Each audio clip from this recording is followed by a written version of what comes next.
The Genealogy of Morals by Friedrich Nietzsche. Translated by Horace B. Samuel. Recording by Jeffrey Church. Preface.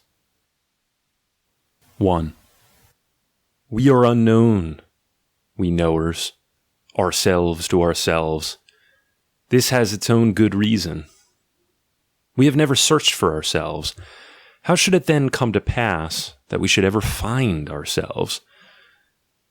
Rightly has it been said, where your treasure is, there will your heart be also. Our treasure is there, where stand the hives of our knowledge. It is to those hives that we are always striving, as born creatures of flight, and as the honey-gatherers of the spirit. We care really in our hearts only for one thing, to bring something home to the hive. As far as the rest of life with its so-called experiences is concerned, which of us has even sufficient serious interest, or sufficient time? In our dealings with such points of life, we are, I fear, never properly to the point. To be precise, our heart is not there, and certainly not our ear. Rather like one who, delighting in a divine distraction, or sunken in the seas of his own soul, in whose ear the clock has just thundered with all its force, its 12 strokes of noon, suddenly wakes up and asks himself, what has in point of fact just struck? So do we at times rub afterwards, as it were, our puzzled ears, and ask in complete astonishment and complete embarrassment, through what have we in point of fact just lived? Further, who are we in point of fact? And count, after they have struck, as I have explained, all the 12 throbbing beats of the clock of our experience, of our life, of our being, and count wrong in the endeavor. Of necessity we remain strangers to ourselves. We understand ourselves not. In ourselves we are bound to be mistaken. For of us holds good to all eternity the motto, each one is farthest away from himself. As far as ourselves are concerned, we are not knowers. 2. My thoughts concerning the genealogy of our moral prejudices, for they constitute the issue in this polemic, have their first bald and provisional expression in that collection of aphorisms entitled Human All Too Human, a Book for Free Minds, the writing of which was begun in Sorrento during a winter which allowed me to gaze over the broad and dangerous territory through which my mind had up to that time wandered. This took place in the winter of 1876 to 77. The thoughts themselves are older. They were in their substance already the same thoughts which I take up again in the following treatises. We hope that they have derived benefit from the long interval, that they have grown riper, clearer, stronger, more complete.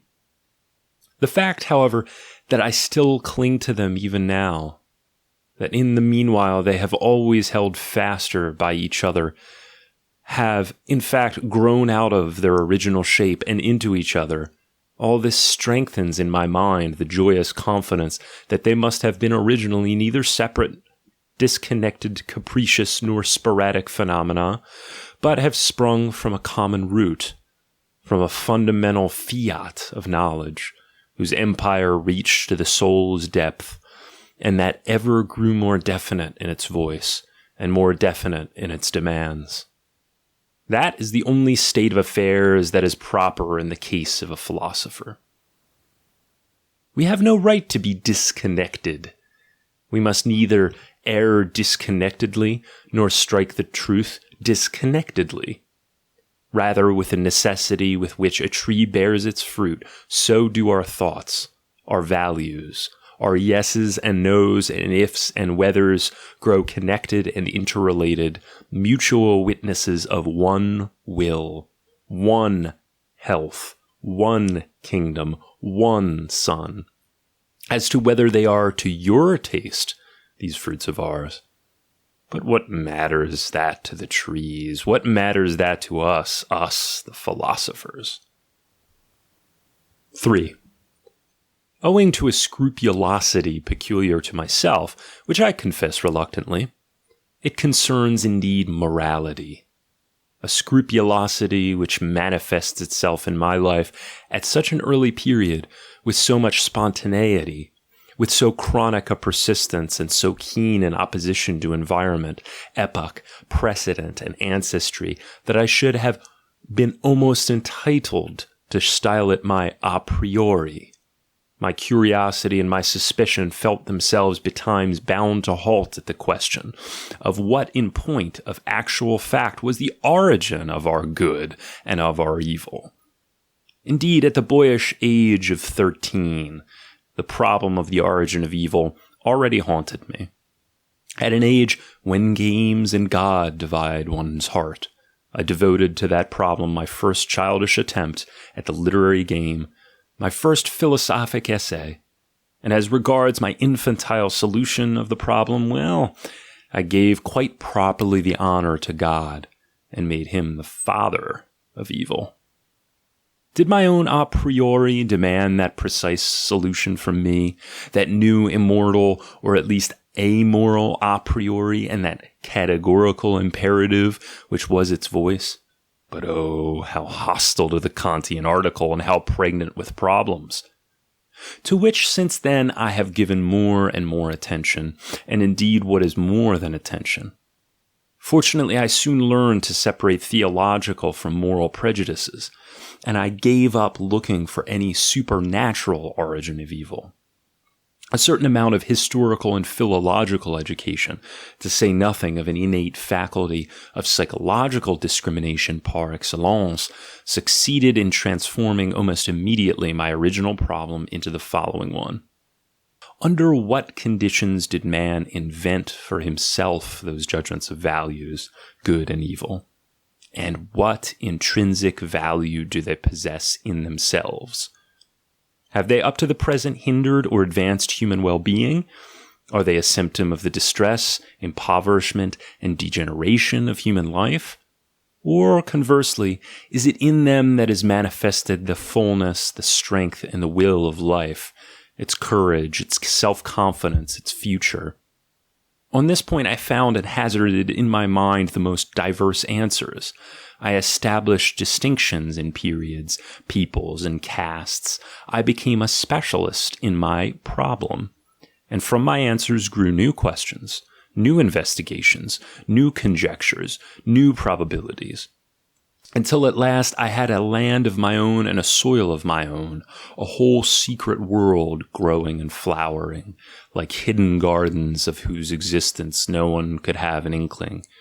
Oh, how happy are we finders of knowledge, provided that we know how to keep silent sufficiently long.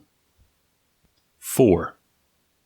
My first impulse to publish something of my hypotheses concerning the origin of morality I owe to a clear, well-written, and even precocious little book, in which a perverse and vicious kind of moral philosophy, your real English kind, was definitely presented to me for the first time. And this attracted me, with that magnetic attraction, inherent in that which is diametrically opposed and antithetical to one's own ideas. The title of that book was The Origin of Moral Emotions. Its author, Dr. Paul Ray. The year of its appearance, 1877.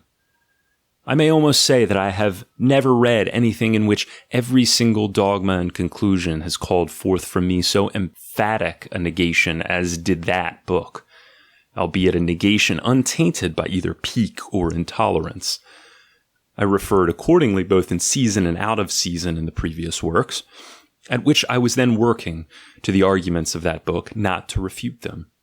For what have I got to do with mere refutations? But substituting, as is natural to a positive mind, for an improbable theory one which is more probable, and occasionally, no doubt, for one philosophic error or another. In that early period, I gave, as I have said, the first public expression to those theories of origin to which these essays are devoted, but with a clumsiness which I was the last to conceal from myself, for I was as yet cramped, being still without a special language for these special subjects, still frequently liable to relapse and to vacillation. To go into details, compare what I say in Human All Too Human, Part 1, about the parallel early history of good and evil, aphorism 45, namely their origin from the castes of the aristocrats and the slaves. Similarly, aphorism 136, and so forth, concerning the birth and value of ascetic morality. Similarly, aphorisms 96, 99, volume 2, aphorism 89, concerning the morality of custom. That far older and more original kind of morality, which is toto kalo different from the altruistic ethics, in which Dr. Ray, like all English moral philosophers, sees the ethical thing in itself. Finally, aphorism 92. Similarly, aphorism 26 in Human All Too Human, Part 2, and aphorism 112 in The Dawn of Day, concerning the origin of justice as a balance between persons of approximately equal power, equilibrium as the hypothesis of all contract, consequently of all law. Similarly, concerning the origin of punishment, Human All Too Human, Part 2, aphorisms 22, 23, in regard to which the deterrent object is neither essential nor original, as Dr. Ray thinks. Rather, is it that this object is only an imported under certain definite conditions, and always is something extra and additional. 5. In reality, I had set my heart at that time on something much more important than the nature of the theories of myself or others concerning the origin of morality, or more precisely, the real function from my view of these theories was to point an end to which they were one among many means. The issue for me was the value of morality, and on that subject I had to place myself in a state of abstraction, in which I was almost alone with my great teacher Schopenhauer, to whom that book, with all its passion and inherent contradiction, for that book was also a polemic, turned for present help as though he were still alive. The issue was, strangely enough, the value of the unegoistic instincts, the instincts of pity, self-denial, and self-sacrifice, which Schopenhauer had so persistently painted in golden colors, deified and etherealized, that eventually they appeared to him as it were high and dry, as intrinsic values in themselves, on the strength of which he uttered both to life and to himself his own negation. But against these very instincts, there voiced itself in my soul a more and more fundamental mistrust, a skepticism that dug even deeper and deeper. And in this very instinct, I saw the great danger of mankind, its most sublime temptation and seduction. Seduction to what? To nothingness? In these very instincts, I saw the beginning of the end, stability, the exhaustion that gazes backwards, the will turning against life, the last illness announcing itself with its own mincing melancholy. I realized that the morality of pity, which spread wider and wider, and whose grip infected even philosophers with its disease, was the most sinister symptom of our modern European civilization. I realized that it was the route along which that civilization slid on its way to a new Buddhism, a European Buddhism, nihilism. This exaggerated estimation in which modern philosophers have held pity is quite a new phenomenon. Up to the time, philosophers were absolutely unanimous as to the worthlessness of pity. I need only mention Plato, Spinoza, La Rochefoucauld, and Kant. 4 minds as mutually different as is possible, but united on one point: their contempt of pity. 6. This problem of the value of pity and of pity morality, I am an opponent of the modern infamous emasculation of our emotions, seems at the first blush a mere isolated problem, a note of interrogation for itself. He, however, who once halts at this problem and learns how to put questions will experience what I experienced. A new and immense vista unfolds itself before him. A sense of potentiality seizes him like a vertigo. Every species of doubt, mistrust, and fear springs up. The belief in morality, nay, in all morality, totters. Finally, a new demand voices itself. Let us speak out of this new demand. We need a critique of moral values. The value of these values is for the first time to be called into question. And for this purpose, a knowledge is necessary of the conditions and circumstances out of which these values grew, and under which they experienced their evolution and their distortion.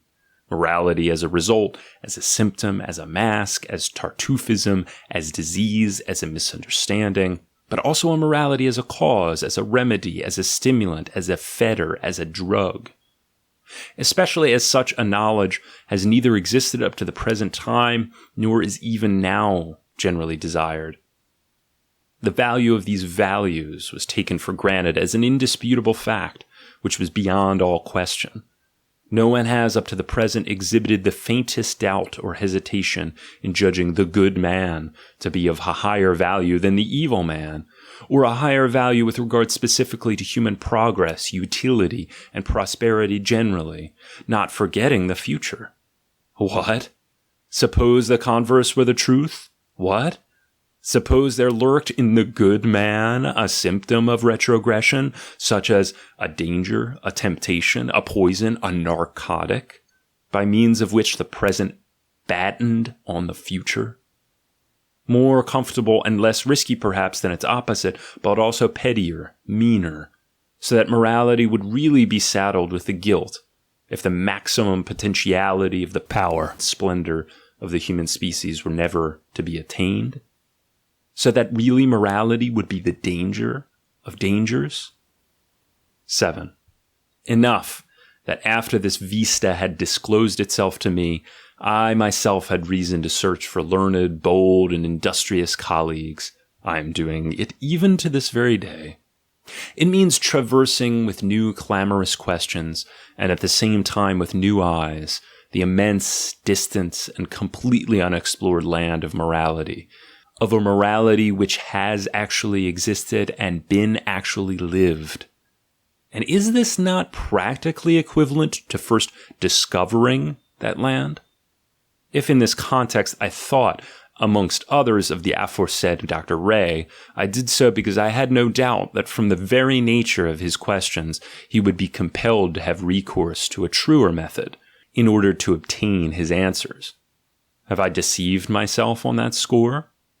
I wished at all events to give a better direction of vision to an eye of such keenness and such impartiality. I wished to direct him to the real history of morality, and to warn him, while there was yet time, against a world of English theories that culminated in the blue vacuum of heaven. Other colors, of course, rise immediately to one's mind as being 100 times more potent than blue for a genealogy of morals.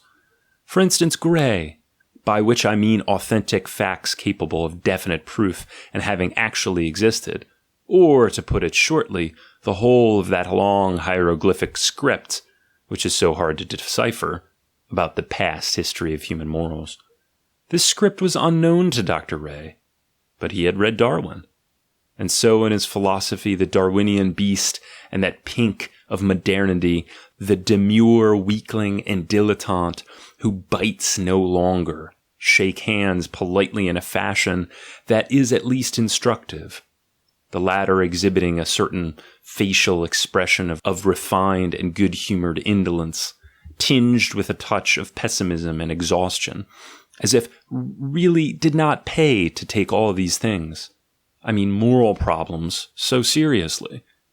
I, on the other hand, think that there are no subjects which pay better for being taken seriously. Part of this payment is that perhaps eventually they admit of being taken gaily. This gaiety, indeed, or to use my own language, this joyful wisdom, is a payment for a protracted, brave, laborious, and burrowing seriousness, which, it goes without saying, is the attribute of but a few. But on that day, on which we say from the fullness of our hearts, "Forward! Our old morality, too, is fit material for comedy," We shall have discovered a new plot and a new possibility for the Dionysian drama entitled The Soul's Fate, and he will speedily utilize it. One can wager safely he, the great ancient eternal dramatist of the comedy of our existence. 8. If this writing be obscure to any individuals and a jar on his ears, I do not think that it is necessarily I who am to blame. It is clear enough on the hypothesis which I presuppose, namely that the reader has first read my previous writings and has not grudged them a certain amount of trouble. It is not indeed a simple matter to get really at their essence. Take, for instance, my Zarathustra. I allow no one to pass muster as knowing that book, unless every single word therein has at some point wrought in him a profound wound, and at some time exercised on him a profound enchantment. Then and not till then can he enjoy the privilege of participating reverently in this halcyon element, from which that work is born, in its sunny brilliance, its distance, its spaciousness, its certainty. In other cases, the aphoristic form produces difficulty, but this is only because this form is treated too casually. An aphorism properly coined and cast into its final mold is far from being deciphered as soon as it has been read. On the contrary, it is then that first requires to be expounded. Of course, for that purpose, an art of exposition is necessary. The third essay in this book provides an example of what is offered, of what in such cases I call exposition. An aphorism is prefixed to that essay. The essay itself is its commentary. Certainly one quality which nowadays has been best forgotten, and that is why it will take some time yet for my writings to become readable, is essential in order to practice reading as an art. A quality for the exercise of which it is necessary to be a cow, and under no circumstance a modern man. Rumination. Sils Maria, Upper Engadine, July 1887. You just finished Chapter 1. If you're enjoying Lit Reads, please like and subscribe to read more books this way. If you're a subscriber already, thank you. First essay, Good and Evil, Good and Bad, Part 1. 1. Those English psychologists who up to the present are the only philosophers who are to be thanked for any endeavor to get as far as a history of the origin of morality. These men, I say, offer us in their own personalities no paltry problem. They even have, if I am to be quite frank about it, in their capacity of living riddles, an advantage over their books. They themselves are interesting. These English psychologists, what do they really mean? We always find them voluntarily or involuntarily at the same task of pushing to the front of the partie honteuse of our inner world, and looking for the efficient, governing, and decisive principle in that precise quarter where the intellectual self-respect of the race would be the most reluctant to find it, for example, in the vis inertiae of habit, or in forgetfulness, or in a blind and fortuitous mechanism in the association of ideas, or in some factor that is purely passive, reflex, molecular, or fundamentally stupid. What is the real motive power which always impels these psychologists in precisely this direction? Is it an instinct for human disparagement, somewhat sinister, vulgar, and malignant? Or perhaps incomprehensible even to itself?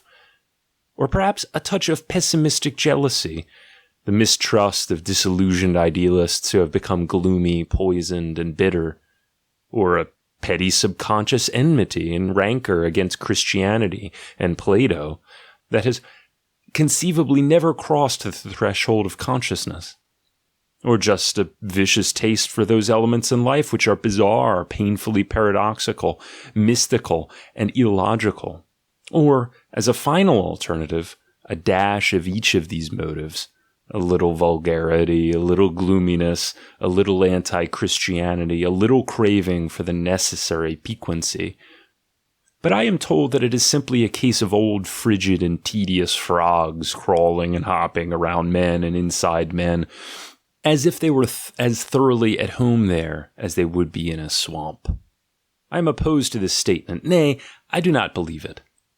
And if, in the impossibility of knowledge, one is permitted to wish, so do I wish from my heart that just the converse metaphor should apply, and that these analysts with their psychological microscopes should be at bottom brave, proud, and magnanimous animals, who know how to bridle both their hearts and their smarts, and have specifically trained themselves to sacrifice what is desirable to what is true. Any truth, in fact, even the simple, bitter, ugly, repulsive, unchristian, and immoral truths, for there are truths of that description. 2.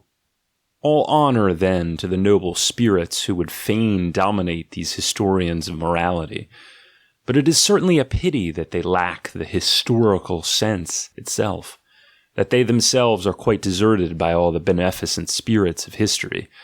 The whole train of their thought runs, as was always the way of old-fashioned philosophers, on thoroughly unhistorical lines. There is no doubt on this point. The crass ineptitude of their genealogy of morals is immediately apparent when the question arises of ascertaining the origin of the idea and judgment of the good.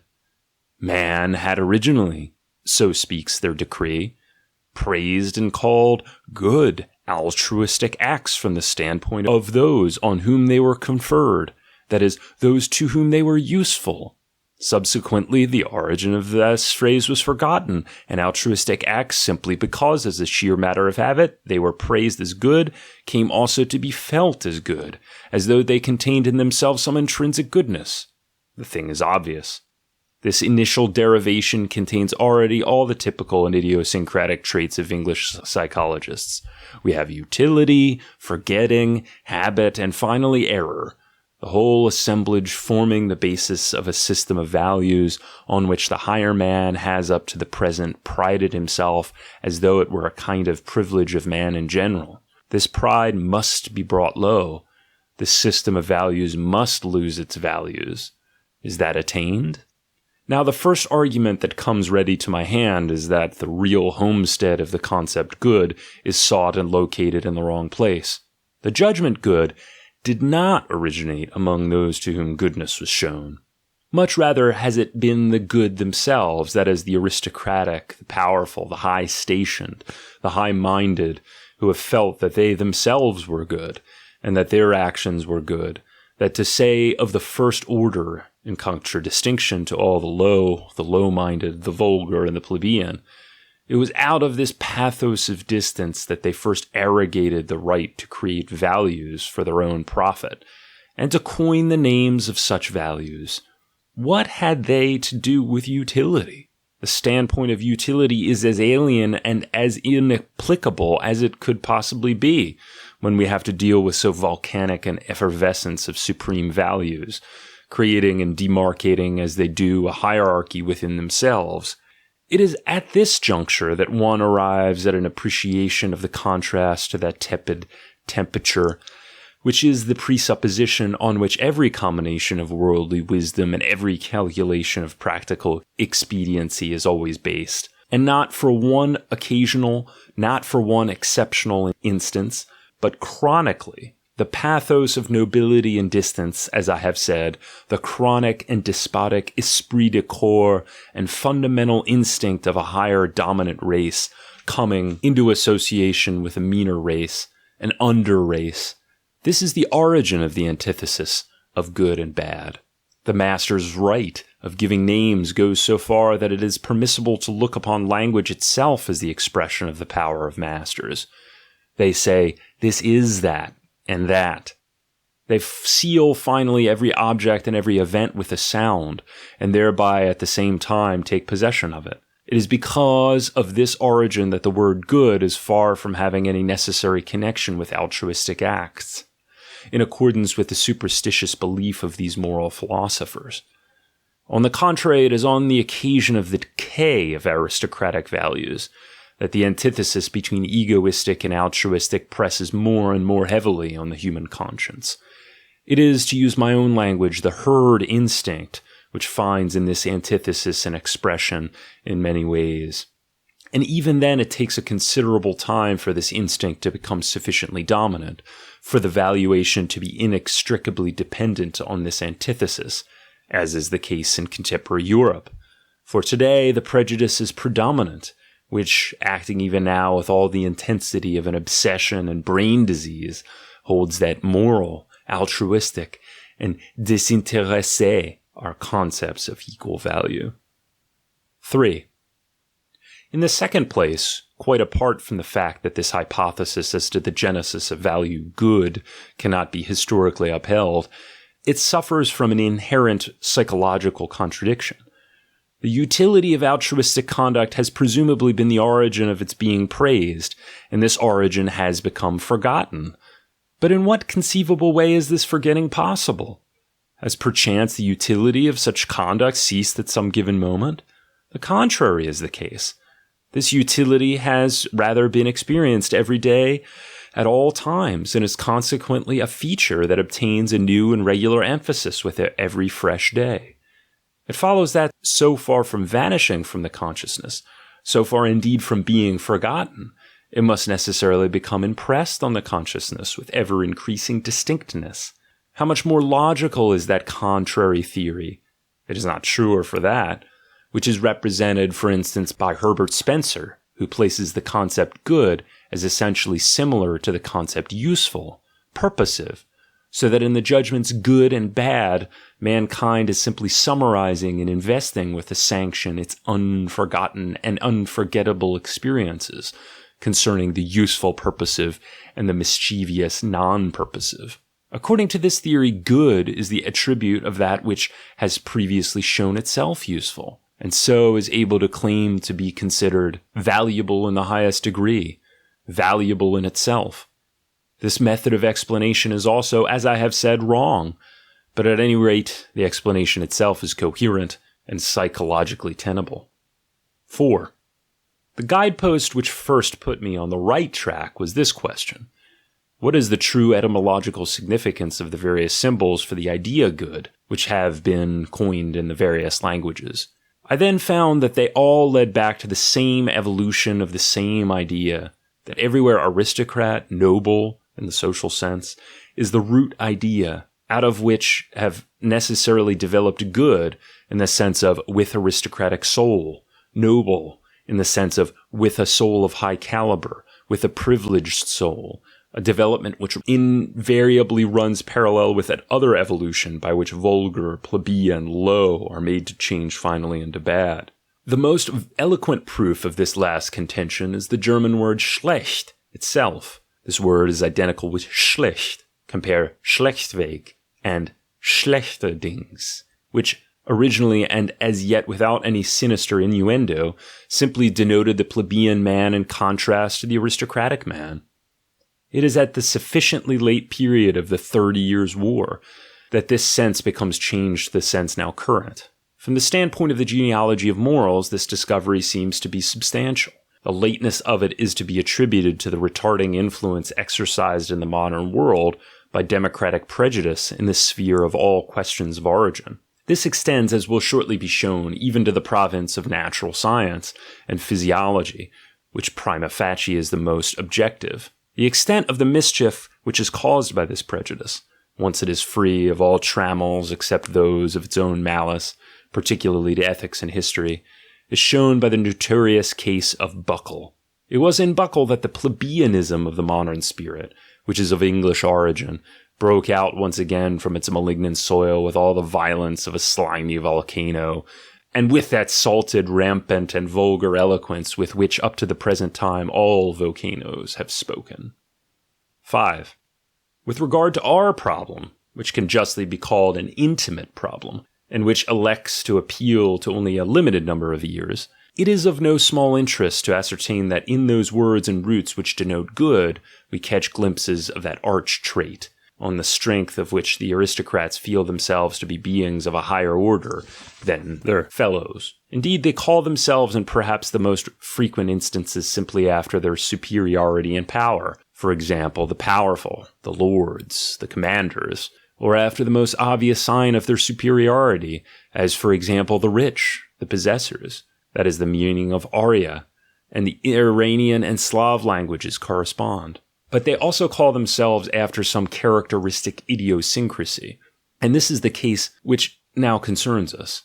They name themselves, for instance, the truthful. This is first done by the Greek nobility, whose mouthpiece is found in Theognis, the Megarian poet.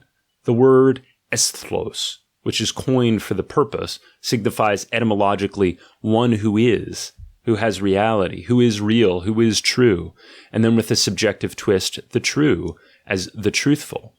At this stage in the evolution of the idea, it becomes the motto and party cry of the nobility, and quite completes the transition to the meaning noble, so as to place outside the pale, the lying, vulgar man, as Theognis conceives and portrays him, till finally the word after the decay of the nobility is left to delineate psychological noblesse, and becomes, as it were, ripe and mellow. In the words kakos and in dailos, the plebeian in contrast to the agathos, the cowardice is emphasized. This affords perhaps an inkling on what lines the etymological origin of the very ambiguous agathos is to be investigated. In the Latin malus, which I place side by side with melas, the vulgar man can be distinguished as the dark-colored, and above all as the black-haired, hic niger est, as the pre-Aryan inhabitants of the Italian soil, whose complexion formed the clearest feature of distinction from the dominant blondes, namely the Aryan conquering race. At any rate, Gaelic has afforded me the exact analog.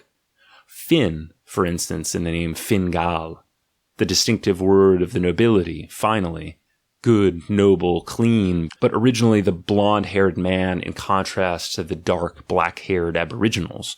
The Celts, if I may make a parenthetical statement, were throughout a blonde race, and it is wrong to connect, as Virchow still contends, those traces of an essentially dark-haired population which are to be seen on the more elaborate ethnological maps of Germany with any Celtic ancestry or with any admixture of Celtic blood.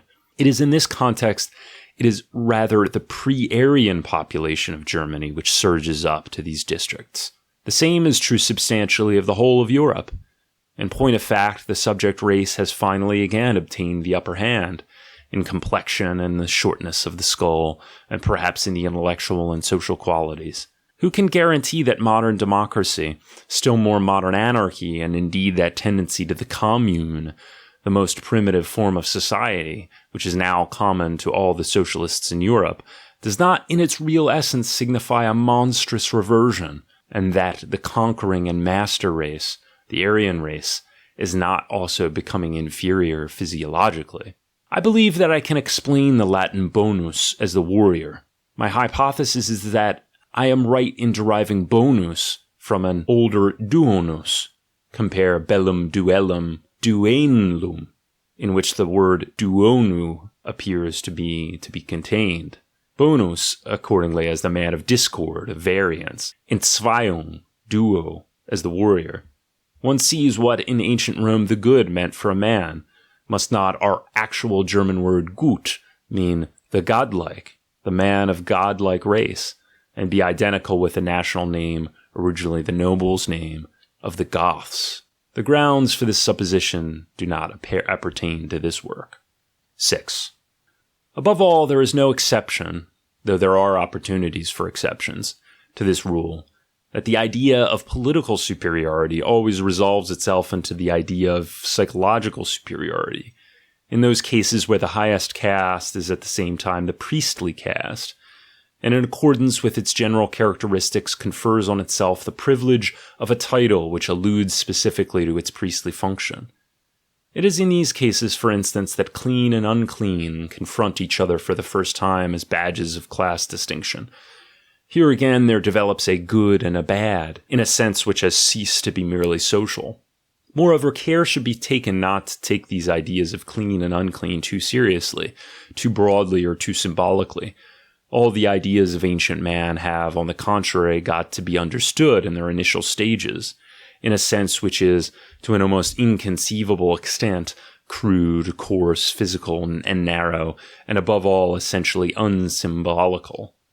The clean man is originally only a man who washes himself, who abstains from certain foods which are conducive to skin diseases, who does not sleep with the unclean women of the lower classes, who has a horror of blood, not more, not much more. On the other hand, the very nature of a priestly aristocracy shows the reasons why just at such an early juncture there should ensue a really dangerous sharpening and intensification of opposed values.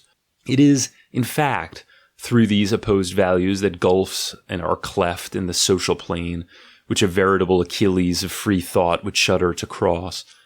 There is from the outset a certain diseased taint in such sacerdotal aristocracies, and in the habits which prevail in such societies, habits which, averse as they are to action, constitute a compound of introspection and explosive emotionalism, as a result of which there appears that introspective morbidity and neurasthenia which adheres almost inevitably to all priests at all times, with regard, however, to the remedy which they themselves have invented for this disease. The philosopher has no option but to state that it has proved itself and its effects 100 times more dangerous than the disease, from which it should have been the deliverer. Humanity itself is still diseased from the effects of the naivetes of this priestly cure. Take, for instance, certain kinds of diet, abstention from flesh, fasts, sexual continence, flight into the wilderness, a kind of Weir-Mitchell isolation. Though, of course, without that system of excessive feeding and fattening, which is the most efficient antidote to all the hysteria of the ascetic ideal. Consider, too, the whole metaphysic of the priests, with its war on the senses, its enervation, its hair-splitting. Consider its self-hypnotism on the fakir and Brahman principles. It uses Brahman as a glass disc in obsession, and that climax which we can understand only too well of an unusual satiety with its panacea of nothingness, or God. The demand for a unio mystica with God is the demand of the Buddhist for nothingness, nirvana, and nothing else.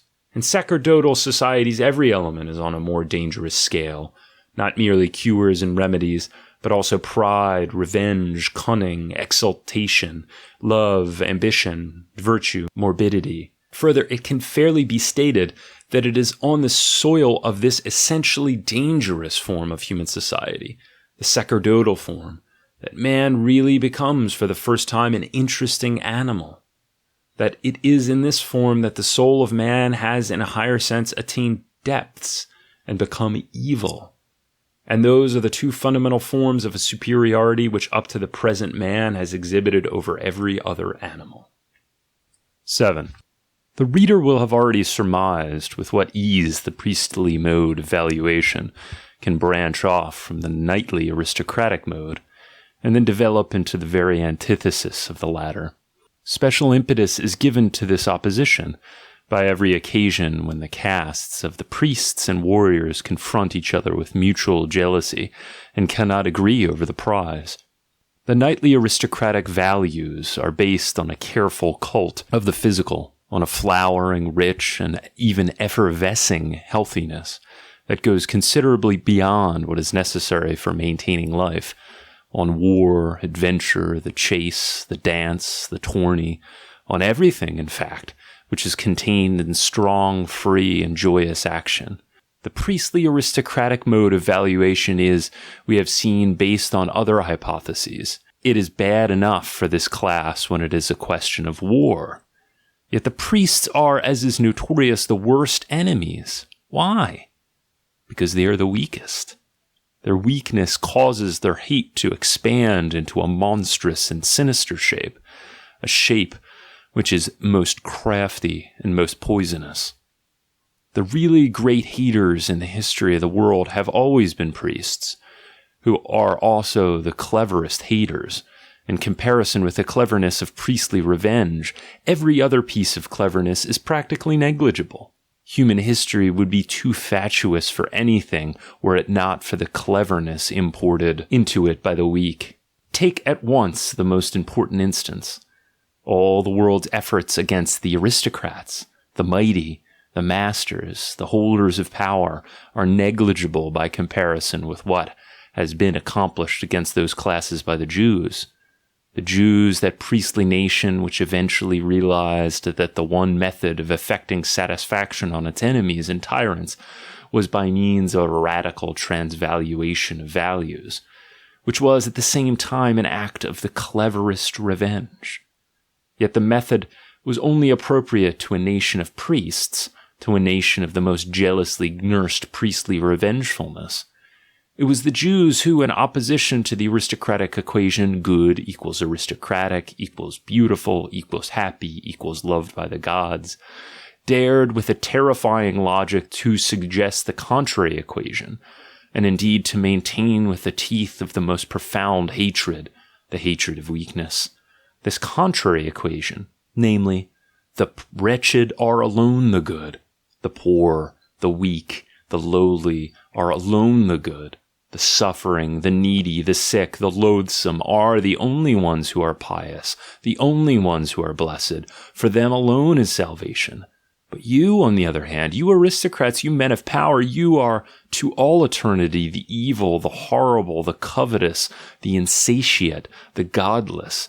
Eternally also shall you be the unblessed, the cursed, the damned. We know who it was who reaped the heritage of this Jewish transvaluation, in the context of the monstrous and inordinately fateful initiative which the Jews have exhibited in connection with this most fundamental of all declarations of war. I remember the passage which came to my pen on another occasion, Beyond Good and Evil, Aphorism 195, that it was in fact with the Jews that the revolt of the slaves begins in the sphere of morals. That revolt which has behind it a history of 2 millennia, and which at the present day has only moved out of our sight because it has achieved victory. 8. But you understand this not? You have no eyes for a force which has taken 2,000 years to achieve victory. There is nothing wonderful in this. All lengthy processes are hard to see and to realize. But this is what took place. From the trunk of that tree of revenge and hate, Jewish hate, that most profound and sublime hate, which creates ideals and changes old values to new creations, the like of which has never been on earth, there grew a phenomenon which was equally incomparable, a new love, the most profound and sublime of all kinds of love, and from what other trunk could it have grown? But beware of supposing that this love has soared on its upward growth, as in any way a real negation of that thirst for revenge, as an antithesis to the Jewish hate. No, the contrary is the truth.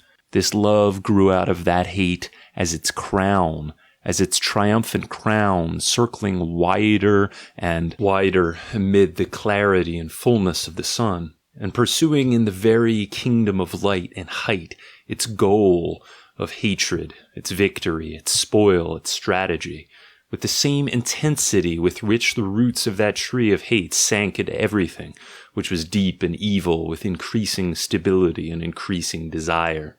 This Jesus of Nazareth, the incarnate gospel of the love, this Redeemer bringing salvation and victory to the poor, the sick, the sinful, was he not really temptation in its most sinister and irresistible form? Temptation to take the tortuous path to those very Jewish values and those very Jewish ideals.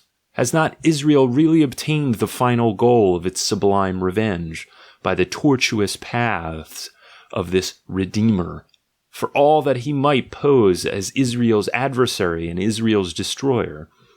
Is it not due to the black magic of a really great policy of revenge, of a far-seeing, burrowing revenge, both acting and calculating with slowness, that Israel himself must repudiate before all the world the actual instrument of his own revenge and nail it to the cross, so that all the world, that is, all the enemies of Israel, could nibble without suspicion at this very bait? Could, moreover, any human mind, with all its elaborate ingenuity, invent a bait that was more than truly dangerous? Anything that was even equivalent in the power of its seductive, intoxicating, defiling, and corrupting influence to that symbol of the Holy Cross, to that awful paradox of a God on the cross, to that mystery of the unthinkable, supreme, and utter horror of the self-crucifixion of a God for the salvation of man?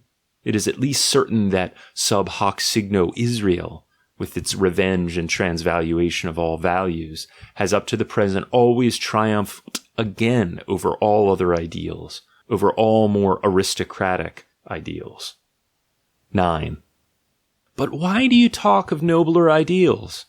Let us submit to the facts that people have triumphed, or the slaves, or the populace, or the herd, or whatever name you care to give them. If this has happened through the Jews, so be it. In that case, no nation ever had a greater mission in the world's history. The masters have been done away with. The morality of the vulgar has triumphed. This triumph may also be called a blood poisoning. It has mutually fused the races. I do not dispute it. But there is no doubt but that this intoxication has succeeded. The redemption of the human race, that is, from the masters, is progressing swimmingly. Everything is obviously becoming Judaized, or Christianized, or vulgarized. What is there in the words? It seems impossible to stop the course of this poisoning through the whole body politic of mankind.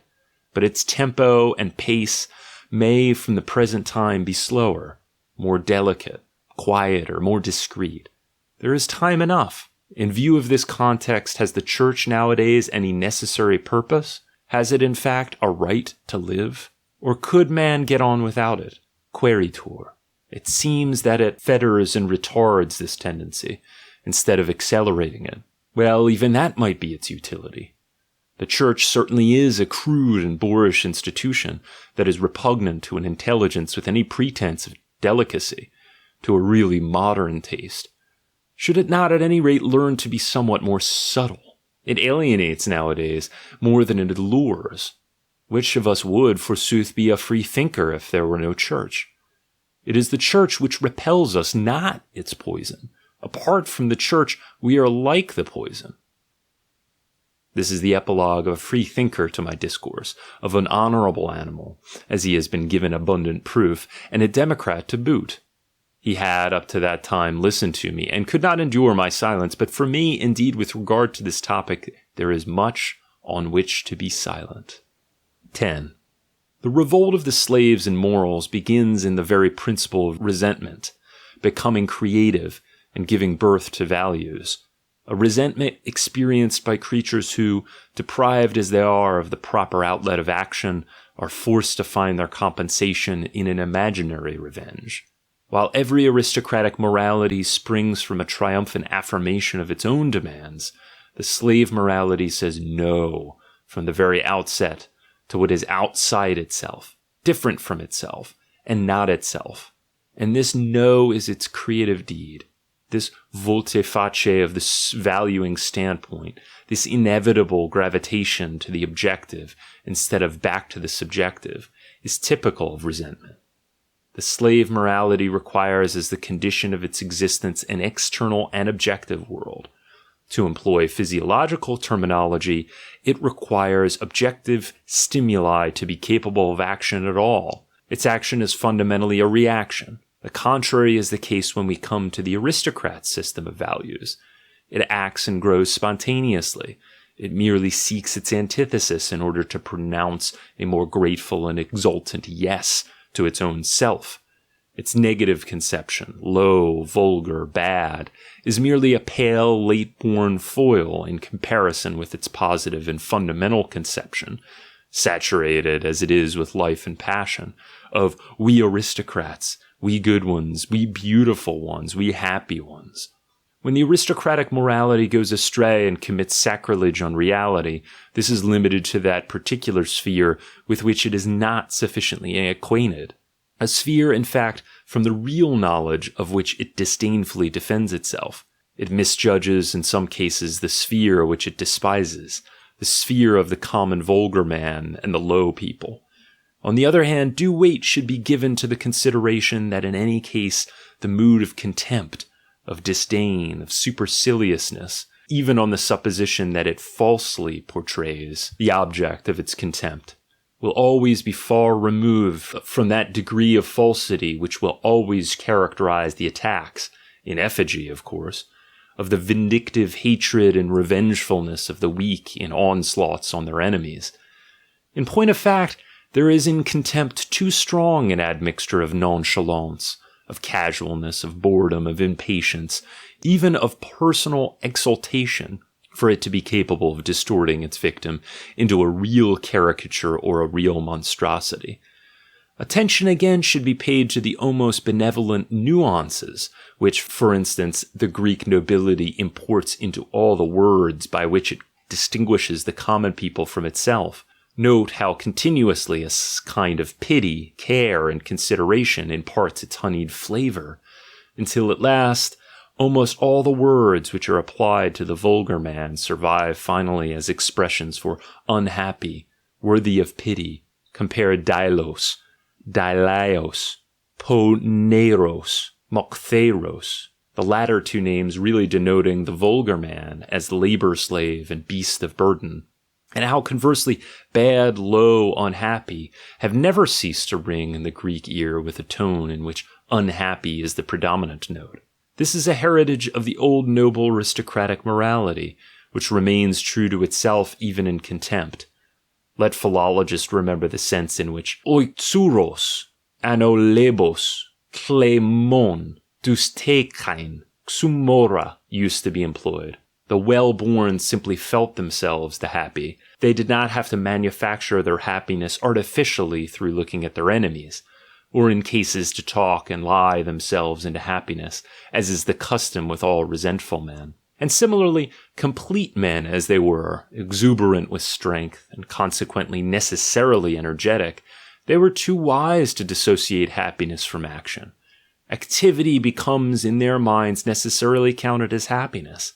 That is the etymology of oi pratain, all in sharp contrast to the happiness of the weak and the oppressed, with their festering venom and malignity, among whom happiness appears essentially as a narcotic, a deadening, a quietude, a peace, a sabbath, an enervation of the mind and relaxation of the limbs, in short, a purely passive phenomenon. While the aristocratic man lived in confidence and openness with himself, Geneos, noble-born, emphasizes the nuance sincere and perhaps also naive. The resentful man, on the other hand, is neither sincere nor naive, nor honest and candid with himself. His soul squints. His mind loves hidden crannies, tortuous paths, and back doors. Everything secret appeals to him as his world, his safety, his balm. He is past master in silence, in not forgetting, in waiting, in provisional self-depreciation and self-abasement. A race of such resentful men will of necessity eventually prove more prudent than any aristocratic race. It will honor prudence on quite a distinct scale, as in fact a paramount condition of existence, while prudence among aristocratic men is apt to be tinged with a delicate flavor of luxury and refinement. So among them it plays nothing like so integral a part as that complete certainty of function of the governing unconscious instincts, or as indeed a certain lack of prudence, such as vehement and valiant charge, whether against danger or the enemy, or as those ecstatic bursts of rage, love, reverence, gratitude, by which at all times noble souls have recognized each other. When the resentment of the aristocratic man manifests itself, it fulfills and exhausts itself in an immediate reaction, and consequently instills no venom. On the other hand, it never manifests itself at all in countless instances, when, in the case of the feeble and weak, it would be inevitable. An inability to take seriously for any length of time their enemies, their disasters, their misdeeds, that is the sign of the full, strong natures who possess a superfluity of molding plastic force that heals completely and produces forgetfulness. A good example of this in the modern world is Mirabeau, who had no memory for any insults and meannesses which were practiced on him, and who was only incapable of forgiving because he forgot. Such a man indeed shakes off with a shrug many a worm which would have buried itself in another. It is only in characters like these that we see the possibility, supposing, of course, that there is such a possibility in the world, of the real love of one's enemies. What respect for his enemies is found, forsooth, in an aristocratic man, and such reverence is already a bridge to love. He insists on having his enemy to himself as his distinction. He tolerates no other enemy but a man in whose character there is nothing to despise and much to honor. On the other hand, imagine the enemy as the resentful man conceives him. And it is here exactly that we see his work, his creativeness. He has conceived the evil enemy, the evil one. And indeed, that is the root idea from which he now evolves as a contrasting and corresponding figure, a good one, himself, his very self. First essay, Good and Evil, Good and Bad, Part 2. 11. The method of this man is quite contrary to that of the aristocratic man, who conceives the root idea good spontaneously and straight away, that is to say, out of himself, and from that material then creates for himself a concept of bad. This bad of aristocratic origin and that evil out of the cauldron of unsatisfied hatred, the former an imitation, an extra, an additional nuance, the latter, on the other hand, the original, the beginning, the essential act in the conception of a slave morality. These two words, bad and evil, how great a difference do they mark, in spite of the fact that they have an identical, contrary in the idea good. But the idea good is not the same. Much rather let the question be asked, who is really evil according to the meaning of the morality of resentment?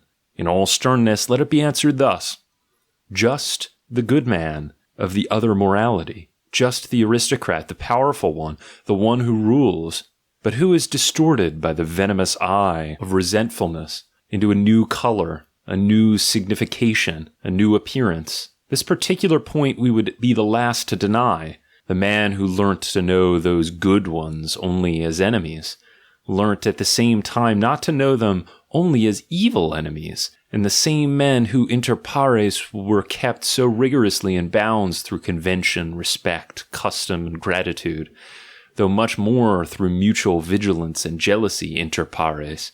These men who in their relations with each other find so many new ways of manifesting consideration, self-control, delicacy, loyalty, pride, and friendship. These men are in reference to what is outside their circle, where the foreign element of foreign country begins. Not much better than beasts of prey, which have been let loose.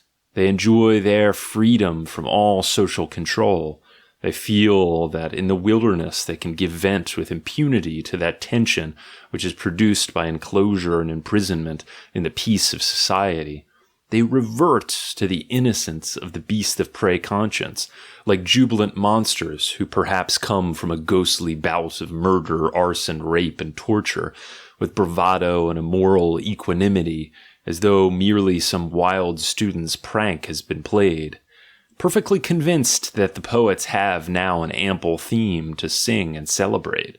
It is impossible not to recognize at the core of all these aristocratic races the beast of prey, the magnificent blonde brute, avidly rampant for spoil and victory.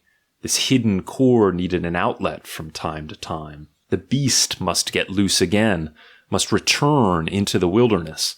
The Roman, Arabic, German, and Japanese nobility, the Homeric heroes, the Scandinavian Vikings, are all alike in this need. It is the aristocratic races who have left the idea barbarian on all the tracks in which they have marched. Nay, a consciousness of this very barbarianism, and even a pride in it, manifests itself even in their highest civilization.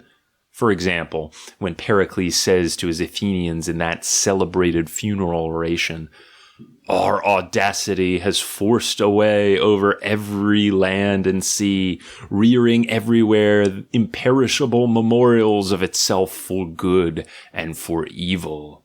This audacity of aristocratic races, mad, absurd, and spasmodic, as may be its expression, the incalculable and fantastic nature of their enterprises, Pericles sets in special relief and glory the hramuthia of the Athenians, their nonchalance and contempt for safety, body, life, and comfort, their awful joy and intense delight in all destruction, in all the ecstasies of victory and cruelty.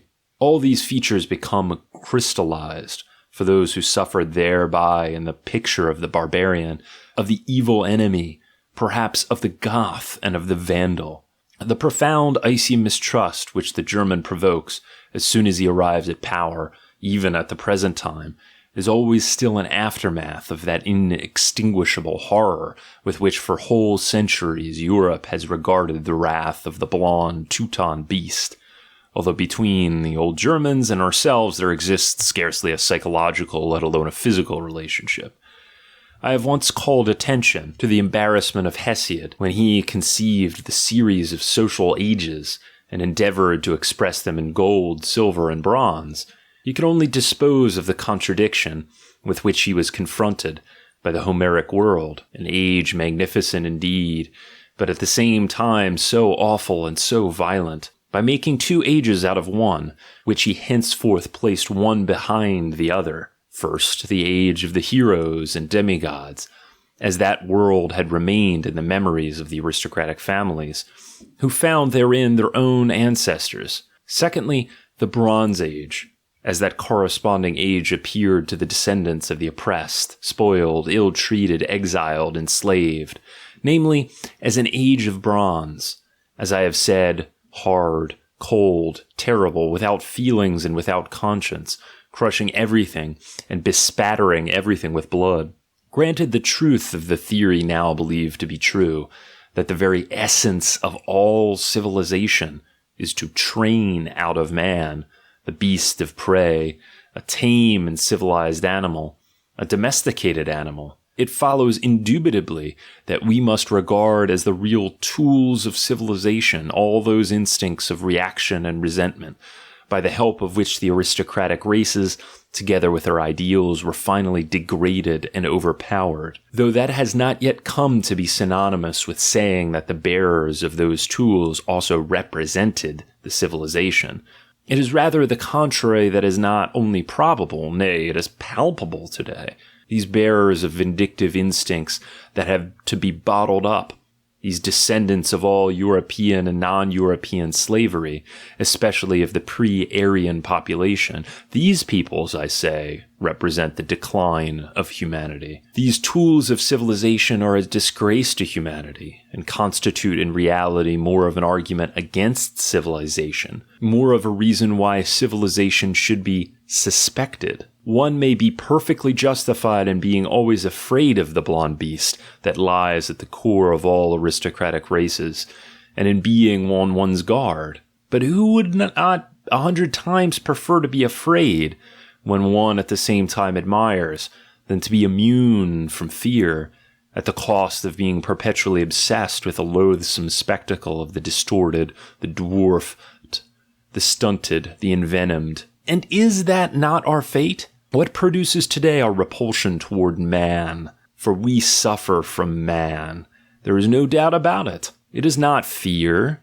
It is rather that we have nothing more to fear from men. It is that the worm man is in the foreground and pullulates. It is that the tame man, the wretched, mediocre, and unedifying creature, has learned to consider himself a goal and a pinnacle, an inner meaning, an historic principle, a higher man. Yes, it is that he has a certain right so to consider himself, insofar as he feels that in contrast to that excess of deformity, disease, exhaustion, and effeteness, whose odor is beginning to pollute present-day Europe, he at any rate has achieved a relative success. He at any rate still says yes to life.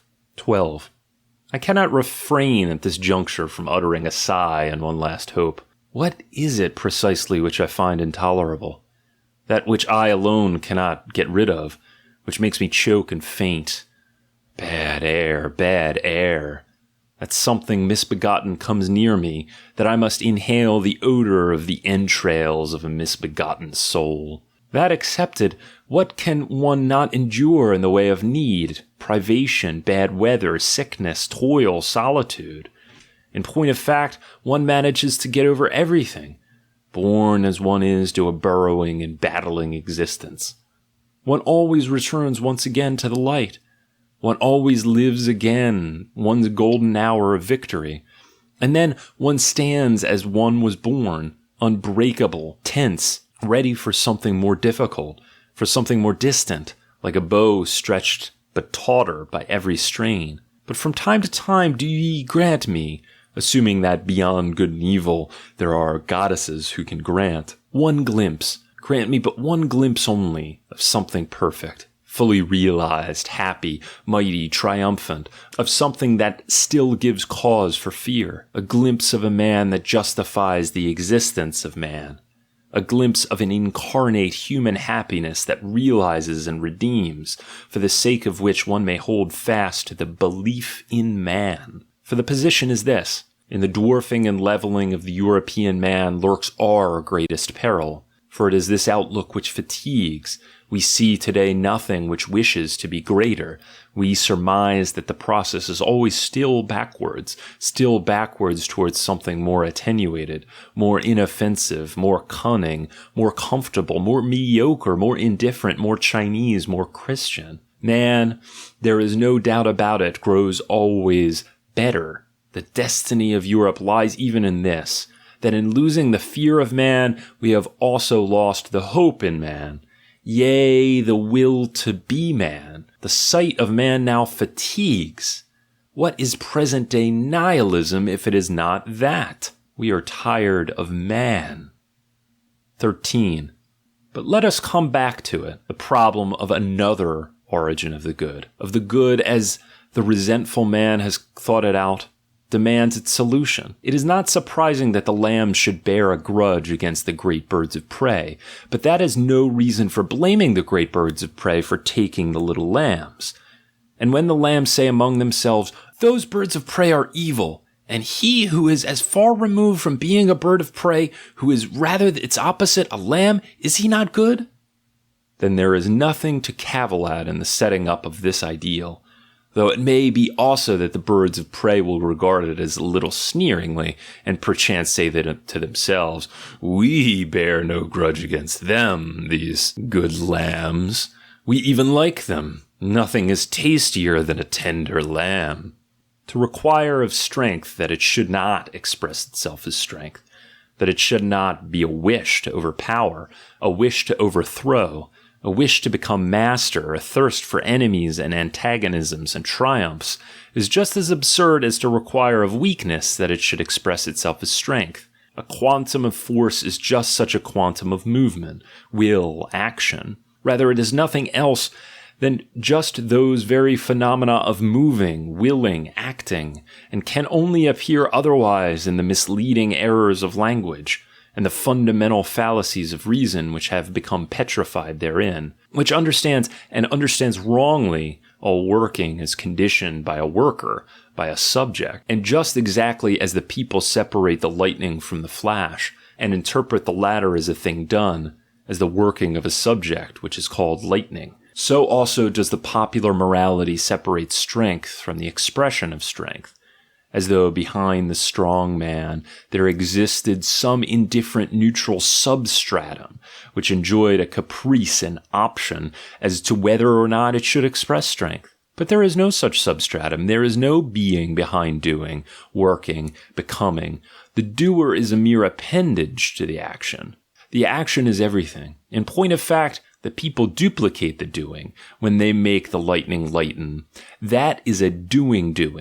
They make the same phenomenon first a cause and then secondly the effect of that cause. The scientists fail to improve matters when they say, force moves, force causes, and so on. Our whole science is still, in spite of all its coldness, of all its freedom from passion, a dupe of the tricks of language, and has never succeeded in getting rid of that superstitious changeling, the subject. The atom, to give another instance, is just such a changeling, just as the Kantian thing in itself. What wonder if the suppressed and stealthily simmering passions of revenge and hatred exploit for their own advantage their belief, and indeed hold no belief with a more steadfast enthusiasm than this, that the strong has the option of being weak, and the bird of prey of being a lamb. Thereby do they win for themselves the right of attributing to the birds of prey the responsibility for being birds of prey.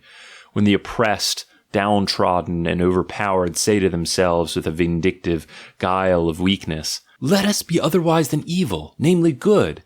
And good is every one who does not oppress, who hurts no one, who does not attack, who does not pay back, who hands over revenge to God, who holds himself as we do in hiding, who goes out of the way of evil and demands, in short, little from life, like ourselves, the patient, the meek, the just.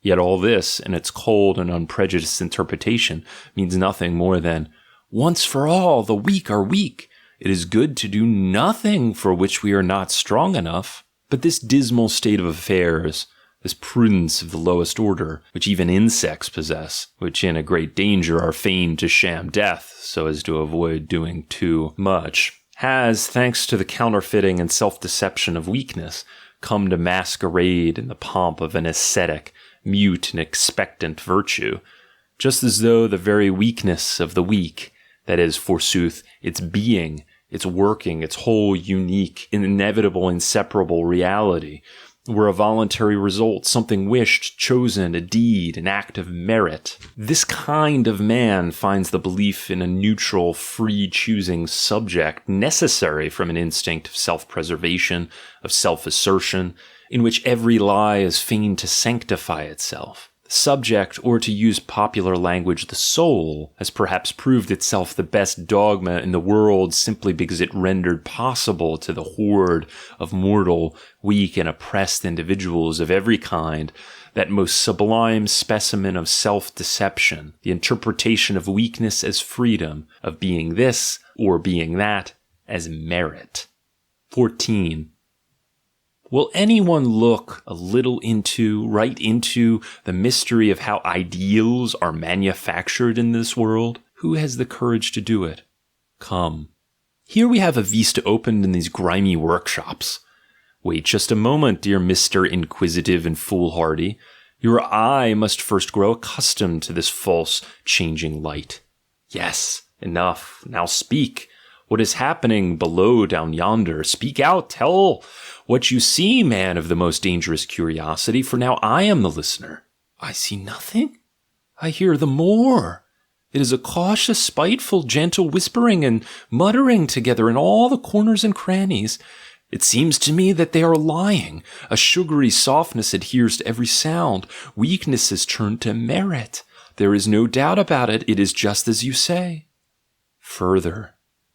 And the impotence which requites not is turned to goodness, craven baseness to meekness, submission to those whom one hates, to obedience, namely obedience to one of whom they say that he ordered this submission. They call him God. The inoffensive character of the weak, the very cowardice in which he is rich, his standing at the door, his forced necessity of waiting, gain here fine names such as patience, which is also called virtue. Not being able to avenge oneself is called not wishing to avenge oneself, perhaps even forgiveness. For they know not what they do. We alone know what they do. They also talk of the love of their enemies and sweat thereby. Further, they are miserable. There is no doubt about it, all these whisperers and counterfeiters in the corners, although they try to get warm by crouching close to each other, but they tell me that their misery is a favor and distinction given to them by God, just as one beats the dog one likes best, that perhaps this misery is also a preparation, a probation, a training, that perhaps it is still more something which will one day be compensated and paid back with a tremendous interest in gold, nay, in happiness. They call this blessedness. Further, they are now giving me to understand that not only are they better men than the mighty, the lords of the earth, whose spittle they have to lick, not out of fear, not at all out of fear, but because God ordains that one should honor all authority. Not only are they better men, but that they also have a better time. At any rate, will one day have a better time. But enough, enough. I can endure it no longer. Bad air. These workshops where ideals are manufacturers, verily they reek with the crassest lies. Nay, just 1 minute. You are saying nothing about the masterpieces of these virtuosos of black magic, who can produce whiteness, milk, and innocence out of any black you like. Have you not noticed what a pitch of refinement is attained by the chef d'oeuvre, the most audacious, subtle, ingenious, and lying artist trick? Take care. These cellar beasts full of revenge and hate, what do they make, forsooth, out of their revenge and hate? Do you hear those words? Would you suspect, if you trusted only their words, that you are among men of resentment and nothing else? I understand. I prick my ears up again. I hold up my nose. Now do I hear for the first time that which they have said so often. We good, we are the righteous. What they demand, they call not revenge, but the triumph of righteousness. What they hate is not their enemy. No, they hate unrighteousness, godlessness. What they believe in and hope is not the hope of revenge, the intoxication of sweet revenge, sweeter than honey, did Homer call it? But the victory of God, of the righteous God over the godless. What is left for them to love in this world is not their brothers in hate, but their brothers in love, as they say. All the good and righteous on the earth. And how do they name that which serves them as a solace against all the troubles of life, their phantasmagoria of their anticipated future blessedness? How? Do I hear right? They call it the last judgment, the advent of their kingdom, the kingdom of God. But in the meanwhile, they live in faith, in love, in hope. Enough. 15. In the faith in what? In the love for what? In the hope of what? These weaklings. They also, forsooth, wish to be strong sometime. There is no doubt about it. Sometime their kingdom also must come. The kingdom of God is their name for it, as has been mentioned. They are so meek in everything. Yet in order to experience that kingdom, it is necessary to live long, to live beyond death. Yes, eternal life is necessary so that one can make up forever for that earthly life in faith, in love, in hope. Make up for what? Make up by what? Dante, as it seems to me, made a crass mistake when with awe-inspiring ingenuity he placed that inscription over the gate in his hell. Me too made eternal love. At any rate, the following inscription would have a much better right to stand over the gate of the Christian paradise and its eternal blessedness. Me too made eternal hate. Granted, of course, that a truth may rightly stand over the gate to a lie. For what is the blessedness of that paradise? Possibly we could quickly surmise it, but it is better that it should be explicitly attested by an authority who in such matters is not only to be disparaged, Thomas of Aquinas, the great teacher and saint. Beati in regno celesti, says he as gently as a lamb. Videbunt peanis damnatorum, ut beadito illis magis compliciat. Or if we wish to hear a stronger tone, a word from the mouth of a triumphant father of the church, who warned his disciples against the cruel ecstasies of the public spectacles. But why? Faith offers us much more, says he de Spectac, chapter 29 following. Something much stronger. Thanks to the redemption, joys of quite another kind stand at our disposal.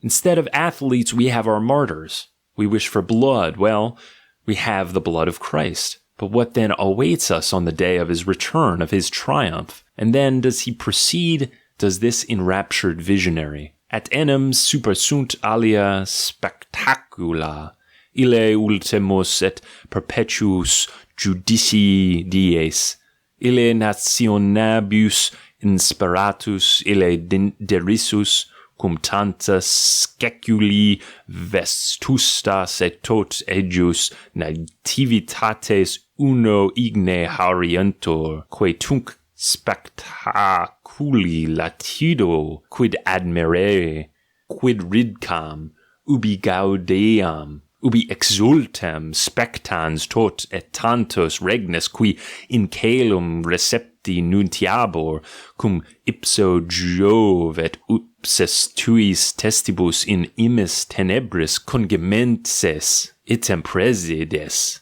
the provisional governors, persecutores dominici nominis seviborus, quam ipsi flammes severint insulatibus contra Christenos liquescentes, quos praeteria sapientes illus philosophos coram disculipus suis una conflagratibus erubescentes, quibus nihil ad Deum pertenere suadebant, quibus animas aut nullas aut non in pristina corpora turas affirmabant, etiam poetas non an radamanti nec an minios, sed ad inobinati Christi tribunal palpitantes, tuc magus tragiodi audiendi magus scilicet vocales, with louder tones and more violent shrieks, in sua propria calamietate tunc histriones cognoscende solutiores multo per ignem tunc spectandus origa inflammia rota totis rubens tunc existi contemplandi non in gymnasis sed in igne giaculati nisi quodne tunc quidem illos velum vivos ut qui malum ad eos protius conspecnum insatiabilem conferere qui in dominum severivunt. He est illis dicam fabri aut quotie historiae filius, as is shown by the whole of the following, and in particular by this well-known description of the mother of Jesus from the Talmud. Tertullian is henceforth referring to the Jews. Sabbati destructor Samarites et demonium habens, hic est quem a Juda redemnites, hic est ille arundine et colafis de vertepalas, sputamentis de decoratas, fele et accento potatus, hic est quem clanu discentes sublipurunt, et resurrexisse dicatar vel hortalanus detraxit, net lacuto sue frequentia commentiam ledierentur, ut talia spectes ut talibus exultis quis tibi praetor at consul aut sacerdos de sua liberalitate praesitibunt, et tamen hoc iam habemus codamundo per fidem spiritu imaginante representata, ceterum qualia ilia sunt quae nec oculus vidit nec auris audivit nec in cor hominis ascerederunt, credo circo et ultraque cavia. First and fourth row, or according to others, the comic and the tragic stage. Et omni studio gratiore, per fidem, so stands it written. 16.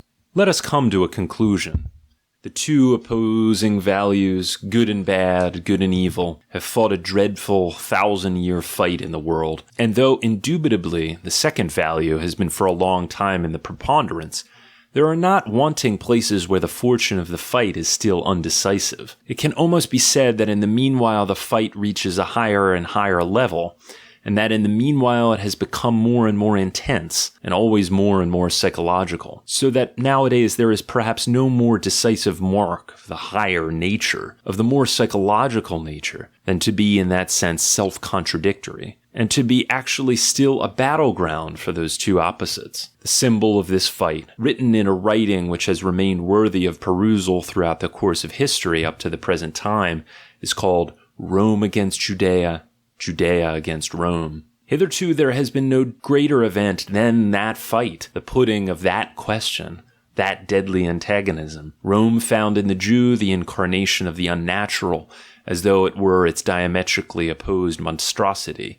And in Rome the Jew was held to be convicted of hatred of the whole human race. And rightly so, insofar as it is right to link the well-being and the future of the human race to the unconditional mastery of the aristocratic values, of the Roman values. What, conversely, did the Jews feel against Rome? One can surmise it from 1,000 symptoms, but it is sufficiently to carry one's mind back to the Johannian Apocalypse, that most obscene of all the written outbursts, which has revenge on its conscience. One should also appraise at its full value the profound logic of the Christian instinct, when over this very book of hate it wrote the name of the disciple of love, that self-same disciple to whom it attributed that impassioned and ecstatic gospel. Therein lurks a portion of truth, however much literary foraging may have been necessary for this purpose. The Romans were the strong and aristocratic. A nation stronger and more aristocratic has never existed in the world, has never even been dreamed of.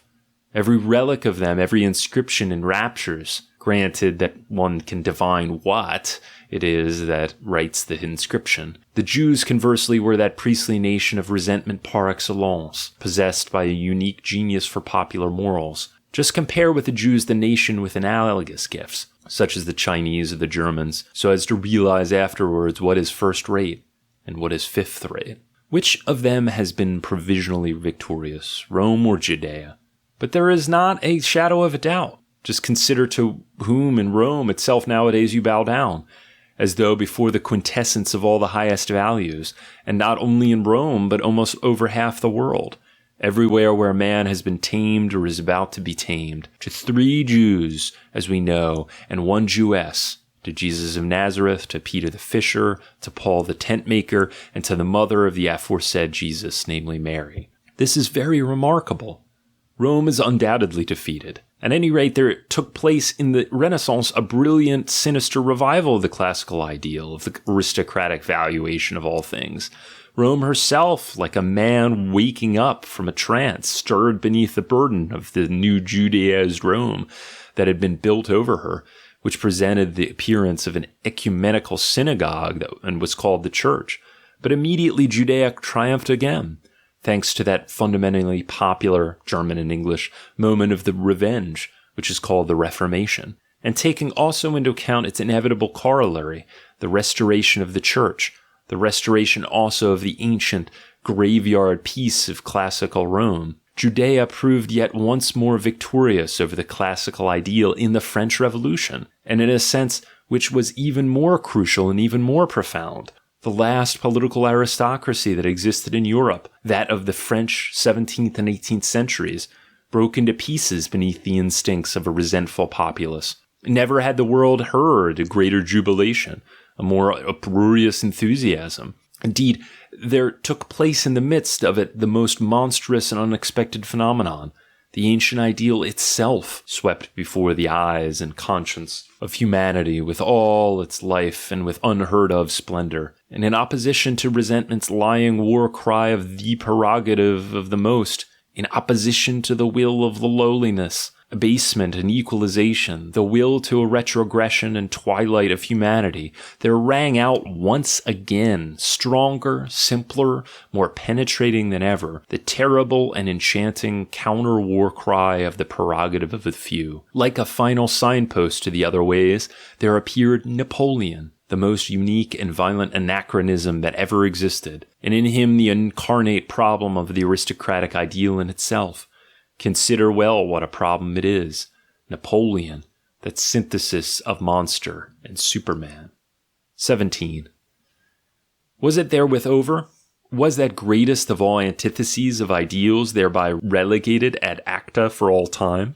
Or only postponed for a long time? May there not take place at some time or other a much more awful, much more carefully prepared flaring up of the old conflagration? Further, should not one wish that consummation with all one's strength? Will it oneself, demand it of oneself? He who at this juncture begins, like my readers, to reflect, to think further, will have difficulty in coming quickly to a conclusion, ground enough for me to come myself to a conclusion.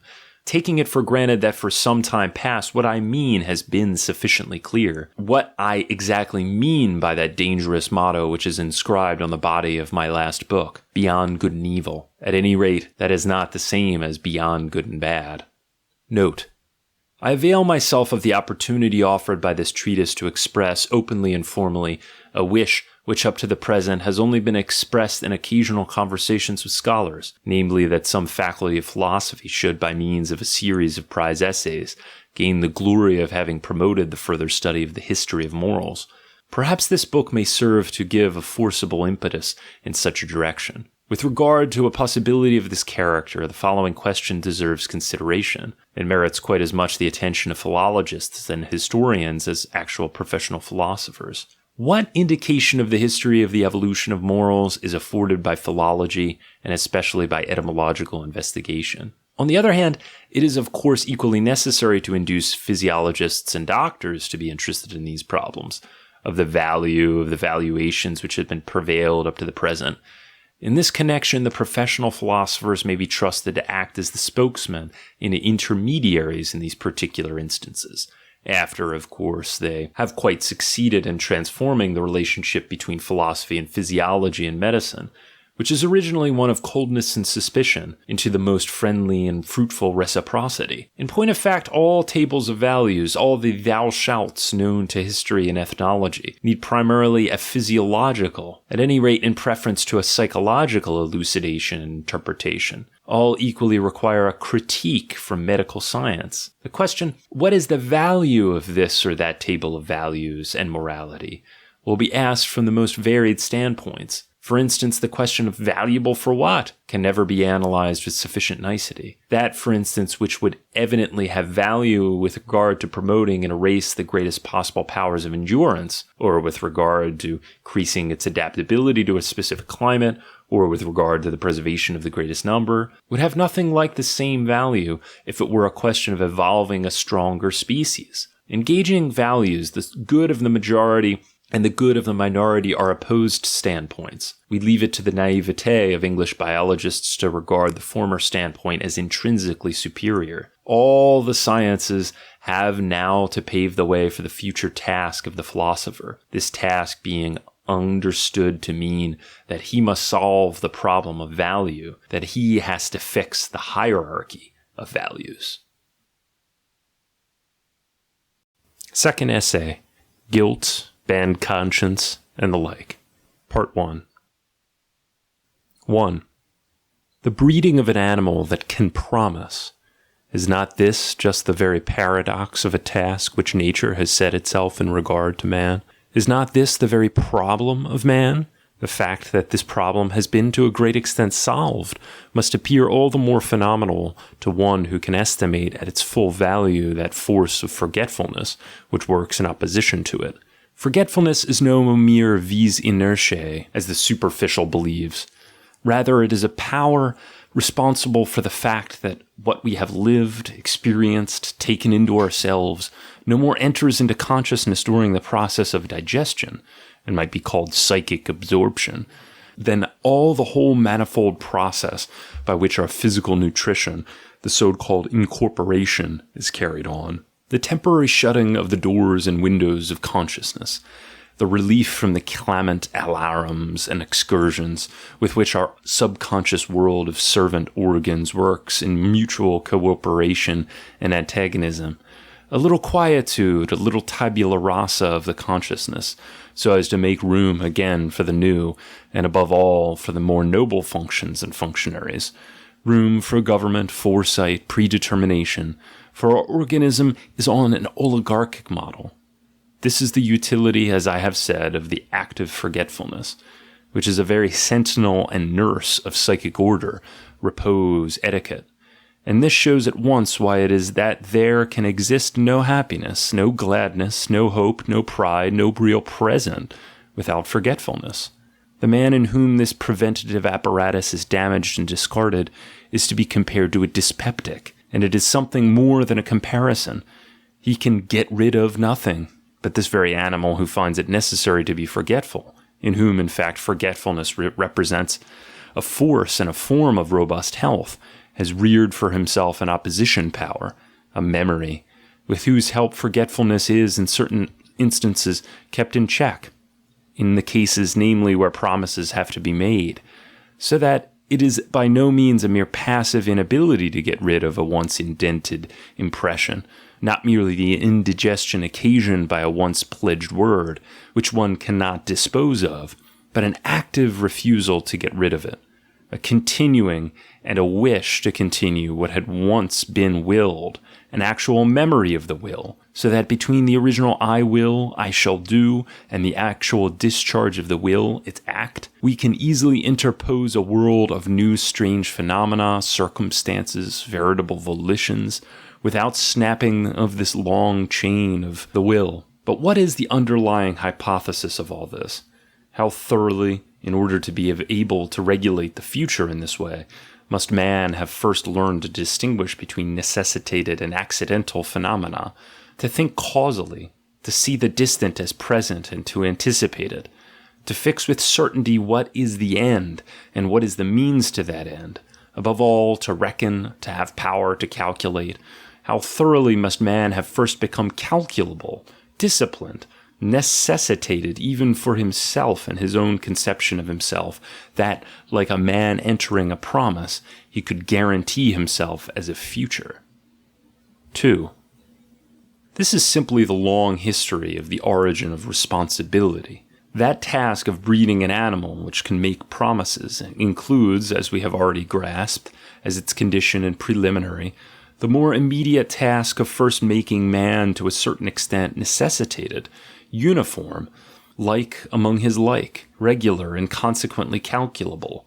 The immense work of what I have called morality of custom, compare Dawn of Day, Aphorisms 9, 14, and 16. The actual work of man on himself during the longest period of the human race, his whole prehistoric work, find its meaning, its great justification, in spite of all its innate hardness, despotism, stupidity, and idiocy, in this fact: man, with the help of the morality of customs and of social strait waistcoats, was made genuinely calculable. If, however, we place ourselves at the end of this colossal process, at the point where the tree finally matures its fruits, when society and its morality of custom finally bring to light that to which it was only the means, then do we find as the ripest fruit on its tree the sovereign individual that resembles only himself, that has got loose from the morality of custom, the autonomous super-moral individual, for autonomous and moral are mutually exclusive terms. In short, the man of the personal, long, and independent will, competent to promise, and we find in him a proud consciousness, vibrating in every fiber, of what has been at last achieved and become vivified in him, a genuine consciousness of power and freedom, a feeling of human perfection in general. And this man who has grown to freedom, who is really competent to promise, this lord of the free will, this sovereign, how is it possible for him not to know how great is his superiority over everything incapable of binding itself by promises, or of being its own security? How great is the trust, the awe, the reverence that he awakes? He deserves all three. Not to know that with this mastery over himself, he is necessarily also given to mastery over circumstances, over nature, over all creatures with shorter wills, less reliable characters. The free man, the owner of a long unbreakable will, finds in this possession his standard of value.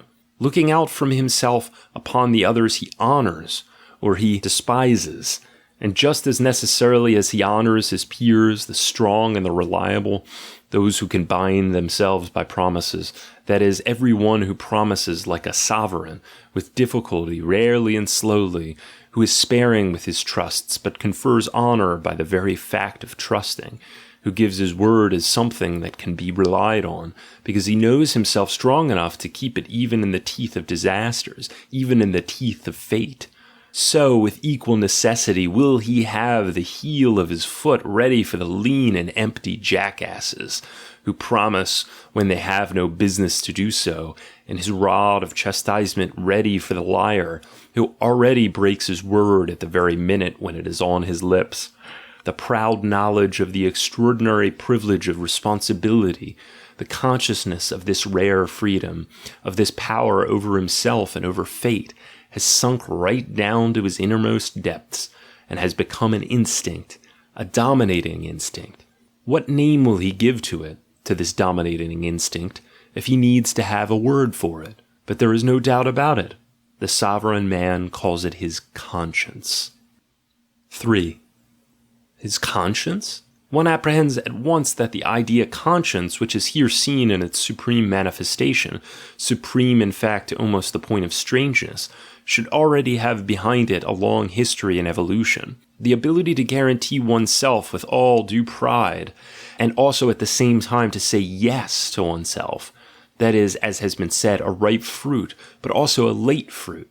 How long must needs this fruit hang sour and bitter on the tree? And for an even longer period there was not a glimpse of such a fruit to be had. No one had taken it upon himself to promise it, although everything on the tree was quite ready for it, and everything was maturing for that very consummation. How is a memory to be made for the man-animal?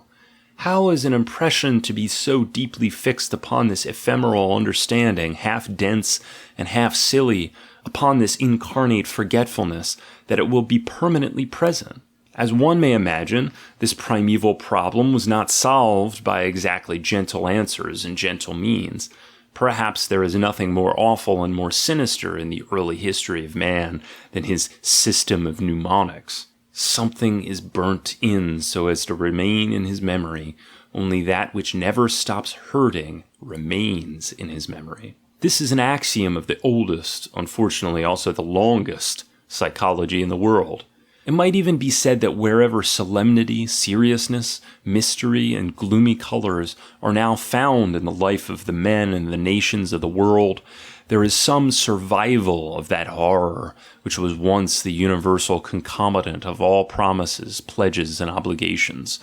The past with all its length, depth, and hardness, wafts to us its breath and bubbles up in us again when we become serious. When man thinks it necessary to make for himself a memory, he never accomplishes it without blood, tortures, and sacrifices. The most dreadful sacrifices and forfeitures, among them the sacrifice of the firstborn, the most loathsome mutilation, for instance castration, the most cruel rituals of all the religious cults, for all religions are at really bottom systems of cruelty. All these things originate from that instinct which found in pain its most potent mnemonic. In a certain sense, the whole of asceticism is to be ascribed to this. Certain ideas have got to be made inextinguishable, omnipresent, fixed, with the object of hypnotizing the whole nervous and intellectual system through these fixed ideas. And the ascetic methods and modes of life are the means of freeing those ideas from the competition of all other ideas so as to make them unforgettable. The worse memory man has, the ghastlier the signs presented by his customs. The severity of the penal laws affords in particular a gauge of the extent of man's difficulty in conquering forgetfulness, and in keeping with a few primal postulates of social intercourse ever present to the minds of those who are the slaves of every momentary emotion and every momentary desire. We Germans do certainly not regard ourselves as a especially cruel and hard-hearted nation, still less as an especially casual and happy-go-lucky one. But one has only to look at our old penal ordinances in order to realize what a lot of trouble it takes in the world to evolve a nation of thinkers. I mean, the European nation, which exhibits at this very day the maximum of reliability, seriousness, bad taste, and positiveness, which has on the strength of these qualities a right to train every kind of European Mandarin. These Germans employed terrible means to make for themselves a memory, to enable them to master the rooted plebeian instincts and the brutal crudity of those instincts. Think of the old German punishments, for instance, stoning. As far back as the legend, the millstone falls on the head of the guilty man. Breaking on the wheel, the most original invention and specialty of the German genius in the sphere of punishment. Dart throwing, tearing, or trampling by horses. Quartering. Boiling the criminal in oil or wine, still prevalent in the 14th and 15th centuries. The highly popular flaying, slicing into strips, cutting the flesh out of the breast. Think also of the evildoer being besmeared with honey and then exposed to the flies in a blazing sun. It was by the help of such images and precedents that man eventually kept it in his memory 5 or 6 I will nots, with regard to which he had already given his promise, so as to be able to enjoy the advantages of society. And verily, with the help of this kind of memory, man eventually attained reason. Alas! Reason, seriousness, mastery over the emotions, all these gloomy, dismal things which are called reflection, all these privileges and pageantries of humanity. How dear is the price that they have exacted. How much blood and cruelty is the foundation of all good things. 4. But how is it that the other melancholy object, the consciousness of sin, The whole bad conscience came into the world. And it is here that we turn back to our genealogists of morals. For the second time, I say, or have I not said it yet, that they are worth nothing. Just their own 5 spans long limited modern experience, no knowledge of the past and no wish to know it, still less a historic instinct, a power of second sight, which is what is really required in this case. And despite this, to go in for the history of morals, it stands to reason that this must needs produce results which are removed from the truth by something more than a respectful distance. Have these current genealogists of morals ever allowed themselves to have even the vaguest notion, for instance, that the cardinal moral idea of ought originates from the very material idea of owe? Or that punishment, developed as a retaliation absolutely independently of any preliminary hypothesis of the freedom or determination of the will? And this to such an extent that a high degree of civilization was always first necessary for the animal man to begin to make those much more primitive distinctions of intentional, negligent, accidental, responsible, and their contraries, and apply them in the assessing of punishment.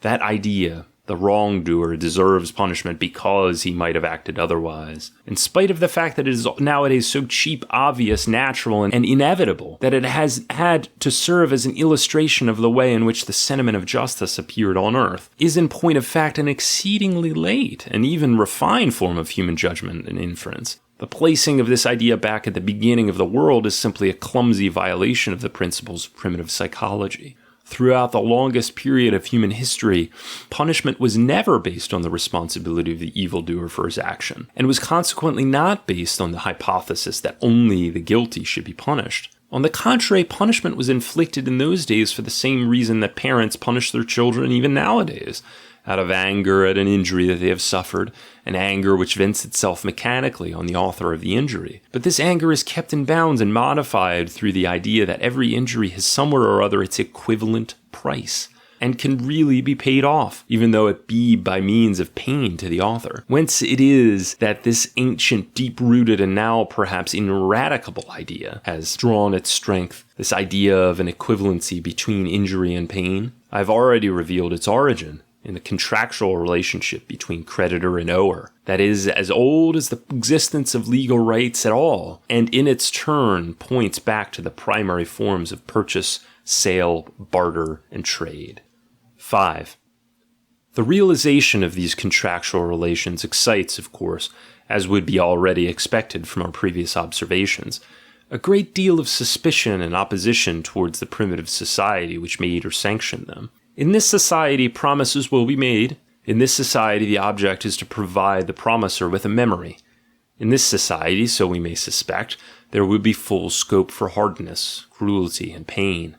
The ower, in order to induce credit in his promise of repayment, in order to give a guarantee of the earnestness and sanctity of his promise, in order to drill into his conscience the duty, the solemn duty of repayment, will, by virtue of a contract with his creditor to meet the contingency of his not paying, pledge something that he still possesses, something that he still has in his power, for instance, his life or his wife, or his freedom or his body, or under certain religious conditions, even his salvation, his soul's welfare, even his peace in the grave. So in Egypt, where the corpse of the ower found even in the grave no rest from the creditor. Of course, from the Egyptian standpoint, this peace was a matter of particular importance. But especially has the creditor the power of inflicting on the body of the ower all kinds of pain and torture. The power, for instance, of cutting off from it an amount that appeared proportionate to the greatness of the debt. This point of view resulted in the universal prevalence at an early date of precise schemes of valuation, frequently horrible in the minuteness and meticulosity of their application, legally sanctioned schemes of valuation for individual limbs and parts of the body. I consider it as already a progress, as a proof of a freer, less petty, and more Roman conception of law, when the Roman Code of the 12 Tables decreed that it was immaterial how much or how little the creditors in such a contingency cut off. Si plus minusve secerunt ne fraude esto. Let us make the logic of the whole of this equalization process clear. It is strange enough. The equivalence consists in this. Instead of an advantage directly compensatory of his injury, That is, instead of an equalization in money, lands, or some kind of chattel, the creditor is granted by way of repayment and compensation a certain sensation of satisfaction. The satisfaction of being able to vent without any trouble his power on one who is powerless. The delight de faire le mal pour le plaisir de la faire. The joy in sheer violence.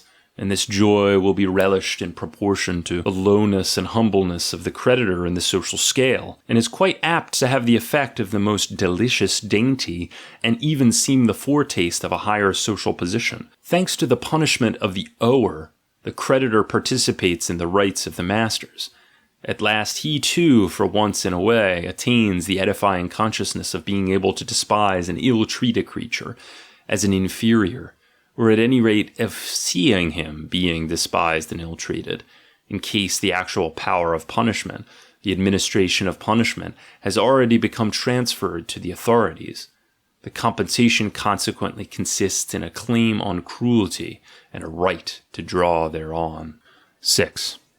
It is then in this sphere of the law of contract that we find the cradle of the whole moral world, of the ideas of guilt, conscience, duty, the sacredness of duty, their commencement, like the commencement of all great things within the world, is thoroughly and continuously saturated with blood. And should we not add that this world has never really lost a certain savor of blood and torture? Not even in old Kant, the categorical imperative reeks of cruelty. It was in this sphere likewise that there first became formed that sinister and perhaps now indissoluble association of the ideas of guilt and suffering. To put the question yet again, why can suffering be a compensation for owing? Because the infliction of suffering produces the highest degree of happiness, because the injured party will get in exchange for his loss, including his vexation at his loss, an extraordinary counterpleasure, the infliction of suffering, a real feast, something that, as I have said, was all the more appreciated the greater the paradox created by the rank and social status of the creditor.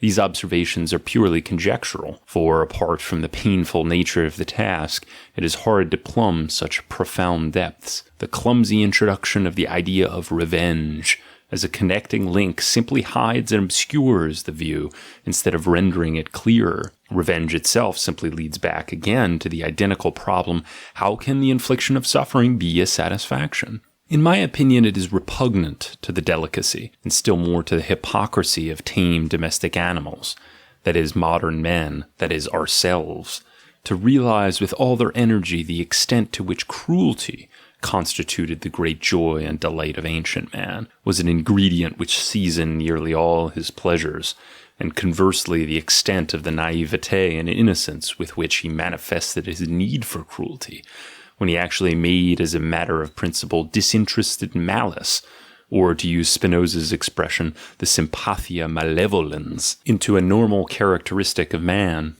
as consequently something to which the conscience says a hearty yes. The more profound observer has perhaps already had sufficient opportunity for noticing this most ancient and radical joy and delight of mankind. In Beyond Good and Evil, aphorism 188, and even earlier, in The Dawn of Day, aphorisms 18, 77, 113, I've cautiously indicated the continually growing spiritualization and deification of cruelty, which pervades the whole history of the higher civilization, and in the larger sense even constitutes it. At any rate, the time is not so long past when it was impossible to conceive of royal weddings and national festivals on a grand scale, without executions, tortures, or perhaps an auto-da-fe, or similarly to conceive of an aristocratic household without a creature to serve a butt for the cruel and malicious baiting of the inmates. The reader will perhaps remember Don Quixote at the court of the Duchess. We read nowadays the whole of Don Quixote with a bitter taste in our mouth,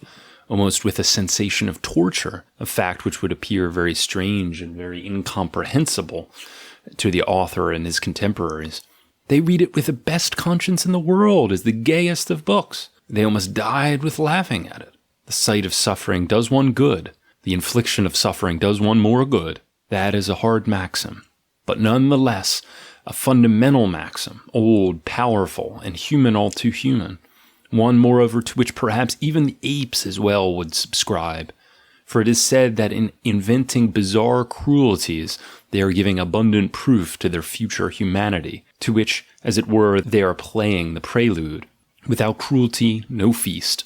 So teaches the oldest and longest history of man, and in punishment too there is so much of the festive. 7.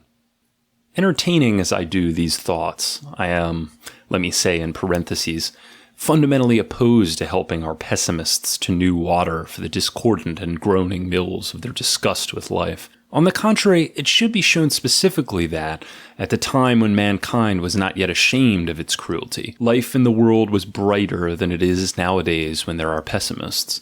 The darkening of the heavens over man has always increased in proportion to the growth of man's shame before man. The tired, pessimistic outlook, the mistrust of the riddle of life, the icy negation of disgusted ennui, all those are not the signs of the most evil age of the human race. Rather much do they come first to the light of day, as the swamp flowers which they are, when the swamp to which they belong comes into existence. I mean the diseased refinement and moralization, thanks to which the animal man has at last learned to be ashamed of all his instincts. On the road to angelhood, not to use in this context a harder word, man has developed that dyspeptic stomach and coated tongue, which have made not only the joy and innocence of the animal repulsive to him, but also life itself, so that sometimes he stands with stopped nostrils before his own self, and, like Pope Innocent III, makes a blacklist of his own horrors.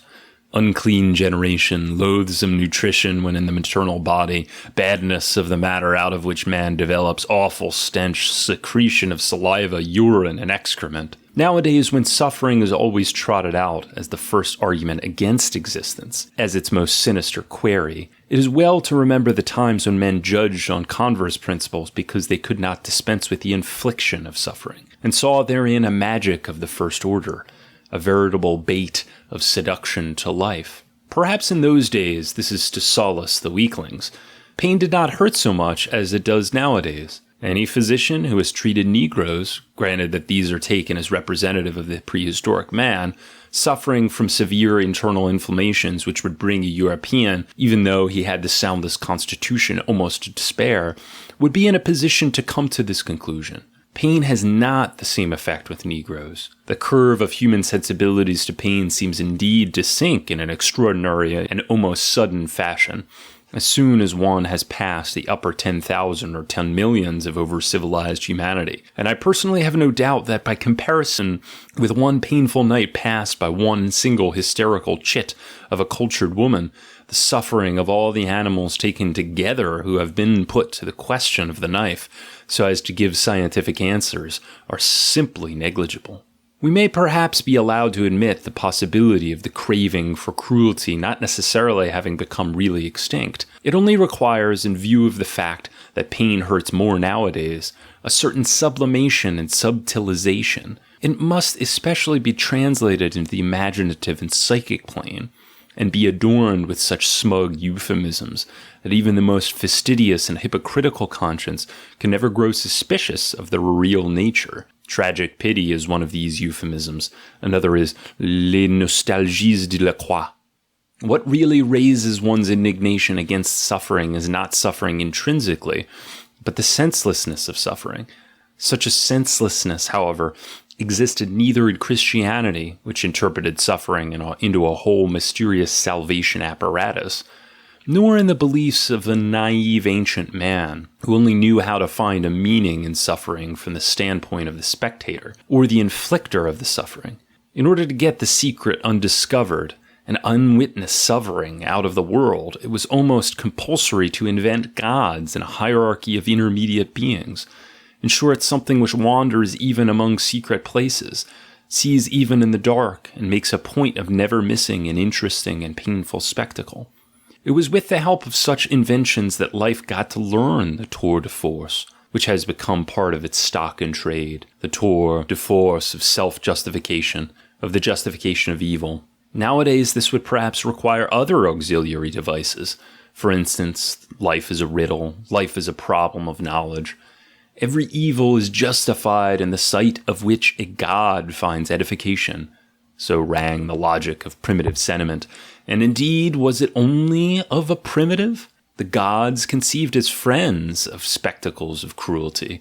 Oh, how far does this primeval conception extend even nowadays into our European civilization? One would perhaps liken this context to consult Luther and Calvin. It is at any rate certain that even the Greeks knew no more piquant seasoning for their happiness of their gods than the joys of cruelty. What, do you think, was the mood with which Homer makes his gods look down upon the fates of men? What final meaning have at bottom the Trojan War and similar tragic horrors? It is impossible to entertain any doubt on the point. They were intended as festival games for the gods, and, insofar as the poet is of a more godlike breed than other man, as festival games also for the poets. It was in just this spirit and no other that at a later date the moral philosophers of Greece conceived the eyes of God as still looking down on the moral struggle, the heroism and the self-torture of the virtuous.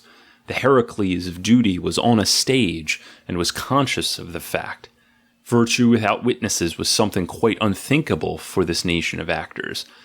Must not that philosophical invention, so audacious and so fatal, which was then absolutely new to Europe, the invention of free will, of the absolute spontaneity of man and good and evil, simply have been made for the specific purpose of justifying the idea that the interest of the gods in humanity and human virtue was inexhaustible? There would never, on the stage of this free will world, be a dearth of really new, really novel and exciting situations, plots, catastrophes. A world thought out on completely deterministic lines would be easily guessed by the gods, and would consequently soon bore them. Sufficient reason for these friends of the gods, the philosophers, not to ascribe to their gods such a deterministic world. The whole of ancient humanity is full of delicate consideration for the spectator, being as it is a world of thorough publicity and theatricality, which could not conceive of happiness without spectacles and festivals. And as has already been said, even in great punishment, there is so much which is festive. 8.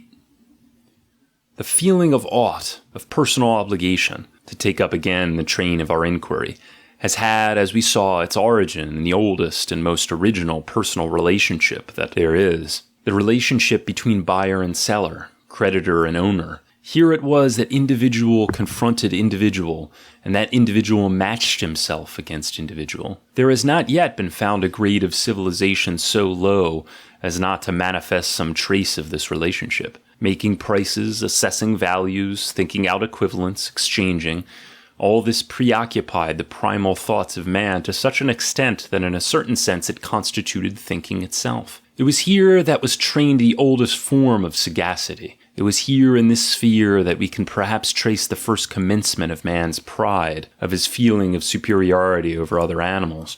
Perhaps our word mensch, manas, still expresses just something of this self-pride. Man denoted himself as the being who measures values, who values and measures, as the assessing animal par excellence.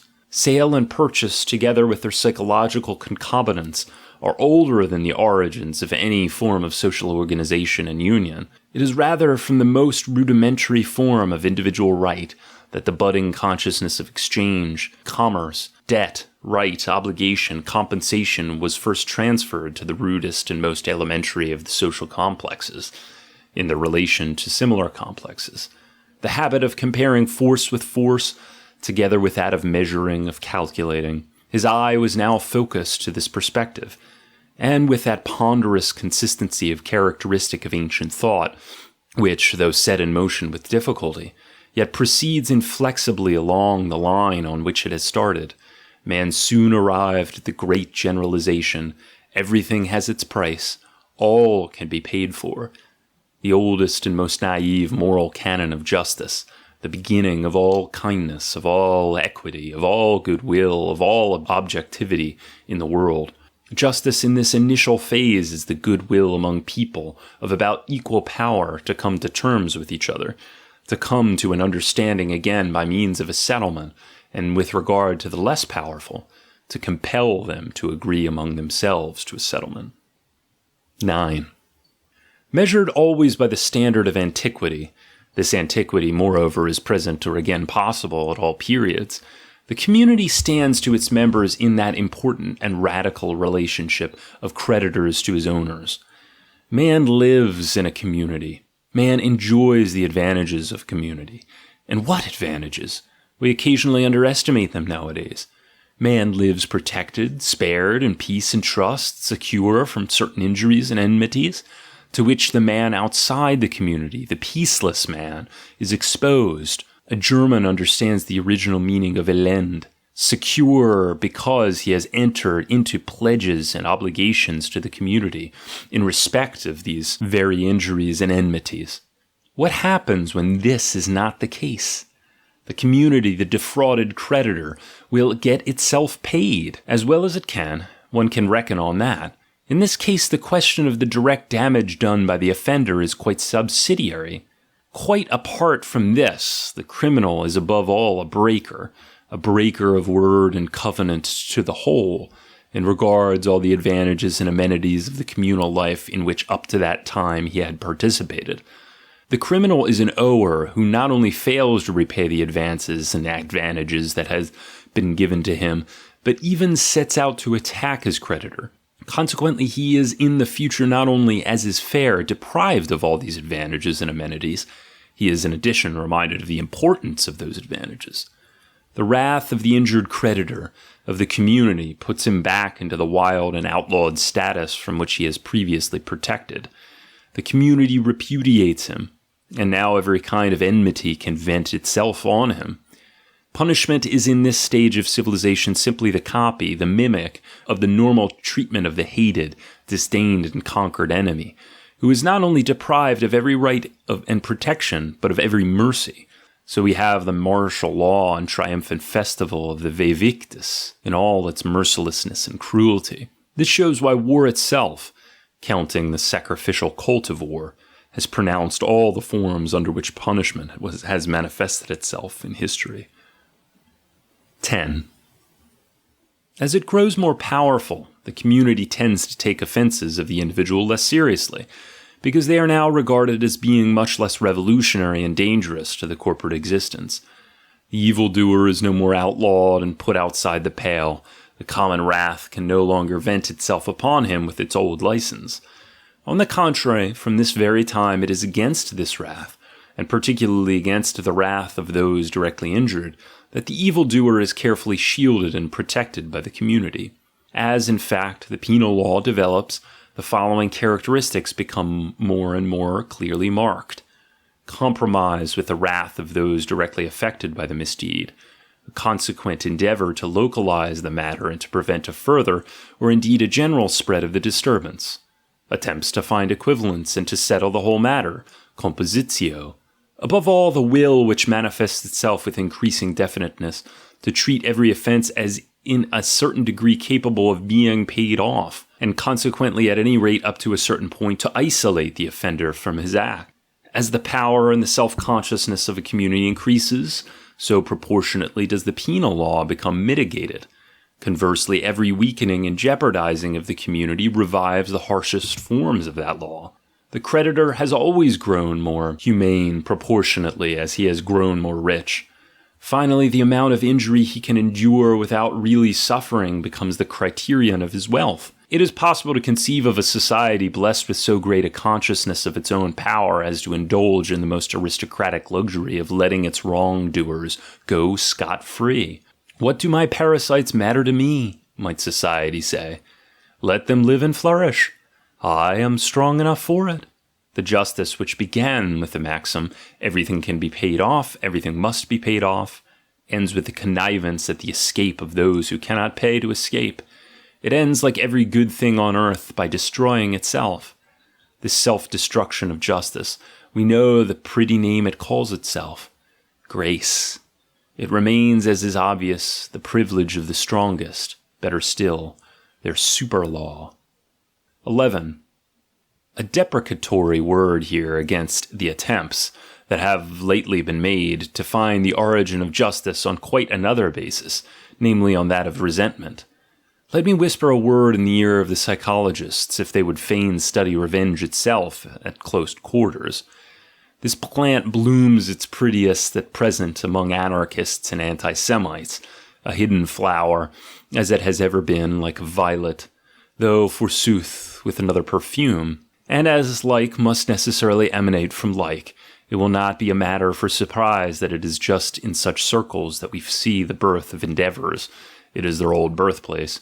Compare above, first essay, paragraph 14, to sanctify revenge under the name of justice, as though justice were at bottom merely a development of the consciousness of injury, and thus with the rehabilitation of revenge to reinstate generally and collectively all the reactive emotions. I object to this last point least of all. It even seems meritorious when regarded from the standpoint of the whole problem of biology, from which standpoint the value of these emotions has up to the present been underestimated. And that to which I alone call attention is the circumstance that it is the spirit of revenge itself from which develops this new nuance of scientific equity for the benefit of hate, envy, mistrust, jealousy, suspicion, rancor, revenge. This scientific equity stops immediately and makes way for the accents of deadly enmity and prejudice, so soon as another group of emotions comes on the scene, which in my opinion are of a much higher biological value than these reactions, and consequently have a paramount claim to the valuation and appreciation of science.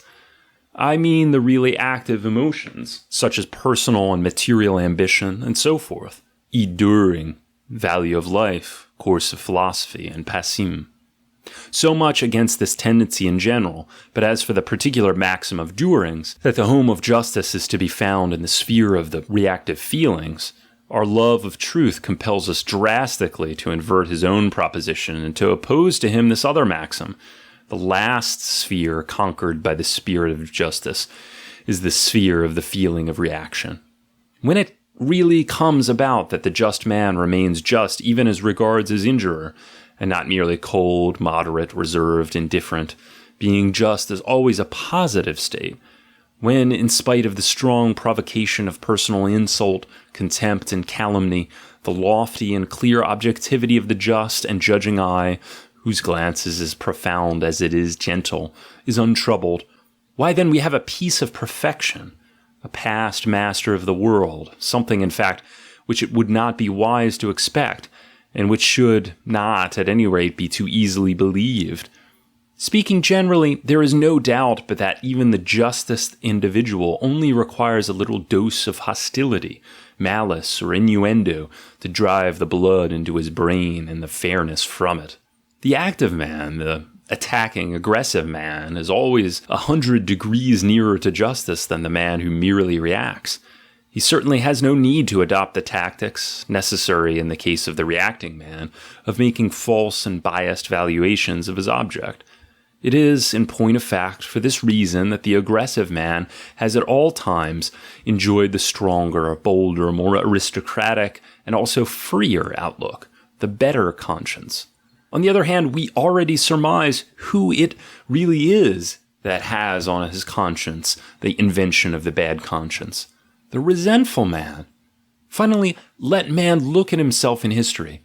In what sphere up to the present has the whole administration of law, the actual need of law, found its earthly home? Perchance in the sphere of the reacting man? Not for a minute. Rather in that of the active, strong, spontaneous, aggressive man? I deliberately defy the above-mentioned agitator, who himself makes this self-confession, "The creed of revenge has run through all my works and endeavors like the red thread of justice," and say that judged historically, law in the world represents the very war against the reactive feelings, the very war waged on those feelings by the powers of activity and aggression, which devote some of their strength to damming and keeping within bounds this effervescence of hysterical reactivity, and to forcing it to some compromise. Everywhere where justice is practiced and justice is maintained, it is to be observed that the stronger power, when confronted with the weaker powers which are inferior to it, whether they be groups or individuals, searches for weapons to put an end to the senseless fury of resentment, while it carries on its object, partly by taking the victim of resentment out of the clutches of revenge, partly by substituting for revenge a campaign of its own against the enemies of peace and order, partly by finding, suggesting, and occasionally enforcing settlements, partly by standardizing certain equivalents for injuries, to which equivalence the element of resentment is henceforth finally referred. The most drastic measure, however, taken and effectuated by the supreme power to combat the preponderance of the feelings of spite and vindictiveness, it takes this measure as soon as it is at all strong enough to do so, is the foundation of law, the imperative declaration of what in its eyes is to be regarded as just and lawful, and what unjust and unlawful. And while after the foundation of law, the supreme power treats the aggressive and arbitrary acts of individuals or of whole groups as a violation of law and a revolt against itself, it distracts the feelings of its subjects from the immediate injury inflicted by such a violation, and thus eventually attains the very opposite result to that always desired by revenge, which sees and recognizes nothing but the standpoint of the injured party. From henceforth, the eye becomes trained to a more and more impersonal valuation of the deed, even the eye of the injured party himself, though this is in the final stage of all, as has been previously remarked. On this principle, right and wrong first manifest themselves after the foundation of law, and not, as Dühring maintains, only after the act of violation. To talk of intrinsic right and intrinsic wrong is absolutely nonsensical. Intrinsically, as an injury, an oppression, an exploitation, an annihilation can be nothing wrong, inasmuch as life is essentially, that is, in its cardinal functions, something which functions by injuring, oppressing, exploiting, and annihilating, and is absolutely inconceivable without such a character. It is necessary to make an even more serious confession. Viewed from the most advanced biological standpoint, conditions of legality can be only exceptional conditions, in that they are partial restrictions of the real life will, which makes for power, and in that they are subordinated to the life will's general end as particular means, that is, as means to create larger units of strength. A legal organization conceived of as sovereign and universal, not as a weapon in a fight for complexes of power, but as a weapon against fighting, generally something after the style of Dühring's communistic model of treating every will as equal with every other will, would be a principle hostile to life, a destroyer and dissolver of man, an outrage on the future of man, a symptom of fatigue, a secret cut to nothingness. 12. A word more on the origin and end of punishment, two problems which are or ought to be kept distinct, but which unfortunately are usually lumped into one. And what tactics have our moral genealogists employed up to the present in these cases? Their inveterate naivete.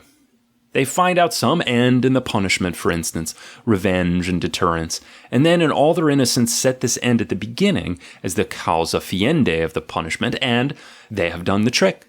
But the patching up of a history of the origin of law is the last use to which the end of law ought to be put. Perhaps there is no more pregnant principle for any kind of history than the following, which, difficult though it is to master, should nonetheless be mastered in every detail. The origin of the existence of a thing and its final utility, its practical application and incorporation in a system of ends, are toto caelo opposed to each other. Everything, anything which exists and which prevails anywhere, will always be put to new purposes by a force superior to itself, will be commandeered afresh, will be turned and transformed to new uses. All happening in the organic world consists of overpowering and dominating, and again, all overpowering and domination is a new interpretation and adjustment, which must necessarily obscure or absolutely extinguish the subsisting meaning and end. The most perfect comprehension of the utility of any physiological organ, or also of a legal institution, social custom, political habit, form in art or in religious worship, does not for a minute imply any simultaneous comprehension of its origin. This may seem uncomfortable and unpalatable to the older men, for it has been the immemorial belief that understanding the final cause or the utility of a thing, and form and an institution, means also understanding the reason for its origin. To give an example of this logic, the eye was made to see, the hand was made to grasp, so even punishment was conceived as invented with a view to punishing. But all ends and all utilities are only signs that a will to power has mastered a less powerful force, has impressed thereon out of its own self the meaning of a function, and the whole history of a thing, an organ, a custom, can on the same principle be regarded as a continuous sign chain of perpetually new interpretations and adjustments, whose causes, so far from needing to have even a mutual connection, sometimes follow and alternate with each other absolutely haphazard. Similarly, the evolution of a thing, of a custom, is anything but its progressus to an end, still less a logical and direct progressus attained with the minimum expenditure of energy and cost. It is rather the succession of processes of subjugation, more or less profound, more or less mutually independent, which operate on the thing itself. It is further the resistance which in each case invariably displayed this subjugation, the protean wriggles by way of defense and reaction, and further the results of successful counter-efforts. The form is fluid, but the meaning is even more so. Even inside every individual organism, the case is the same. With every genuine growth of the whole, the function of individual organs becomes shifted. In certain cases, a partial perishing of these organs, a diminution of their numbers, for instance through annihilation of the connecting members, can be a symptom of growing strength and perfection. What I mean is this: even partial loss of utility, decay, and degeneration, loss of function and purpose, in a word death, appertain to the conditions of a genuine progressus, which always appears in the shape of a will and way to greater power, and is always realized at the expense of innumerable smaller powers. The magnitude of a progress is gauged by the greatness of the sacrifice that it requires. Humanity is a mass sacrificed to the prosperity of the one stronger species of man. That would be a progress. I emphasize all the more this cardinal characteristic of the historic method, for the reason that in its essence it runs counter to predominant instincts and prevailing taste, which must prefer to put up with absolute casualness, even with the mechanical senselessness of all phenomena, than with the theory of a power will, an exhaustive play throughout all phenomena. The democratic idiosyncrasy against everything which rules and wishes to rule, the modern misarchism, to coin a bad word for a bad thing, has gradually but so thoroughly transformed itself into the guise of intellectualism, the most abstract intellectualism, that even nowadays it penetrates and has the right to penetrate step by step into the most exact and apparently the most objective sciences. This tendency has in fact, in my view, already dominated the whole of physiology and biology, and to their detriment, as is obvious, insofar as it has spirited away a radical idea, the idea of true activity. The tyranny of this idiosyncrasy, however, results in the theory of adaptation being pushed forward into the van of the argument, exploited. Adaptation, that means to say, a second-class activity, a mere capacity for reacting. In fact, life itself has been defined, by Herbert Spencer, as an increasingly effective internal adaptation to external circumstances. This definition, however, fails to realize the real essence of life, its will to power. It fails to appreciate the paramount superiority enjoyed by those plastic forces of spontaneity, aggression, and encroachment, with their new interpretations and tendencies, to the operation of which adaptation is only a natural corollary. Consequently, the sovereign office of the highest functionaries in the organism itself, among which the life will appears as an active and formative principle, is repudiated. One remembers Huxley's reproach to Spencer of his administrative nihilism, but it is a case of something much more than administration. Second essay, Guilt, Bad Conscience, and the Like, Part 2. 13. To return to our subject, namely punishment, we must make consequently a double distinction. First, the relatively permanent element, the custom, the act, the drama, a certain rigid sequence of method and procedure. On the other hand, the fluid element, the meaning, the end, the expectation which is attached to the operation of any such procedure. At this point, we immediately assume, per analogium, in accordance with the theory of the historic method, which we have elaborated above, that the procedure itself is something older and earlier than its utilization and punishment, that this utilization was introduced and interpreted into the procedure, which had existed for a long time but whose employment had another meaning. In short, that the case is different from that hitherto supposed by our naive genealogists of morals and of law, who thought that the procedure was invented for the purpose of punishment, in the same way that the hand had been previously thought to have been invented for the purpose of grasping. With regard to the other element in punishment, its fluid element, its meaning, the idea of punishment at a very late stage of civilization, for instance, contemporary Europe, is not content with manifesting merely one meaning, but manifests a whole synthesis of meanings. The past general history of punishment, the history of its employment for the most diverse ends, crystallizes eventually into a kind of unity, which is difficult to analyze into its parts, and which, it is necessary to emphasize, absolutely defies definition. It is nowadays impossible to say definitely the precise reason for punishment. All ideas in which a whole process is promiscuously comprehended elude definition. It is only that to which has no history, which can be defined. At an earlier stage, on the contrary, that synthesis of meanings appears much less rigid and much more elastic.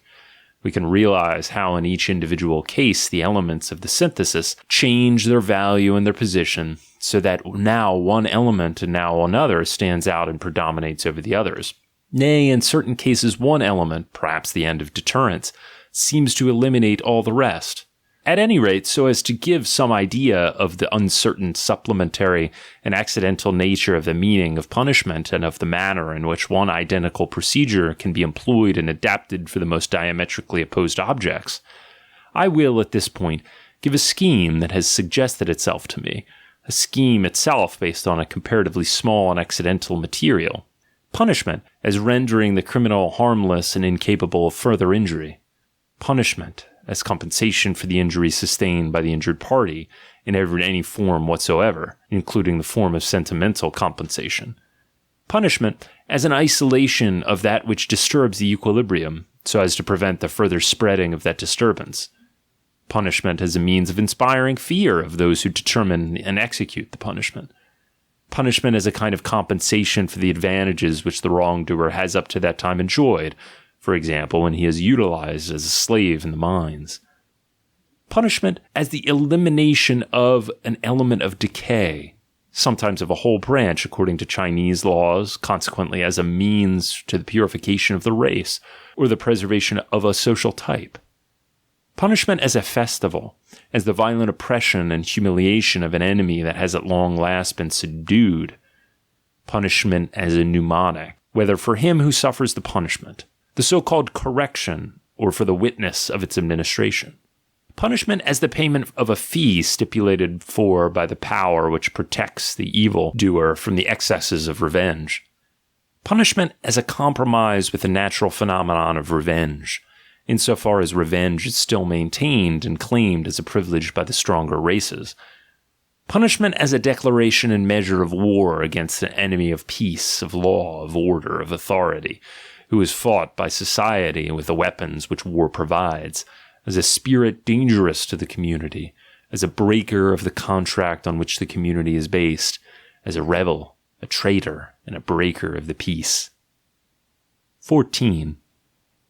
This list is certainly not complete. It is obvious that punishment is overloaded with utilities of all kinds. This makes it all the more permissible to eliminate one supposed utility, which passes, at any rate in the popular mind, for the most essential utility, and which is just what even now provides the strongest support for that faith in punishment which is nowadays, for many reasons, tottering. Punishment is supposed to have the value of exciting in the guilty the consciousness of guilt.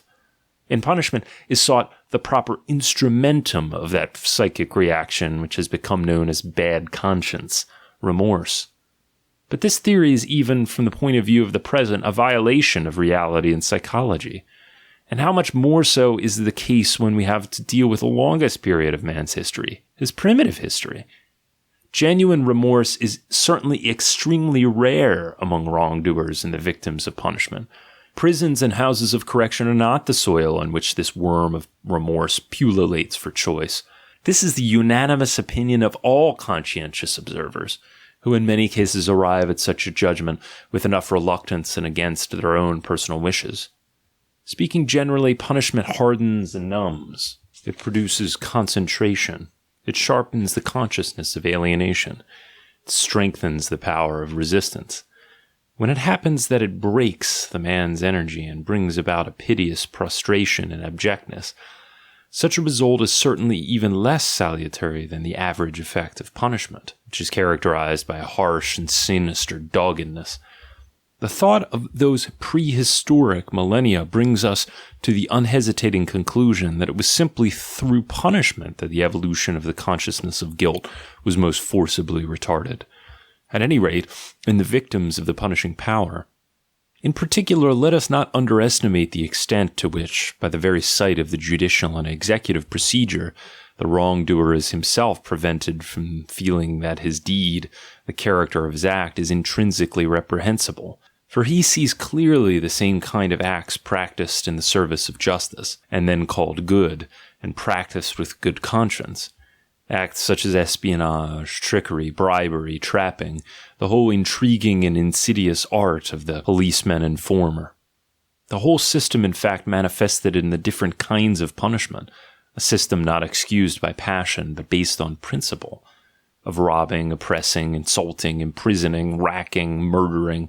All this he sees treated by his judges, not as acts meriting censure and condemnation in themselves, but only in a particular context and application. It was not on this soil that grew the bad conscience, that most sinister and interesting plant of our earthly vegetation. In point of fact, throughout the most lengthy period, no suggestion of having to do with a guilty man manifested itself in the consciousness of the man who judged and punished. One had merely to deal with an author of an injury, an irresponsible piece of fate. And the man himself, on whom the punishment subsequently fell like a piece of fate, was occasioned no more of an inner pain than would be occasioned by the sudden approach of some uncalculated event, some terrible natural catastrophe, a rushing, crushing avalanche against which there is no resistance. 15. This truth came insidiously enough to the consciousness of Spinoza, to the disgust of his commentators who, like Kuno Fischer for instance, give themselves no end of trouble to misunderstand him on this point. When one afternoon, as he sat raking up who knows what memory, he indulged in the question of what was really left for him personally of the celebrated morsus conscientiae, Spinoza, who had relegated good and evil to the sphere of human imagination, and indignantly defended the honor of his free God against those blasphemers who affirmed that God did everything sub ratione boni, but this was tantamount to subordinating God to fate, and would really be the greatest of all absurdities. For Spinoza, the world had returned again to that innocence in which it lay before the discovery of the bad conscience. What, then, had happened to the morsus conscientiae? The antithesis of gaudium, said he at last to himself. A sadness accompanied by the recollection of a past event which had turned out contrary to all expectation. Ethics, Book 3, Proposition 18, Scholium 1, 2. Evildoers have throughout thousands of years felt when overtaken by punishment exactly like Spinoza on the subject of their offense. Here is something which went wrong, contrary to my anticipation. Not, I ought not to have done this. They submitted themselves to punishment, just as one submits oneself to his disease, to a misfortune, or to death, with that stubborn and resigned fatalism which gives the Russians, for instance, even nowadays the advantage over us Westerners in the handling of life.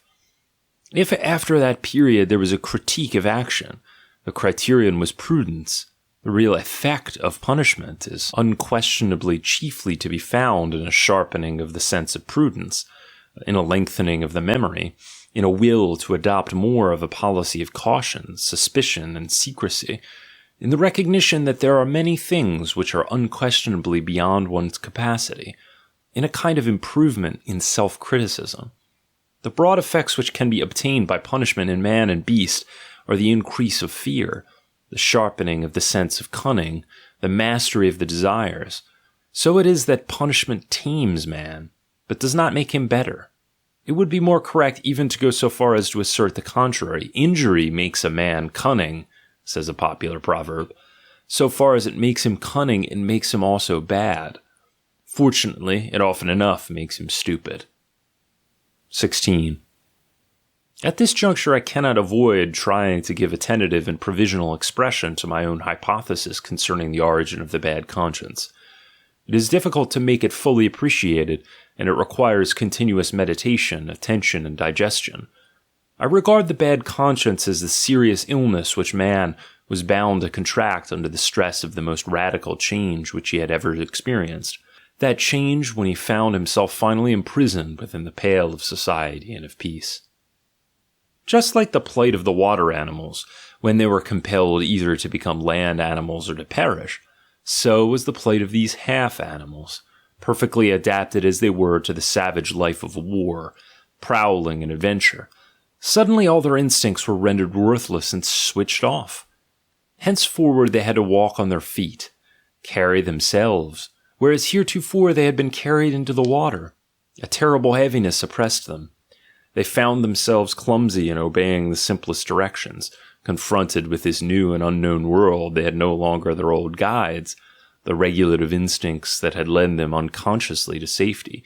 They were reduced, were those unhappy creatures, to thinking, inferring, calculating, putting together causes and results, reduced to that poorest and most erratic organ of theirs, their consciousness. I do not believe there was ever in the world such a feeling of misery, such a leaden discomfort. Further, those old instincts had not immediately ceased their demands. Only it was difficult and rarely possible to gratify them. Speaking broadly, they were compelled to satisfy themselves by new and, as it were, hole and corner methods. All instincts which do not find a vent without turn inwards. This is what I mean by the growing internalization of man.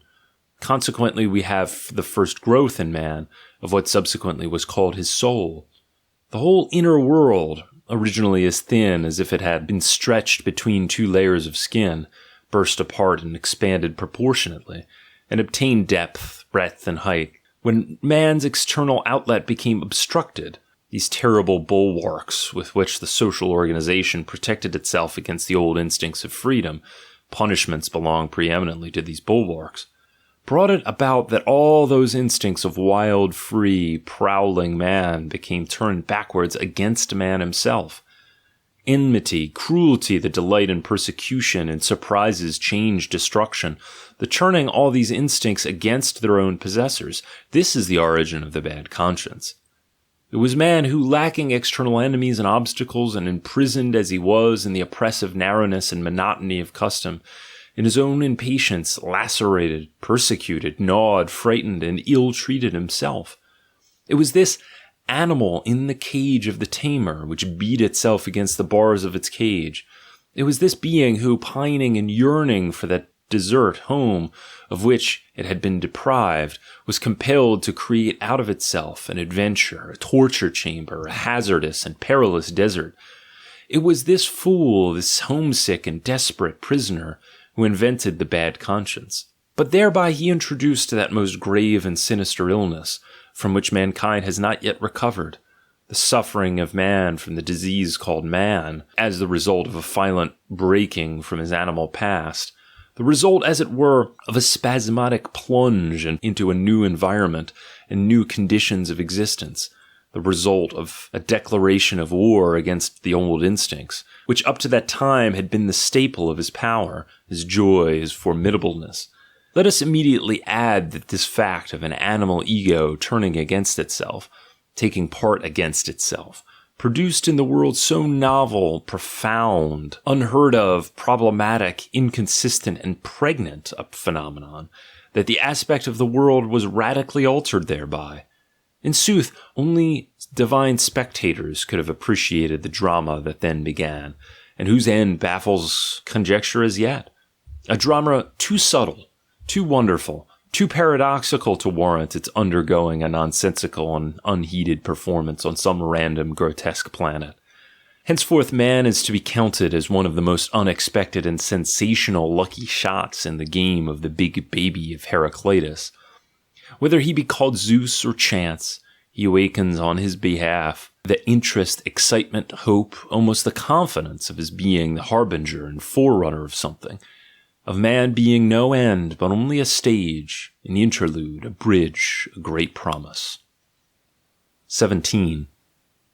It is primarily involved in this hypothesis of the origin of bad conscience, that alteration was no gradual and no voluntary alteration, and that it did not manifest itself as an organic adaptation to new conditions, but as a break, a jump, a necessity, an inevitable fate against which there was no resistance and never a spark of resentment. And secondarily, that the fitting of a hitherto unchecked and amorphous population into a fixed form, starting as it had done in an act of violence, could only be accomplished by acts of violence and nothing else. That the oldest state appeared consequently as a ghastly tyranny, a grinding, ruthless piece of machinery, which went on working till this raw material of a semi-animal populace was not only thoroughly kneaded and elastic, but also molded. I used the word state. My meaning is self-evident, namely, a herd of blond beasts of prey, a race of conquerors and masters, which with all its warlike organization and all its organizing power pounces with its terrible claws on a population, in numbers possibly tremendously superior, but as yet formless, as yet nomad. Such is the origin of the state. That fantastic theory that makes it begin with a contract is, I think, disposed of. He who can command, he who is a master by nature, he who comes on the scene forceful in deed and gesture, what has he to do with contracts? Such beings defy calculation. They come like fate, without cause, reason, notice, excuse. They are there as the lightning is there, too. Terrible, too sudden, too convincing, too different to be personally even hated. Their work is an instinctive creating and impressing of forms. They are the most involuntary, unconscious artists that there are. Their appearance produces instantaneously a scheme of sovereignty which is live, in which the functions are partitioned and apportioned, in which above all no part is received or finds a place until pregnant with a meaning in regard to the whole. They are ignorant of the meaning of guilt, responsibility, consideration, are these born organizers. In them predominates that terrible artist egoism that gleams like brass and that knows itself justified to all eternity in its work, even as a mother in her child. It is not in them that there grew the bad conscience. That is elementary. But it would not have grown without them. Repulsive growth as it was, it would be missing, had not a tremendous quantity of freedom been expelled from the world by the stress of their hammer strokes, their artist violence, or been at any rate made invisible and as it were latent. This instinct of freedom forced into being latent, it is already clear, this instinct of freedom forced back, trodden back, imprisoned within itself, and finally only able to vent and relief in itself. This, only this, is the beginning of the bad conscience. 18. Beware of thinking lightly of this phenomenon by reason of its initial painful ugliness. At bottom, it is the same active force which is at work on a more grandiose scale in those potent artists and organizers and build states, where here internally on a smaller and pettier scale and with a retrogressive tendency makes itself a bad conscience in the labyrinth of the beast, to use Goethe's phrase, and which builds negative ideals. It is, I repeat, that identical instinct of freedom, to use my own language, the will to power. Only the material on which this force with all its constructive and tyrannous nature is let loose is here man himself, his whole old animal self, and not, as in the case of that more grandiose and sensational phenomenon, the other man, other men. This secret self-tyranny, this cruelty of the artist, this delight in giving a form to oneself as a piece of difficult, refractory, and suffering material, in burning in a will, a critique, a contradiction, a contempt, and negation.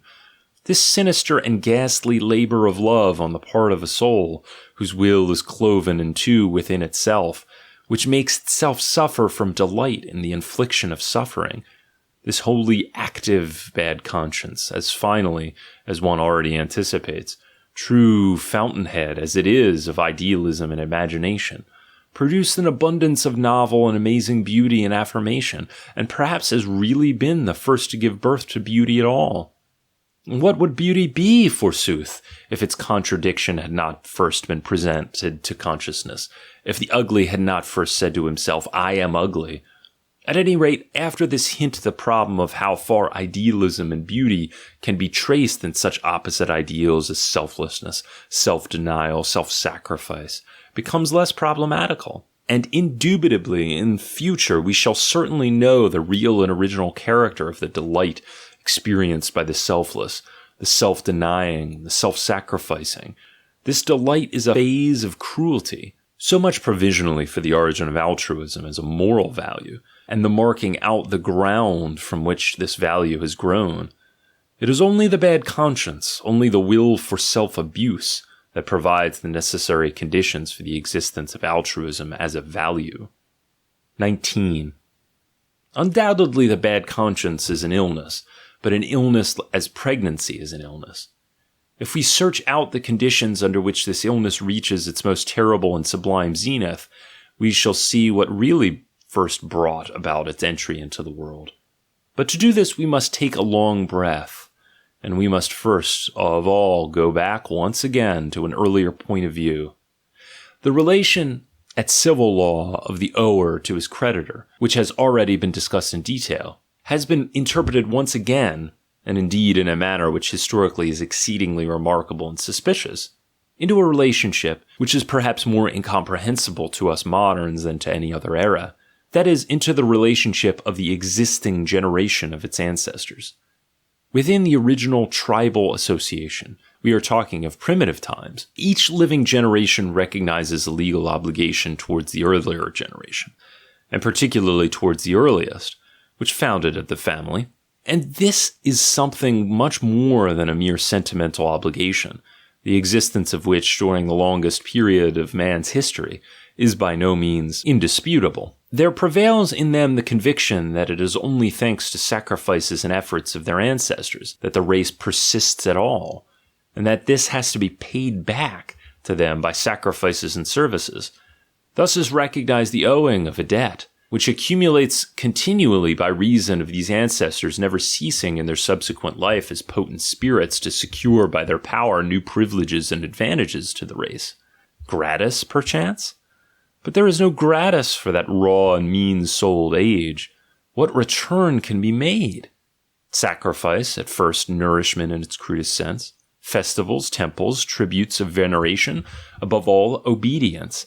Since all customs are, qua works of the ancestors, equally their precepts and commands, are the ancestors ever given enough? This suspicion remains and grows. From time to time it extorts a great wholesale ransom, something monstrous in the way of repayment of the creditor, the notorious sacrifice of the firstborn, for example, blood, human blood in any case. The fear of ancestors and their power, the consciousness of owing debts to them, necessarily increases, according to this kind of logic, in the exact proportion that the race itself increases, that the race itself becomes more victorious, more independent, more honored, more feared. This, and not the contrary, is the fact. Each step towards race decay, all disastrous events, all symptoms of degeneration, of approaching disintegration, always diminish the fear of the founder's spirit, and whittle away the idea of his sagacity, providence, and potent presence. Conceive this crude kind of logic carried to its climax. It follows that the ancestors of the most powerful races must, through the growing fear that they exercise on the imaginations, grow themselves into monstrous dimensions, and become relegated to the gloom of a divine mystery that transcends imagination. The ancestor becomes at last necessarily transfigured into a god. Perhaps this is the very origin of the gods, that is, an origin from fear. And those who feel bound to add, but from piety also, will have difficulty in maintaining this theory with regard to the primeval and longest period of the human race. And, of course, this is even more the case as regard the middle period, the formative period of the aristocratic races which have given back with interest to their founders, the ancestors, heroes, gods, of all those qualities which in the meanwhile have appeared in themselves, that is, the aristocratic qualities. We will later on glance again at the ennobling and promotion of the gods, which of course is totally distinct from their sanctification. Let us now provisionally follow to its end the course of the whole of this development of the consciousness of owing. 20. According to the teaching of history, the consciousness of owing debts to the deity by no means came to an end with the decay of the clan organization of society. Just as mankind has inherited the ideas of good and bad from the race nobility, together with its fundamental tendency towards establishing social distinctions, so with the heritage of the racial and tribal gods, it has also inherited the incubus of debts, as yet unpaid, and the desire to discharge them. The transition is effected by those large populations of slaves and bondsmen who, whether through compulsion or through submission and mimicry, have accommodated themselves to the religion of their masters. Through this channel, these inherited tendencies inundate the world. The feeling of owing a debt to the deity has grown continuously for several centuries, always in the same proportion in which the idea of God and the consciousness of God have grown and become exalted among mankind. The whole history of ethnic fights, victories, reconciliations, amalgamations, everything in fact which precedes the eventual classing of all social elements in each great race synthesis, are mirrored in the hodgepodge genealogy of their gods, in the legends of their fights, victories, and reconciliations. Progress towards universal empires invariably means progress towards universal deities. Despotism, with its subjugation of the independent nobility, always paves the way for some system or other of monotheism. The appearance of the Christian God as the record God up to this time has, for that very reason, brought equally into the world the record amount of guilt consciousness. Granted that we have gradually started on the reverse movement, there is no little probability in this deduction, based on the continuous decay and the belief of the Christian God, to the effect that there also already exists a considerable decay in the human consciousness of owing, of ought. In fact, we cannot shut our eyes to the prospect of the complete and eventual triumph of atheism freeing mankind from all this feeling of obligation to their origin, their causa prima. Atheism and a kind of second innocence complement and supplement each other. 21. So much for my rough and preliminary sketch of the interrelation of ideas, ought, and duty with the postulates of religion. I have intentionally shelved up to the present the actual moralization of these ideas, their being pushed back into the conscience, or more precisely the interweaving of the bad conscience with the idea of God. And at the end of the last paragraph use language to the effect that this moralization did not exist, and that consequently these ideas had necessarily come to an end by reason of what had happened to their hypothesis, the credence in our creditor, in God. The actual facts differ terribly from this theory. It is with the moralization of the ideas ought and duty, and with their being pushed back into the bad conscience, that comes the first actual attempts to reverse the direction of the development we have just described, or at any rate to arrest its evolution. It is just at this juncture that the very hope of an eventual redemption has to put itself once and for all into the prison of pessimism. It is at this juncture that the eye has to recoil and rebound in despair from off an adamantine impossibility.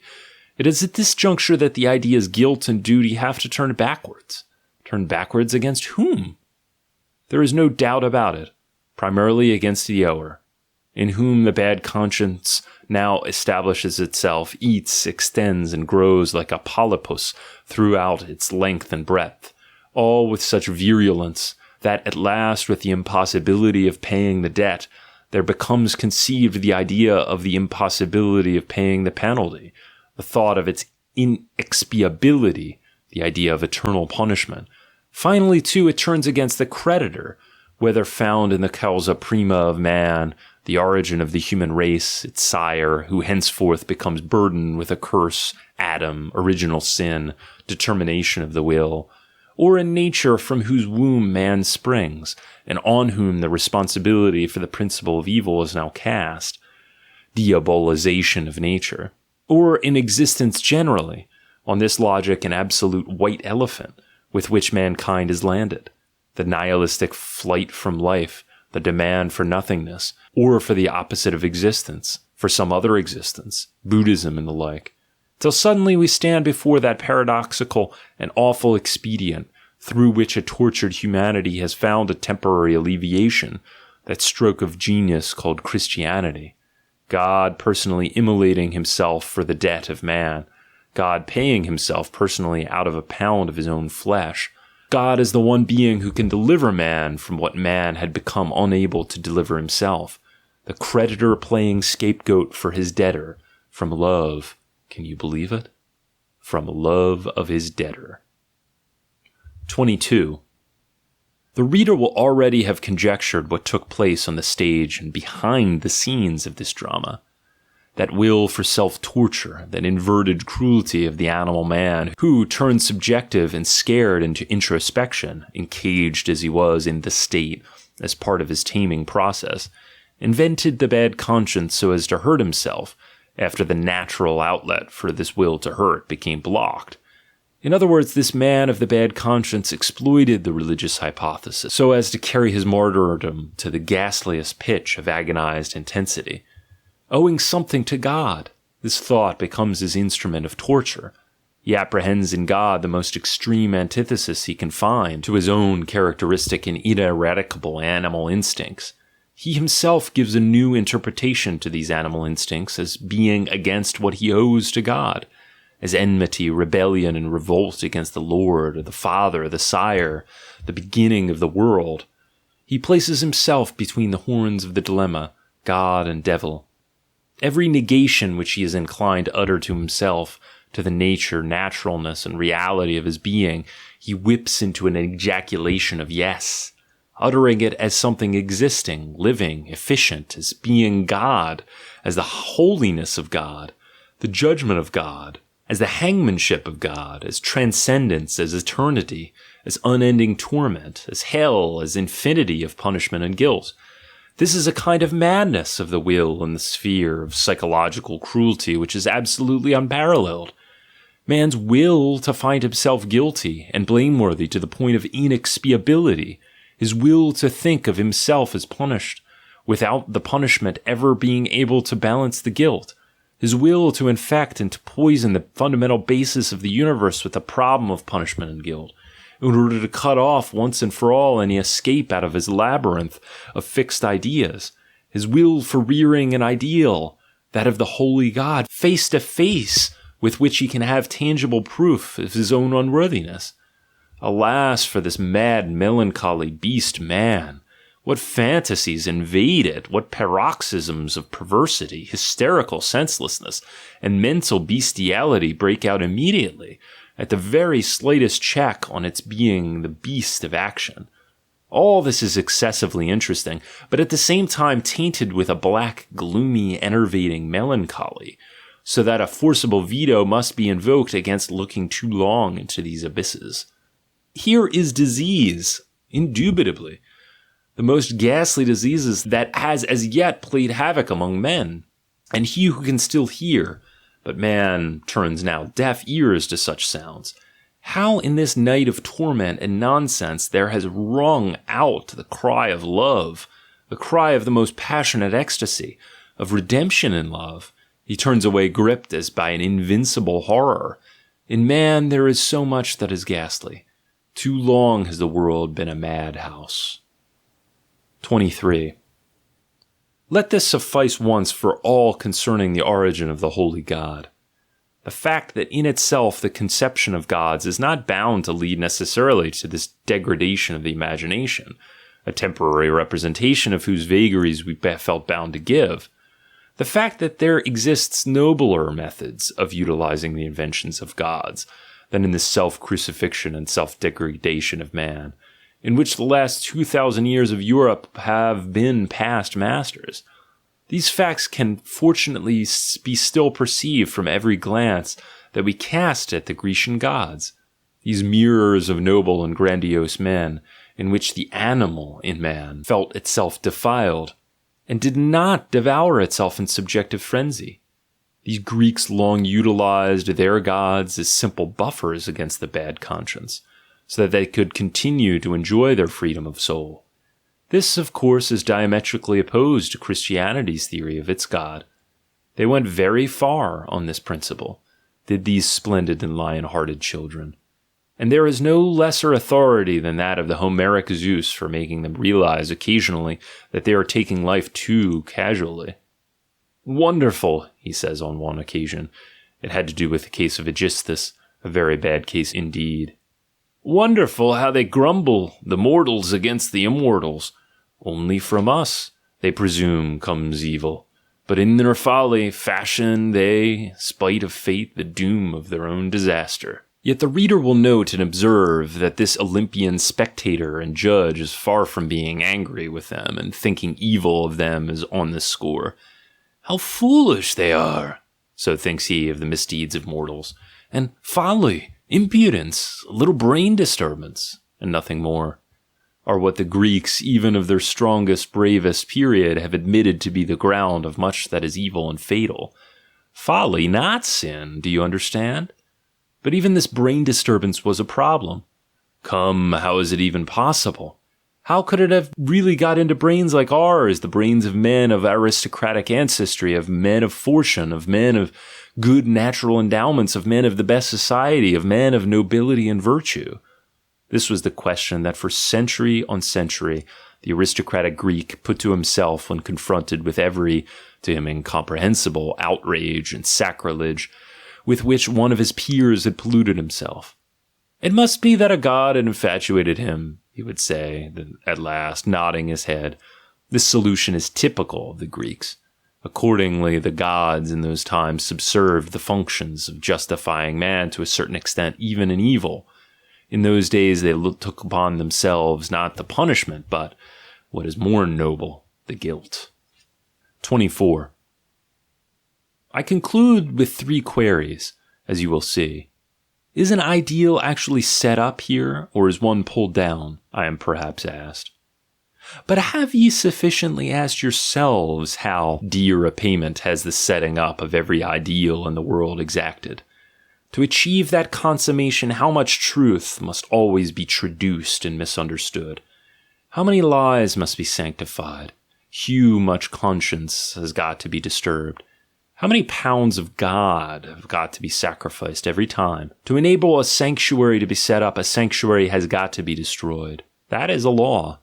Show me an instance of where it has not been fulfilled. We modern men, we inherit the immemorial tradition of vivisecting the conscience and practicing cruelty to our animal selves. That is the sphere of our most protracted training, perhaps of our artistic prowess, at any rate of our dilettantism and our perverted taste.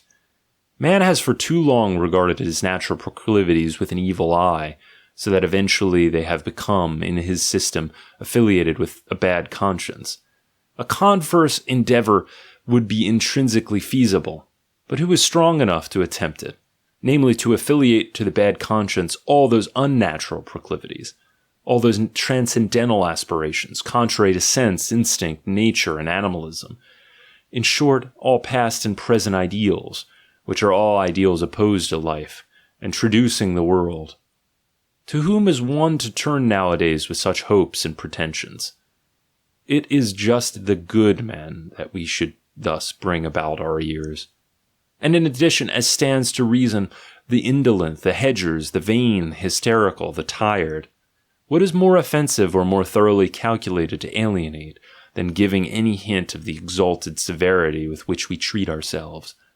And again, how conciliatory, how full of love does all the world show itself towards us as so soon as we do as all the world does, and let ourselves go like all the world.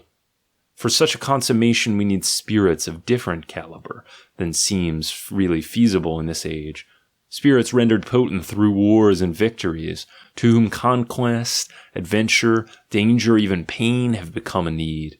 For such a consummation we need habituation to sharp, rare air, to winter wanderings, to literal and metaphorical ice and mountains. We even need a kind of sublime malice, a supreme and most self-conscious insolence of knowledge, which is the appanage of great health. We need to summarize the awful truth. Just this great health. Is this even feasible today?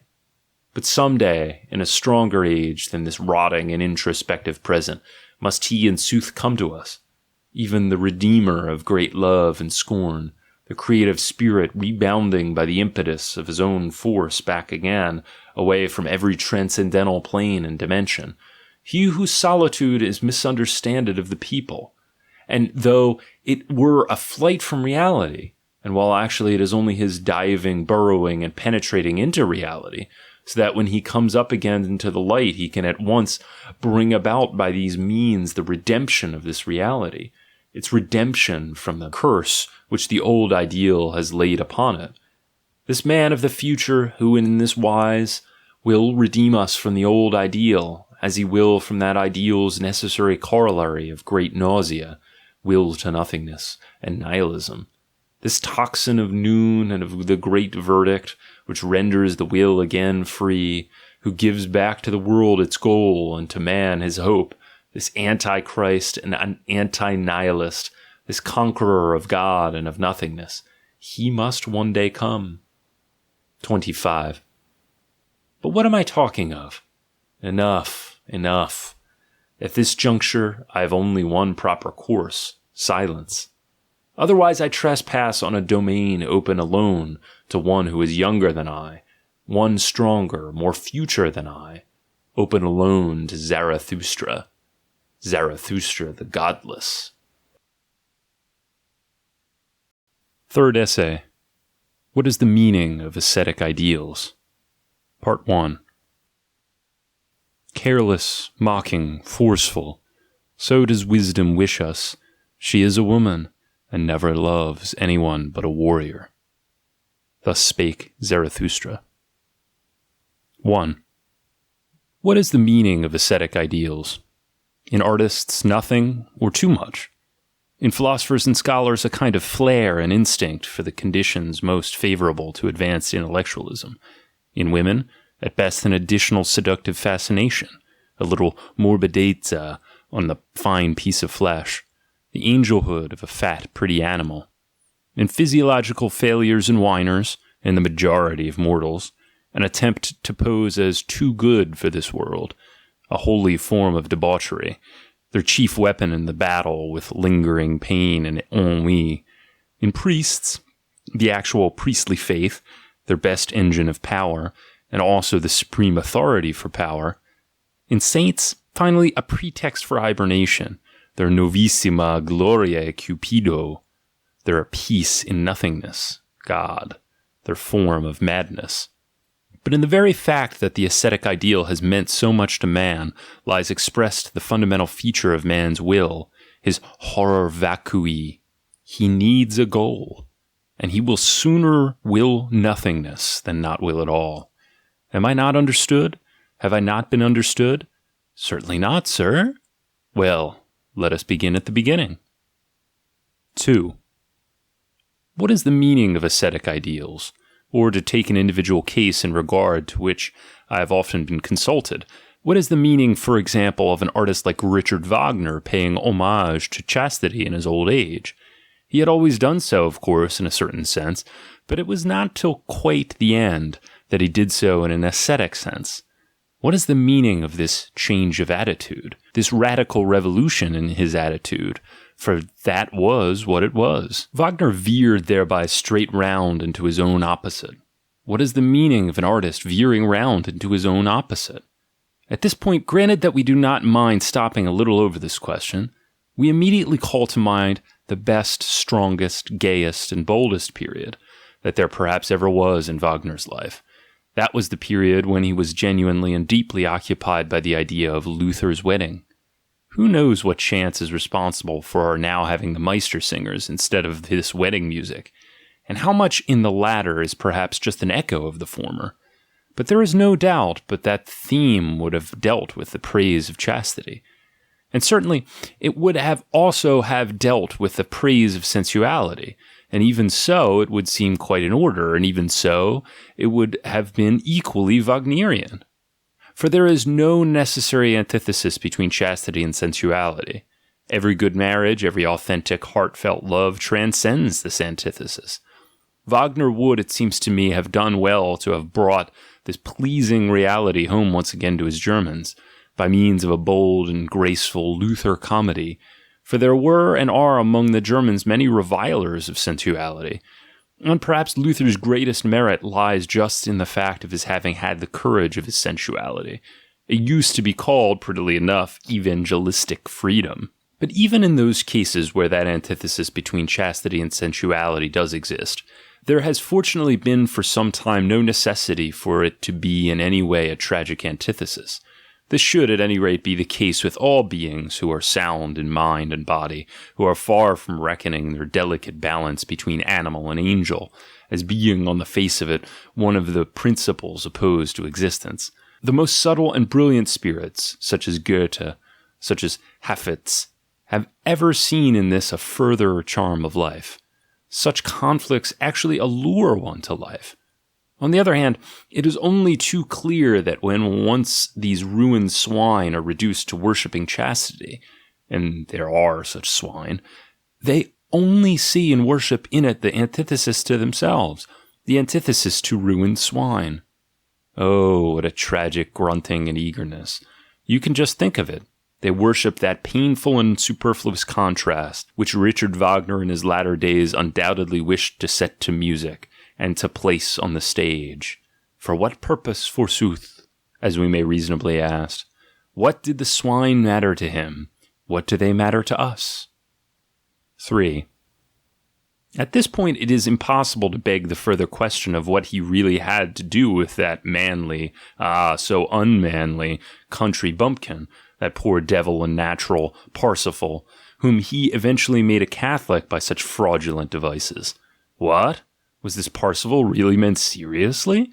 One might be tempted to suppose the contrary, even to wish it, that the Wagnerian Parsifal was meant joyously, like a concluding play of a trilogy or satiric drama, in which Wagner the tragedian wished to take farewell of us, of himself, above all of tragedy, and to do so in a manner that should be quite fitting and worthy, that is, with an excess of the most extreme and flippant parody of the tragic itself, of the ghastly earthly seriousness of earthly woe of old, a parody of that most crude phase in the unnaturalness of the ascetic ideal that had at length been overcome.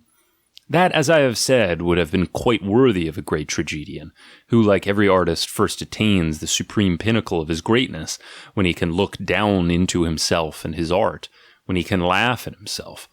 Is Wagner's Parsifal his secret laugh of superiority over himself, the triumph of that supreme artistic freedom and artistic transcendency which he had at length attained? We might, I repeat, wish it were so, for what can Parsifal taken seriously amount to?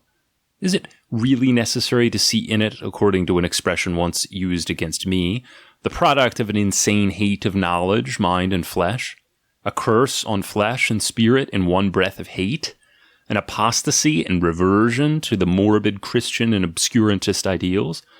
And finally, a self-negation and self-elimination on the part of an artist, who till then had devoted all the strength of his will to the contrary, namely the highest artistic expression of soul and body. And not only his art, of his life as well. Just remember with what enthusiasm Wagner followed in the footsteps of Feuerbach. Feuerbach's motto of healthy sensuality rang in the ears of Wagner during the 30s and 40s of the century, as it did in the ears of many Germans. They dubbed themselves young Germans, like the word of redemption. Did he eventually change his mind on the subject? For it seems at any rate that he eventually wished to change his teaching on that subject. And not only is that the case with the Parsifal trumpets on the stage, in the melancholy, cramped, and embarrassed lucubrations of his later years, there are 100 places in which there are manifestations of a secret will and wish, a despondent, uncertain, unavowed will to preach actual retrogression, conversion, Christianity, medievalism, and to say to his disciples, all is vanity. Seek salvation elsewhere. Even the blood of the Redeemer is once invoked. 4. Let me speak out my mind in a case like this, which has many painful elements, and it is a typical case. It is certainly best to separate an artist from his work so completely that he cannot be taken as seriously as his work. He is, after all, merely the presupposition of his work, the womb, the soil, in certain cases the dung and manure, on which and out of which it grows, and consequently, in most cases, something that must be forgotten if the work itself is to be enjoyed. The insight into the origin of the work is a matter for psychologists and vivisectors, but never either in the present or the future for the aesthetes, the artists. The author and creator of Parsifal was as little spared the necessity of sinking and living himself into the terrible depths and foundations of medieval soul contrasts, the necessity of a malignant abstraction from all intellectual elevation, severity, and discipline, the necessity of a kind of mental perversity, if the reader will pardon me such a word, as little as a pregnant woman is spared the horrors and marvels of pregnancy, which, as I have said, must be forgotten if the child is to be enjoyed. We must guard ourselves against the confusion into which an artist would fall only too easily, to employ the English terminology, out of psychological contiguity, as though the artist himself actually were the object which he is able to represent, imagine, and express. In point of fact, the position is that even if he conceived he were such an object, he would certainly not represent, conceive, express it. Homer would not have created an Achilles, nor Goethe a Faust if Homer had been an Achilles, or if Goethe had been a Faust. A complete and perfect artist is to all eternity separated from the real, from the actual. On the other hand, it will be appreciated that he can at times get tired to the point of despair of this eternal unreality and falseness of his innermost being, and that he then sometimes attempts to trespass on to the most forbidden ground, on reality, and attempts to have real existence. With what success? The success will be guessed. It is the typical velleity of the artist, the same velleity to which Wagner fell a victim in his old age, and for which he had to pay so dearly and so fatally. He lost thereby his most valuable friends. But after all, quite apart from this velleity, who would not wish emphatically for Wagner's own sake that he had taken farewell of us and of his art in a different manner, not with a Parsifal, but in more victorious, more self-confident, more Wagnerian style, a style less misleading, a style less ambiguous with regarding to his whole meaning, less Schopenhauerian, less nihilistic. 5. What then is the meaning of ascetic ideals? In the case of an artist, we are getting to understand their meaning. Nothing at all. Or so much that it is as good as nothing at all. Indeed, what is the use of them? Our artists have for a long time past not taken up a sufficiently independent attitude, either in the world or against it, to warrant their valuations and the changes in these valuations exciting interest. At all times that I have played the valet of some morality, philosophy, or religion, quite apart from the fact that unfortunately they have often enough been the inordinately supple courtiers of their clients and patrons, and the inquisitive toadies of the powers that are existing, or even of the new powers to come. To put it at its lowest, they always need a rampart, a support, an already constituted authority. Artists never stand by themselves, standing alone as opposed to their deepest instincts. So, for example, did Richard Wagner take When the Time Had Come, the philosopher Schopenhauer for his covering man in front, for his rampart. Who would consider it even thinkable that he would have had the courage for an ascetic ideal without the support afforded him by the philosophy of Schopenhauer, without the authority of Schopenhauer, which dominated Europe in the 70s? This is without consideration of the question whether an artist without the milk of an orthodoxy would have been possible at all. This brings us to the more serious question. What is the meaning of a real philosopher paying homage to the aesthetic ideal? A really self-dependent intellect like Schopenhauer, a man and knight with a glance of bronze, who has the courage to be himself, who knows how to stand alone without first waiting for men who cover him in front and the nods of his superiors. Let us now consider at once the remarkable attitude of Schopenhauer towards art, an attitude which has even a fascination for certain types. For that is obviously the reason why Richard Wagner all at once went over to Schopenhauer, persuaded thereto, as one knows, by a poet, Herway, went over so completely that there ensued the cleavage of a complete theoretic contradiction between his earlier and his later aesthetic faiths. The earlier, for example, being expressed in opera and drama, the later in the writings which he published from 1870 onwards. In particular, Wagner from that time onwards, and this is the volte-face which alienates us the most, had no scruples about changing his judgment concerning the value and position of music itself. What did he care if up to that time he had made of music a means, a medium, a woman, that in order to thrive needed an end, a man, that is, the drama? He suddenly realized that more could be effected by the novelty of the Schopenhauerian theory in majorem musicae gloriam, that is to say, by means of the sovereignty of music, as Schopenhauer understood it. Music abstracted from and opposed to all the other arts. Music as the independent art in itself, not like the other arts, affording reflections of the phenomenal world, but rather the language of the will itself, speaking straight out of the abyss as its most personal, original, and direct manifestation. This extraordinary rise in the value of music, a rise which seemed to grow out of the Schopenhauerian philosophy, was at once accompanied by an unprecedented rise in the estimation which the musician himself was held.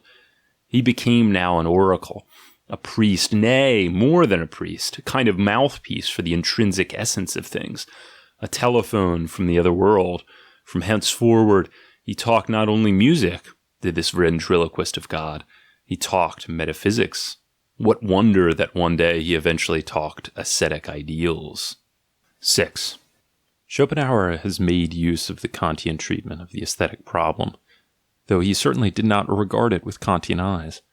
Kant thought that he showed honor to art when he favored and placed in the foreground those of the predicates of the beautiful, which constitute the honor of knowledge, impersonality, and universality.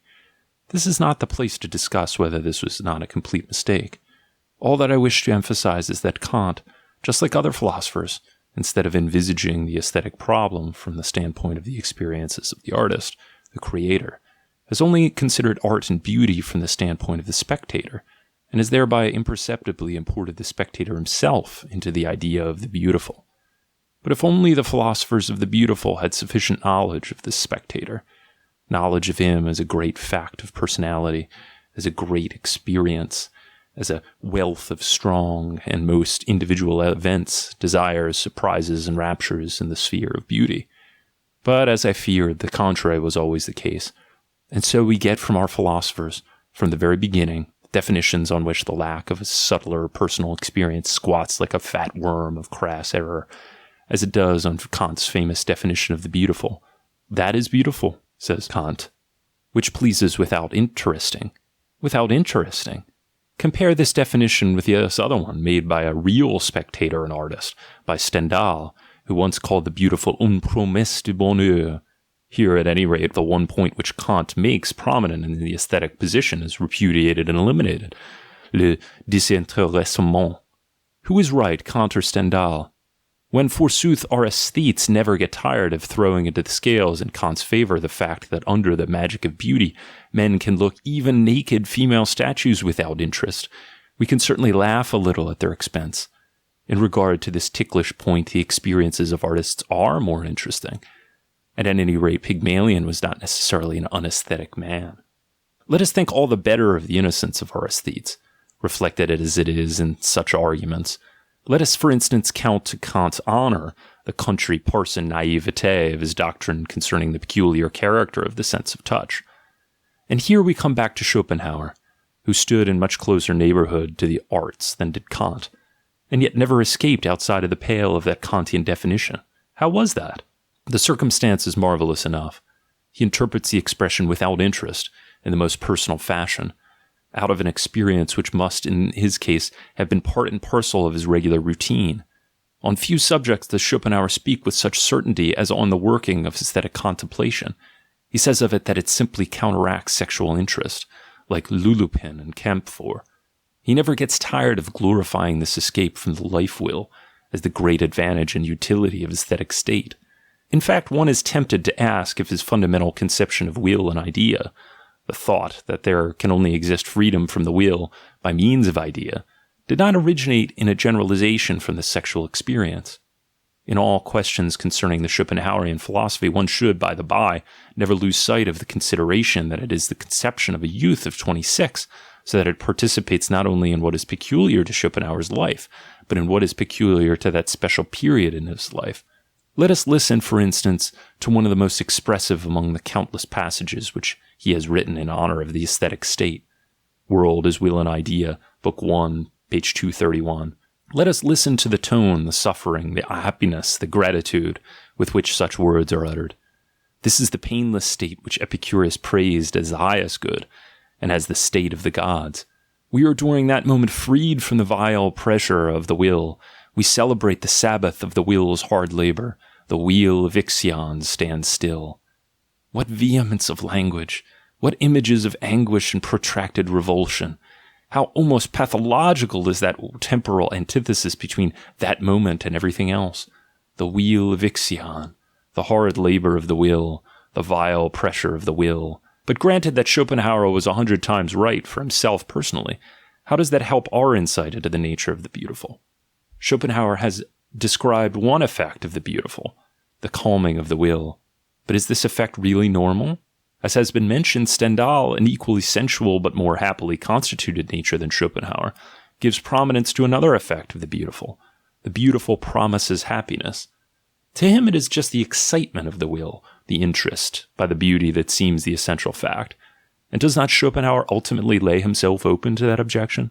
That he is quite wrong in regarding himself as a Kantian on this point? That he has absolutely failed to understand in a Kantian sense the Kantian definition of the beautiful? That this beautiful pleased him as well by meaning of an interest, by means, in fact, of the strongest and most personal interest of all, that of the victim of torture who escapes from his torture? And to come back again to our first question, what is the meaning of a philosopher paying homage to ascetic ideals? We get now, at any rate, a first hint. He wishes to escape from a torture. 7. Let us beware of making dismal faces at the word torture. There is certainly in this case enough to deduct, enough to discount. There is even something to laugh at. For we must certainly not underestimate the fact that Schopenhauer, who in practice treated sexuality as a personal enemy, including its tool, woman, that instrumentum diaboli, needed enemies to keep him in a good humor.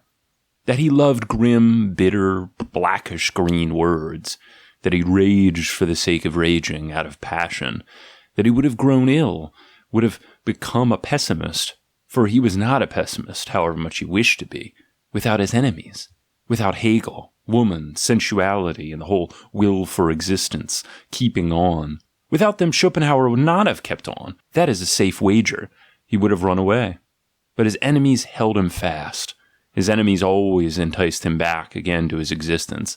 His wrath was just as theirs was to the ancient cynics, his balm, his recreation, his recompense, his remedium against disgust, his happiness.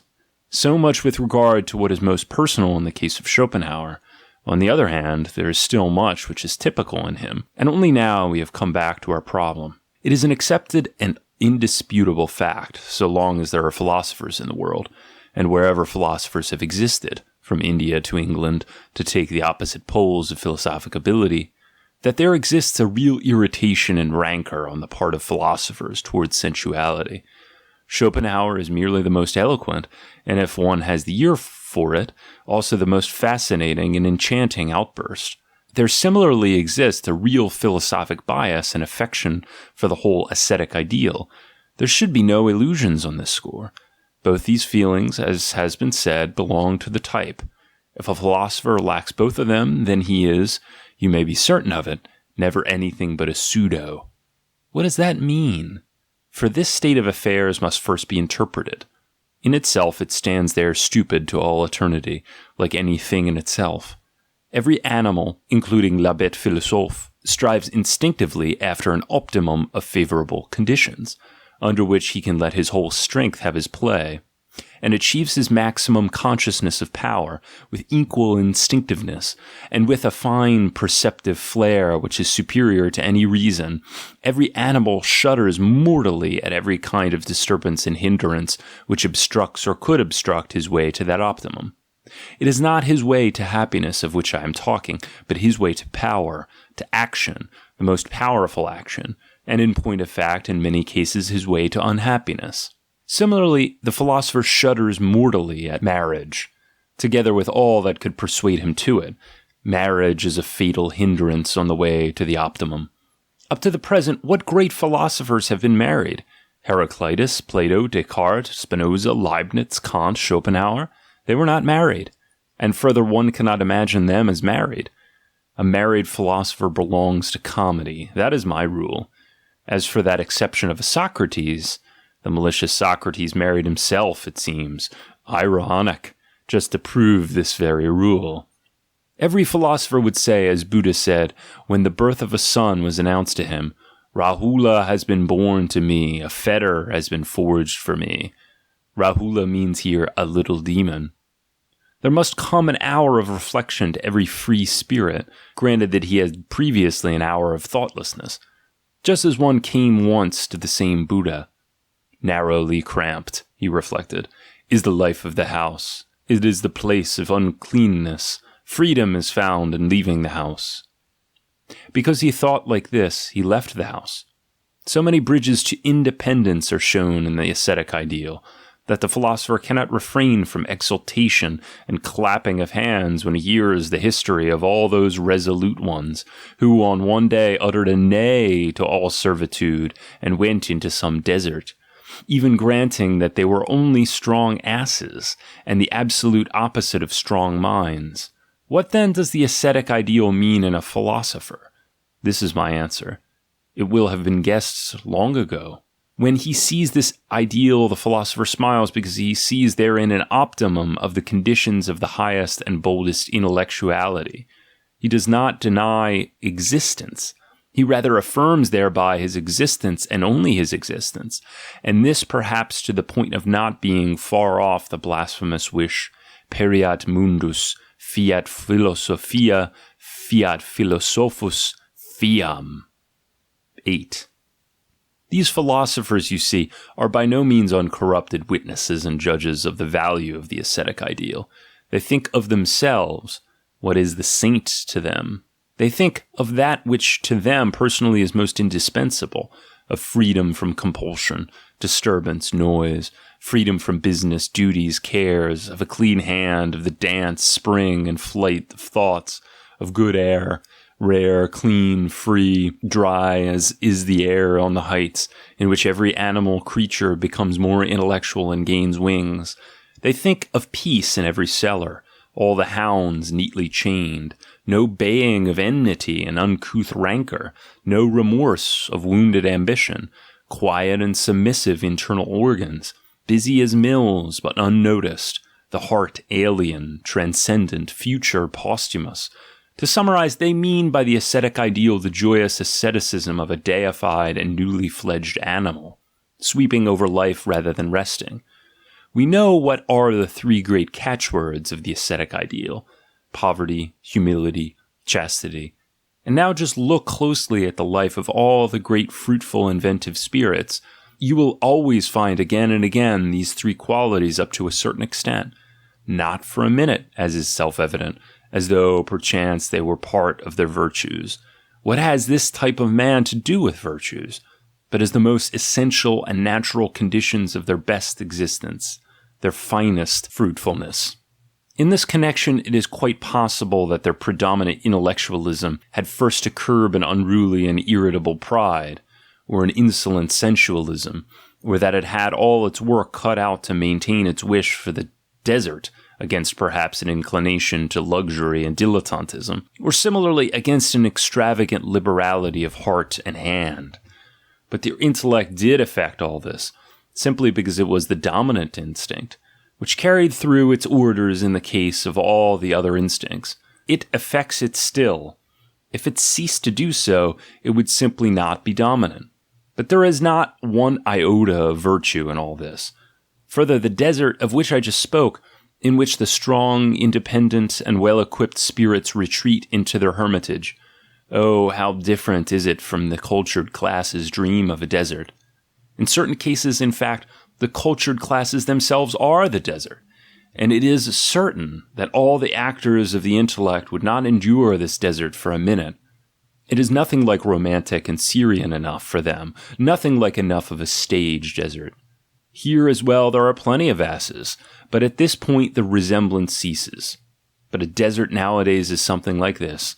Perhaps a deliberate obscurity, a getting out of the way of oneself, a fear of noise, admiration, papers, influence, a little office, a daily task, something that hides rather than brings to light, something associating with harmless, cheerful beasts and fowl, the sight of which refreshes, a mountain for company, but not a dead one with eyes, that is with lakes. In certain cases, even a room in a crowded hotel where one can reckon on not being recognized, and on being able to talk with impunity to everyone. Here is the desert. Oh, it is lonely enough, believe me. I grant that when Heraclitus retreated to the courts and cloisters of the colossal temple of Artemis, that wilderness was worthier. Why do we lack such temples? Perchance we do not lack them. I just think of my splendid study in the Piazza di San Marco, in spring, of course, and in the morning between 10 and 12. But that which Heraclitus shunned is still just what we too avoid nowadays. The noise and democratic babble of the Ephesians, their politics, their news from the empire, I mean, of course, Persia, their market trade and the things of today. For there is one thing from which we philosophers especially need a rest, from the things of today.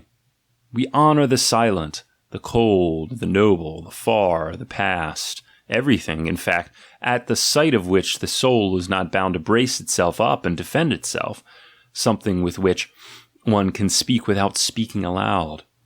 Just listen now to the tone of a spirit when it speaks. Every spirit has its own tone and loves its own tone. That thing yonder, for instance, is bound to be an agitator, that is, a hollow head, a hollow mug, whatever may go into them. Everything comes back from him dull and thick, heavy with the echo of a great void. That spirit yonder nearly always speaks hoarse. Has he, perchance, thought himself hoarse? And maybe so, ask the physiologists.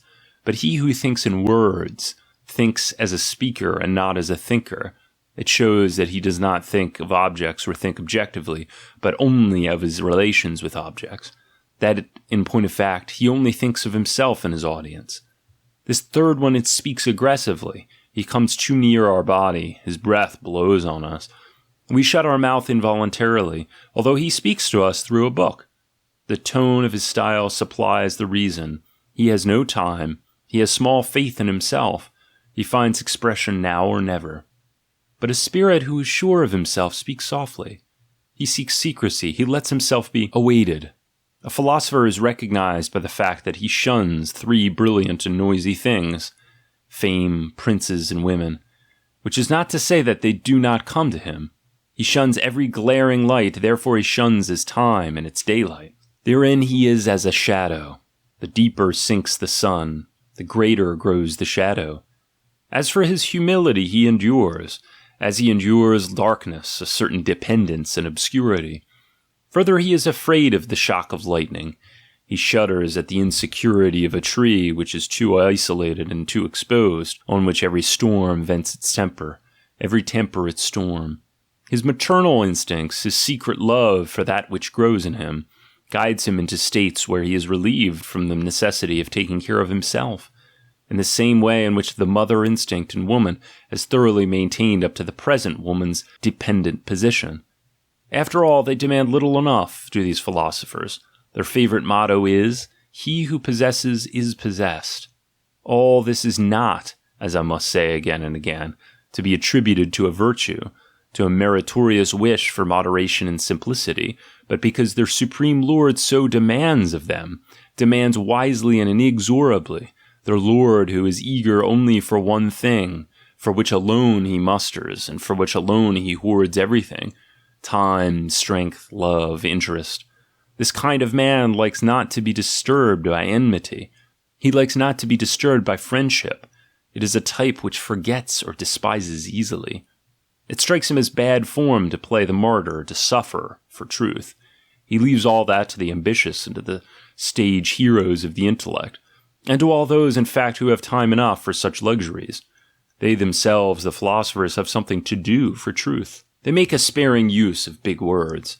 They are said to be adverse to the word truth itself. It has a certain highfalutin ring. Finally, as far as the chastity of philosophers is concerned, the fruitfulness of this type of mind is manifestly in another sphere than that of children.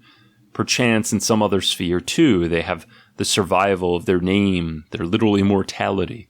Philosophers in ancient India would express themselves with still greater boldness.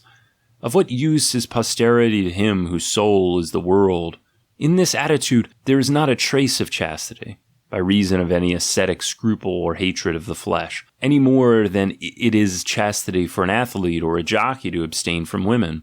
It is rather the will of the dominant instinct, at any rate, during the period of their advanced philosophic pregnancy. Every artist knows the harm done by sexual intercourse on occasions of great mental strain and preparation. As far as the strongest artists and those with the surest instincts are concerned, this is not necessarily a case of experience, hard experience, but it is simply their maternal instinct which, in order to benefit the growing work, disposes recklessly, but beyond all its normal stocks and supplies, of the vigor of its animal life. The greater power then absorbs the lesser. Let us now apply this interpretation to gauge correctly the case of Schopenhauer, which we have already mentioned. In his case, the sight of the beautiful acted manifestly like a resolving irritant on the chief power of his nature, the power of contemplation and of intense penetration, so that this strength exploded and became suddenly master of his consciousness. But this by no means excludes the possibility of that particular sweetness and fullness, which is peculiar to the aesthetic state, springing directly from the ingredient of sensuality, just as that idealism which is peculiar to girls at puberty originates in the same source. It may be, consequently, that sensuality is not removed by the approach of the aesthetic state, as Schopenhauer believed, but merely becomes transfigured, and ceases to enter into the consciousness as sexual excitement. I shall return once again to this point in connection with the more delicate problem of the physiology of the aesthetic, a subject which up to the present has been singularly untouched and unelucidated. 9. A certain asceticism, a grimly gay, wholehearted renunciation is, as we have seen, one of the most favorable conditions for the highest intellectualism, and consequently for the most natural corollaries of such intellectualism.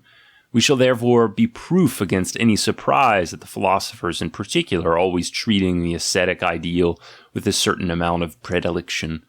A serious historical investigation shows the bond between the ascetic ideal and philosophy to be still much tighter and still much stronger. It may be said that it was only in the leading strings of this ideal that philosophy really learnt to make its first steps and baby paces. Alas, how clumsily, alas, how crossly, alas, how ready to tumble down and lie on its stomach was this shy little darling of a brat with its bandy legs. The early history of philosophy is like that of all good things. For a long time, they had not the courage to be themselves. They kept always looking round to see if no one would come to their help. Further, they were all afraid of all those who looked at them.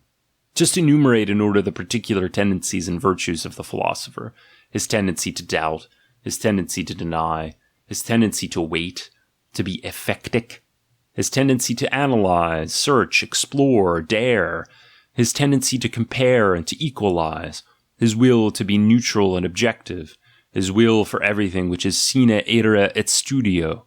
Has it yet been realized that for quite a lengthy period these tendencies went counter to the first claims of morality and conscience? To say nothing at all of reason, which even Luther chose to call Frau Kluglin, the sly whore. Has it been yet appreciated that a philosopher, in the event of his arriving at self-consciousness, must needs feel himself an incarnate nitimur inventitium, and consequently guard himself against his own sensations, against self-consciousness? It is, I repeat, just the same with all good things, on which we now pride ourselves, even judged by the standard of the ancient Greeks. Our whole modern life, insofar as it is not weakness, but power and the consciousness of power, appears pure hubris and godlessness. For the things which are the very reverse of those which we honor today have had for a long time conscience on their side, and God as their guardian. Hubris is our whole attitude to nature nowadays, our violation of nature with the help of machinery, and all the unscrupulous ingenuity of our scientists and engineers. Hubris is our attitude to God, that is, to some alleged teleological and ethical spider behind the meshes of the great trap of the causal web.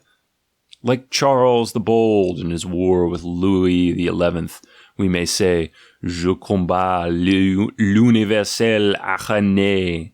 Hubris is our attitude to ourselves, for we experiment with ourselves in a way that we would not allow with any animal, and with pleasure and curiosity open our soul and our living body. What matters now to us the salvation of the soul? We heal ourselves afterwards. Being ill is instructive, we doubt it not. Even more instructive than being well. Inoculators of disease seem to us today even more necessary than any medicine men and saviors. There is no doubt we do violence to ourselves nowadays. We crackers of the soul's kernel, we incarnate riddles, who are ever asking riddles, as though life were naught else than the cracking of a nut. And even thereby must we necessarily become day by day more and more worthy to be asked questions and worthy to ask them. Even thereby do we perchance also become worthy to live? All good things were once bad things. From every original sin has grown an original virtue. Marriage, for example, seemed for a long time a sin against the rights of the community. A man formerly paid a fine for the insolence of claiming one woman to himself. To this phrase belongs, for instance, the jus primae noctis, today still in Cambodia the privilege of the priest, that guardian of the good old customs. The soft, benevolent, yielding, sympathetic feelings, eventually valued so highly that they almost became intrinsic values, were for a long time actually despised by their possessors. Gentleness was then a subject for shame, just as hardness is now. Compare Beyond Good and Evil Aphorism 260. The submission to law, oh, with what qualms of conscience was it that the noble races throughout the world renounced the vendetta and gave the law power over themselves. Law was long a vetitium, a blasphemy, an innovation. It was introduced with force like a force, to which man only submitted with a sense of personal shame. Every tiny step forward in the world was formerly made at the cost of mental and physical torture. Nowadays, the whole of this point of view, that not only stepping forward, nay, stepping at all, movement, change, all needed their countless martyrs, rings in our ears quite strangely. I have put it forward in the dawn of day, aphorism 18. Nothing is purchased more dearly, says the same book a little later, than the modicum of human reason and freedom which is now our pride. But then our pride is the reason why it is now almost impossible for us to feel in sympathy with those immense periods of the morality of custom, which lie at the beginning of the world's history, constituting as they do the real decisive historical principle which has fixed the character of humanity. Those periods, I repeat, when throughout the world suffering passed for virtue, cruelty for virtue, deceit for virtue, revenge for virtue, repudiation of the reason for virtue, and when conversely well-being passed current for danger, the desire for knowledge for danger, pity for danger, peace for danger, being pitied for shame, work for shame, madness for divinity, and change for immorality and incarnate corruption. 10. There is in the same book, Aphorism 12, an explanation of the burden of unpopularity under which the earliest race of contemplative men had to live, despised almost as widely as they were first feared. Contemplation first appeared on earth in a disguised shape, in an ambiguous form, with an evil heart and often with an uneasy head. There is no doubt about it. The inactive, brooding, unwarlike element in the instincts of contemplative men long invested them with a cloud of suspicion. The only way to combat this was to excite a definite fear, and the old Brahmins, for example, knew to a nicety how to do this. The oldest philosophers were well versed in giving to their very existence and appearance meaning, firmness, background, by reason whereof men learnt to fear them. Considered more precisely, they did this from an even more fundamental need, the need of inspiring in themselves fear and self-reverence. For they found even in their own souls all the valuations turned against themselves. They had to fight down every kind of suspicion and antagonism against the philosophical element in themselves. Being men of a terrible age, They did this with terrible means, cruelty to themselves, ingenious self-mortification. This was the chief method of the ambitious hermits and intellectual revolutionaries, who were obliged to force down the gods and the traditions of their own soul, so as to enable themselves to believe in their own revolution. I remember the famous story of the king Vicvamitra, who, as the result of 1,000 years of self-martyrdom, reached such a consciousness of power and such a confidence in himself that he undertook to build a new heaven, the sinister symbol of the oldest and newest history of philosophy in the whole world. Everyone who has ever built anywhere a new heaven first found the power thereto in his own hell. Let us compress the facts into a short formula. The philosophic spirit had, in order to be possible to an extent at all, to masquerade and disguise itself as one of the previously fixed types of the contemplative man, to disguise itself as priest, wizard, soothsayer, as religious man generally. The ascetic ideal has for a long time served the philosopher as a superficial form, as a condition which enabled him to exist. To be able to be a philosopher, he had to exemplify the ideal. To exemplify it, he was bound to believe in it. The peculiarly etherealized abstraction of philosophers, with their negation of the world, their enmity to life, their disbelief in the senses, which has been maintained up to the present time, and has almost thereby come to be accepted as the ideal philosophic attitude. This abstraction is the result of those enforced conditions under which philosophy came into existence, and continue to exist, inasmuch as for quite a very long time, philosophy would have been absolutely impossible in the world without an ascetic cloak and dress, without an ascetic self-misunderstanding. Expressed plainly and palpably, the ascetic priest has taken the repulsive and sinister form of the caterpillar, beneath which and behind which alone philosophy could live and slink about. Has all that really changed? Has that flamboyant and dangerous winged creature, that spirit, which that caterpillar concealed within itself, has it, I say, thanks to the sunnier, warmer, lighter world, really and finally flung off its hood and escaped into the light? Can we today point to enough pride, enough daring, enough courage, enough self-confidence, enough mental will, enough will for responsibility, enough freedom of the will to enable the philosopher to be now in the world really possible? 11. And now, after we have caught sight of the ascetic priest, let us tackle our problem. What is the meaning of the ascetic ideal? And now first becomes serious, vitally serious. We are now confronted with the real representatives of the serious. What is the meaning of all seriousness? This even more radical question is perchance already on the tip of our tongue, a question fairly for physiologists, but which we, for the time being, skip. In that ideal, the ascetic priest finds not only his faith, but also his will, his power, his interest. His right to existence stands and falls with that ideal. What wonder that we have here run up against a terrible opponent, on the supposition, of course, that we are the opponents of that ideal. An opponent fighting for his life against those who repudiate that ideal. On the other hand, it is from the outset improbable that such a biased attitude toward our problem will do him any particular good. The ascetic priest himself will scarcely prove the happiest champion of his own ideal, on the same principle on which a woman usually fails when she wishes to champion woman, let alone providing the most objective critic and judge of the controversy now raised.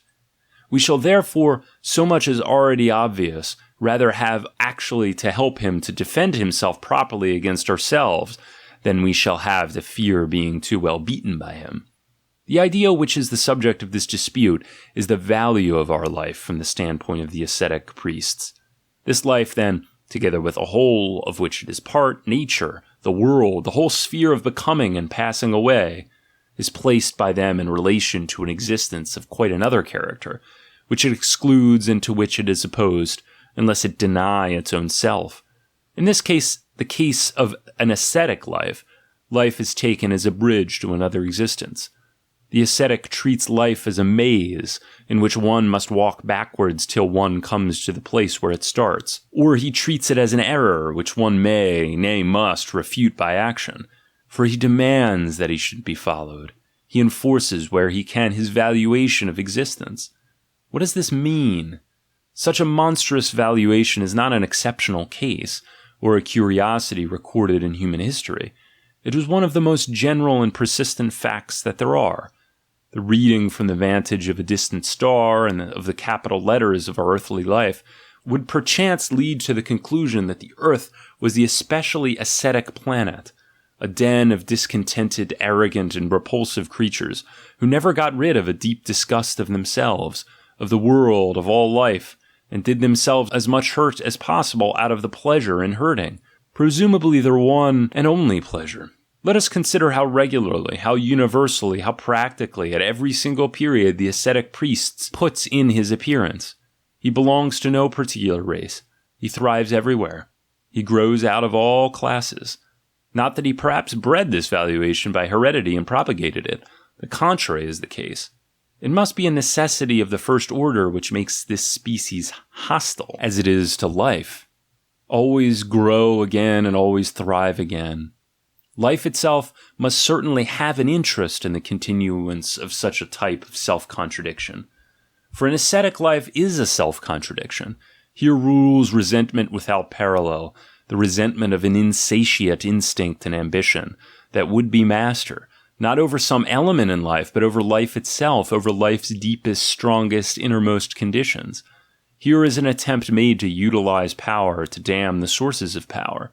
Here does the green eye of jealousy turn even against physiological well-being, especially against the expression of such well-being, beauty, joy, while a sense of pleasure is experienced and sought in abortion, in decay and pain and misfortune and ugliness, in voluntary punishment, in the exercising flagellation and sacrifice of the self. All this is in the highest degree paradoxical.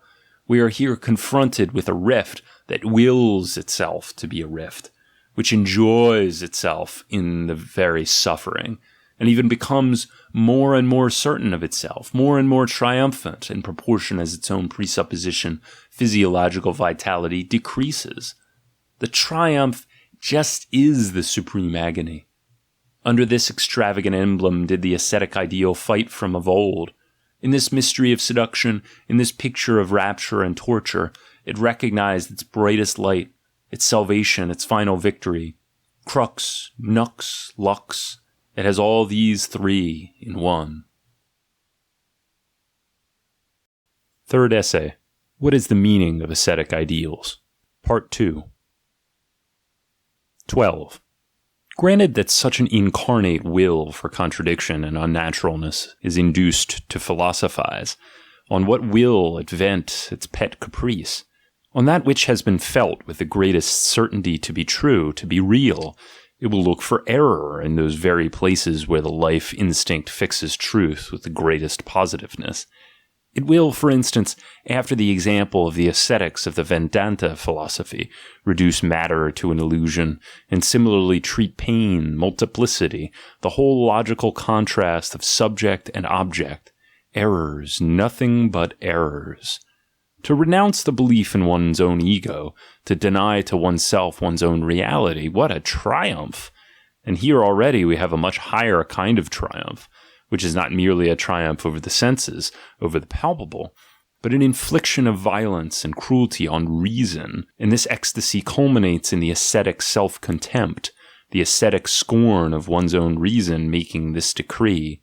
There is a domain of truth and of life, but reason is specifically excluded therefrom. By the by, even in the Kantian idea of the intelligible character of things, there remains a trace of that schism, so dear to the heart of the ascetic, that schism which likes to turn reason against reason. In fact, intelligible character means in Kant a kind of quality in things of which the intellect comprehends so much, that for it, the intellect, it is absolutely incomprehensible. After all, let us, in our character of knowers, not be ungrateful towards such determined reversals of the ordinary perspectives and values, with which the mind had for too long raged against itself with an apparently futile sacrilege. In the same way, the very seeing of another vista, the very wishing to see another vista, is no little training and preparation of the intellect for its eternal objectivity. Objectivity being understood not as contemplation without interest, for that is inconceivable and nonsensical, but as the ability to have the pros and cons in one's power and to switch them on and off, so as to get to know how to utilize for the advancement of knowledge the difference in the perspective and in the emotional interpretations. But let us, forsooth, my philosophic colleagues, henceforward guard ourselves more carefully against this mythology of dangerous ancient ideals, which has set up a pure, will-less, painless, timeless subject of knowledge. Let us guard ourselves from the tentacles of such contradictory ideas as pure reason, absolute spirituality, knowledge in itself. In these theories, an I that cannot be thought of is required to think, an I which ex hypothesi has no direction at all, an I in which the active and interpreting functions are cramped, are absent. Those functions, I say, by means of which abstract seeing first became seeing something. In these theories, consequently, the absurd and the nonsensical is always demanded of the I. There is only a seeing from a perspective, only a knowing from a perspective, and the more emotions we express over the thing, the more eyes, different eyes we train on the same thing, the more complete will our idea of that thing, our objectivity. But the elimination of the will altogether, the switching off of the emotions all and sundry, granted that we could do so, what? Would not that be called intellectual castration? 13. But let us turn back. Such a self-contradiction as apparently manifests itself among the ascetics, life turned against life, is, so much as absolutely obvious, from the physiological and not now from the psychological standpoint, simply nonsense. It can only be an apparent contradiction. It must be a kind of provisional expression, an explanation, a formula, an adjustment, a psychological misunderstanding of something, whose real nature could not be understood for a long time, and whose real essence could not be described, a mere word jammed into an old gap of human knowledge. To put briefly the facts against its being real, the ascetic ideal springs from the prophylactic and self-preservative instincts which mark a decadent life, which seeks by every means in its power to maintain its position and fight for its existence.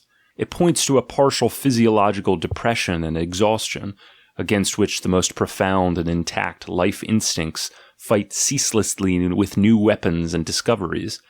The ascetic ideal is such a weapon. Its position is consequently exactly the reverse of that which the worshippers of the ideal imagine. Life struggles in it and through it with death and against death. The ascetic ideal is a dodge for the preservation of life.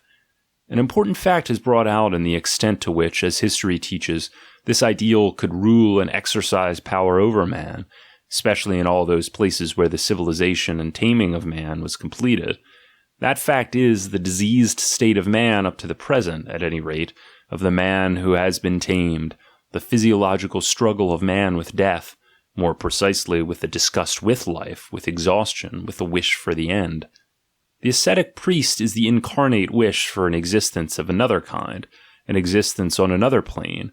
He is, in fact, the highest point of this wish, its official ecstasy and passion. But it is the very power of this wish which is to fetter that binds him here.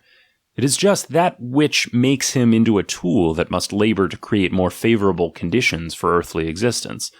For existence on the human plane, it is with this very power that he keeps the whole herd of failures, distortions, abortions, unfortunate sufferers from themselves of every kind, fast to existence, while he, as the herdsman, goes instinctively on in front. You understand me already. This ascetic priest, this apparent enemy of life, this denier, he actually belongs to the really great conservative and affirmative forces of life. What does it come from, this diseased state? For man is more diseased, more uncertain, more changeable, more unstable than any other animal. There is no doubt about it. He is the diseased animal. What does it spring from? Certainly he has also dared, innovated, braved more, challenged fate more than all the other animals put together. He, the great experimenter with himself, the unsatisfied, the insatiate, who struggles for the supreme mastery with beast, nature, and gods. He, the as yet ever uncompelled, the ever future, who finds no more any rest from his own aggressive strength, goaded inexorably on by the spur of the future dug into the flesh of the present. How should not so brave and rich an animal also be the most endangered, the animal with the longest and deepest sickness among all sick animals? Man is sick of it. Often enough there are whole epidemics of this satiety, as about 1348, at the time of the Dance of Death. But even this very nausea, this tiredness, this disgust with himself, all this is discharged from him with such force that it is immediately made into a new fetter.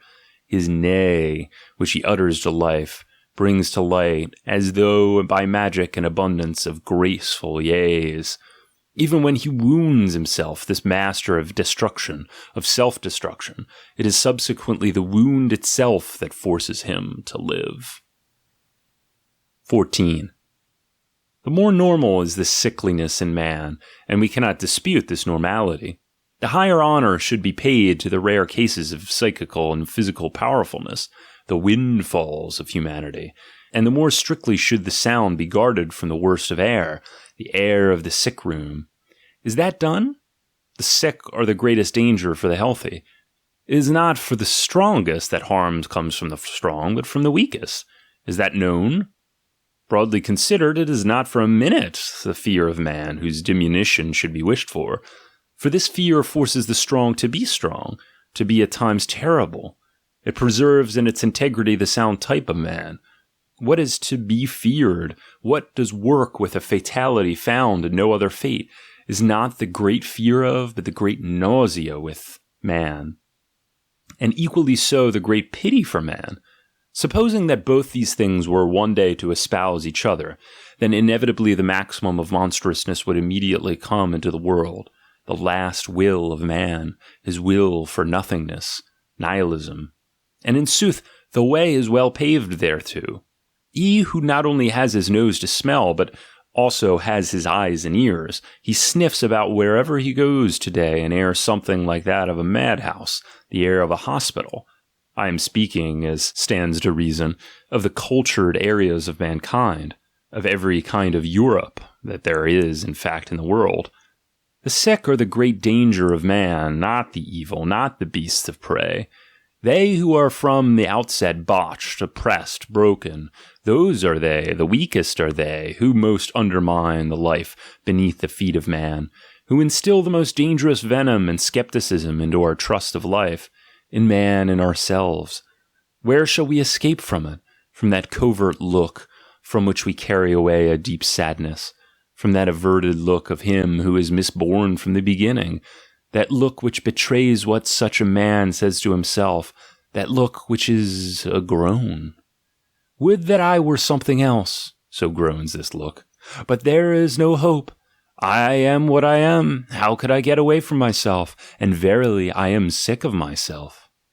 On such a soil of self-contempt, a veritable swamp soil, grows that weed, that poisonous growth, and all so tiny, so hidden, so ignoble, so sugary. Here teem the worms of revenge and vindictiveness. Here the air reeks of things secret and unmentionable. Here is ever spun the net of the most malignant conspiracy, the conspiracy of the sufferers against the sound and the victorious. Here is the sigh of the most victorious hated. And what lying so as not to acknowledge this hate as hate? What a show of big words and attitudes. What an art of righteous calumniation. These abortions. What a noble eloquence gushes from their lips. What an amount of sugary, slimy, humble submission oozes in their eyes. What do they really want? At any rate, to represent righteousness, love, wisdom, superiority, that is the ambition of these lowest ones, these sick ones. And how clever does such an ambition make them? You cannot, in fact, but admire the counterfeiter dexterity with which the stamp of virtue, even the ring, the golden ring of virtue, is here imitated. They have taken a lease of virtue absolutely for themselves, have these weaklings and wretched invalids. There is no doubt about it. We alone are the good, the righteous, so do they speak. We alone are the omnes bonce voluntatis. They stalk about in our midst as living reproaches, as warnings for us, as though health, fitness, strength, pride, the sensation of power were really vicious things in themselves, for which one would have some day to do penance, bitter penance.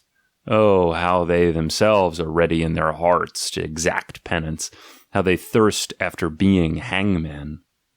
Among them is an abundance of revengeful ones disguised as judges, who ever mouth the word righteousness like the venomous spittle. With mouth, I say, always pursed, always ready to spit at everything, which does not wear a discontented look, but is of good cheer as it goes on its way.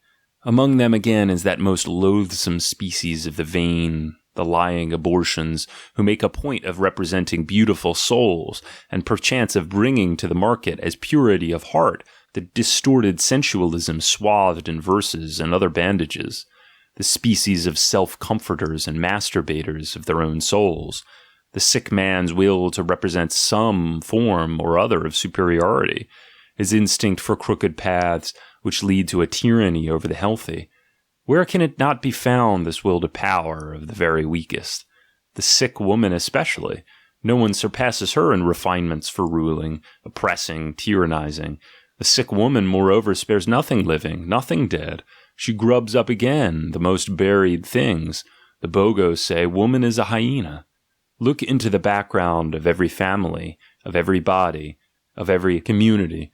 Everywhere the fight of the sick against the healthy, a silent fight for the most part, with minute poison powders, with pinpricks, with spiteful grimaces of patience, but also at times with that diseased Pharisaism of pure pantomime, which plays for the choice role of righteous indignation. Right into the hallowed chambers of knowledge can it make itself heard.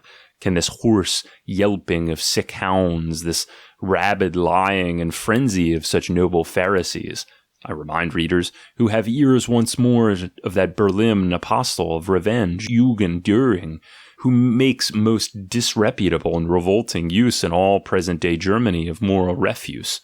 Düring, the paramount moral blusterer that there is today, even among his own kind, the anti-Semites.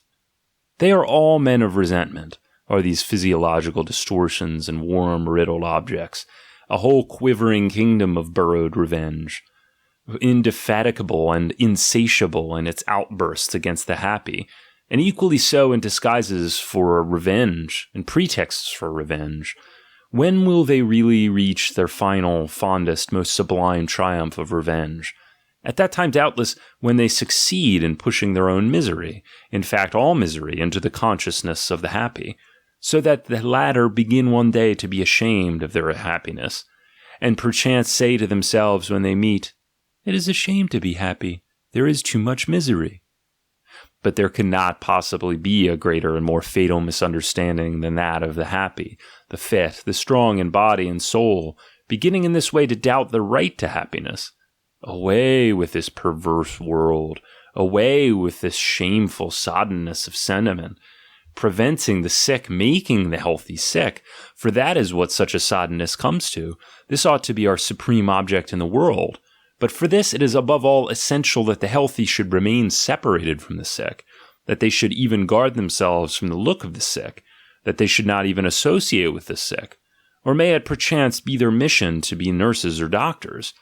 But they could not mistake and disown their mission more grossly. The higher must not degrade itself to be the tool of the lower. The pathos of distance must to all eternity keep their missions also separate. The right of the happy to existence, the right of bells with a full tone over the discordant cracked bells, is verily 1,000 times greater. They alone are the sureties of the future. They alone are bound to man's future. What they can, what they must do, that can the sick never do, should never do. But if they are to be enabled to do what only they must do, how can they possibly be free to play the doctor, the comforter, the savior of the sick? And therefore good air, and away at any rate from the neighborhood of all the madhouses and hospitals of civilization, and therefore good company, our own company, or solitude, if it must be so.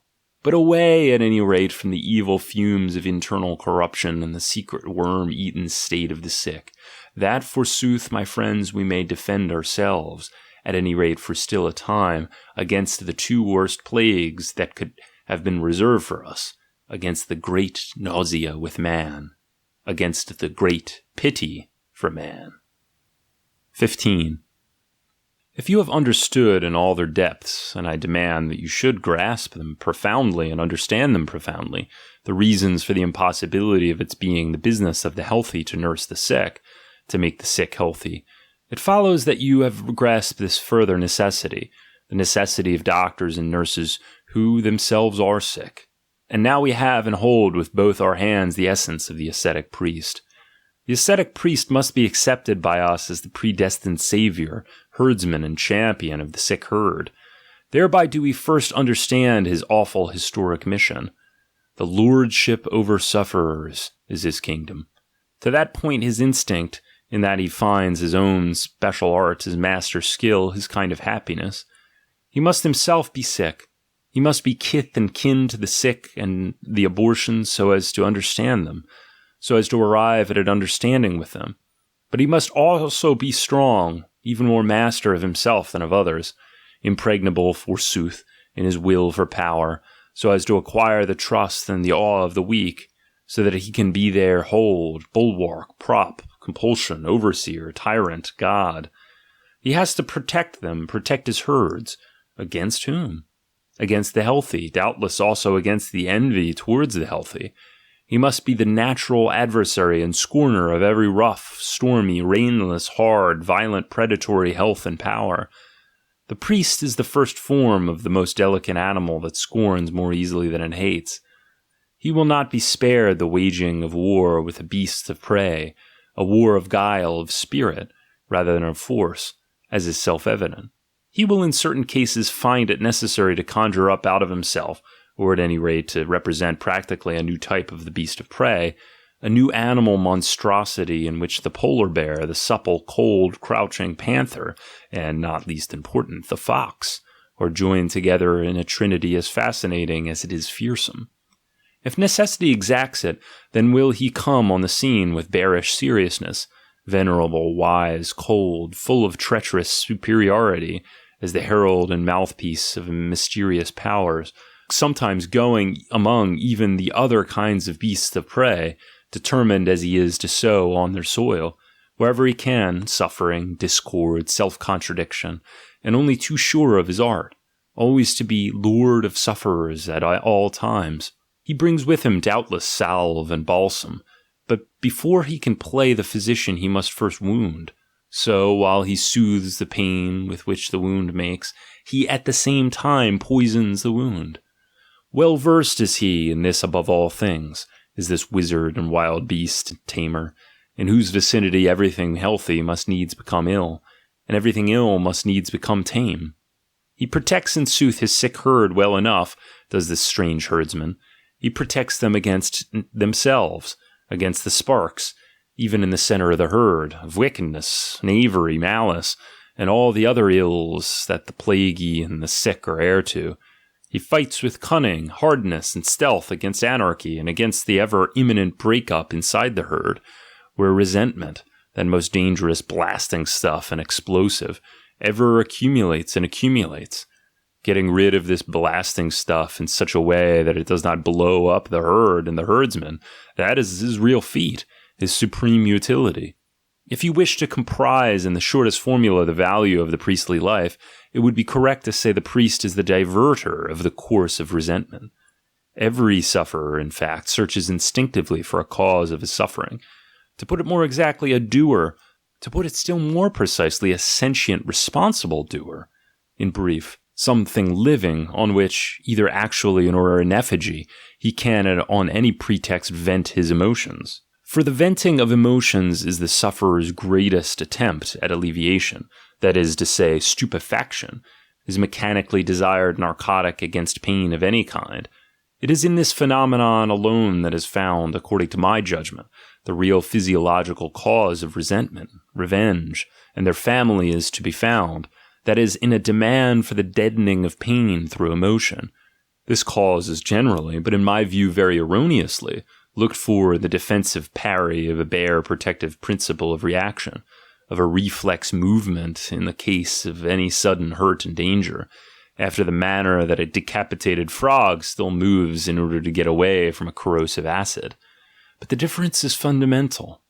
In one case the object is to prevent being hurt any more, In the other case, the object is to deaden a racking, insidious, nearly unbearable pain by a more violent emotion of any kind whatsoever, and at any rate for the time being to drive it out of the consciousness. For this purpose an emotion is needed, as wild an emotion as possible, and to excite that emotion some excuse or other is needed. It must be somebody's fault that I feel bad. This kind of reasoning is peculiar to all invalids, and is but the more pronounced, the more ignorant they remain of the real cause of their feeling bad, the physiological cause. The cause may lie in a disease of the nervus sympathicus, or in an excessive secretion of bile, or in a want of sulfate and phosphate of potash in the blood, or in pressure in the bowels which stops the circulation in the blood, or in degeneration of the ovaries, and so forth. All sufferers have an awful resourcefulness and ingenuity in finding excuses for painful emotions. They even enjoy their jealousy, their broodings over base actions and apparent injuries. They burrow through the intestines of their past and present in their search for obscure mysteries, wherein they will be at liberty to wallow in a torturing suspicion and get drunk on the venom of their own malice. They tear open the oldest wounds. They make themselves bleed from the scars which have long been healed. They make evildoers out of friends, wife, child, and everything which is nearest to them. I suffer. It must be somebody's fault. So thinks every sick sheep. But his herdsman, the ascetic priest, says to him, Quite so, my sheep. It must be the fault of someone, but thou thyself art that same one. It is all the fault of thyself alone. It is all the fault of thyself alone against thyself. That is bold enough, false enough, but one thing is at least attained thereby. As I have said, the course of resentment is diverted. 16. You can see now what remedial instinct of life has at least tried to effect, according to my conception, through the ascetic priest, and the purpose for which he had to employ a temporary tyranny of such paradoxical and anomalous ideas as guilt, sin, sinfulness, corruption, damnation.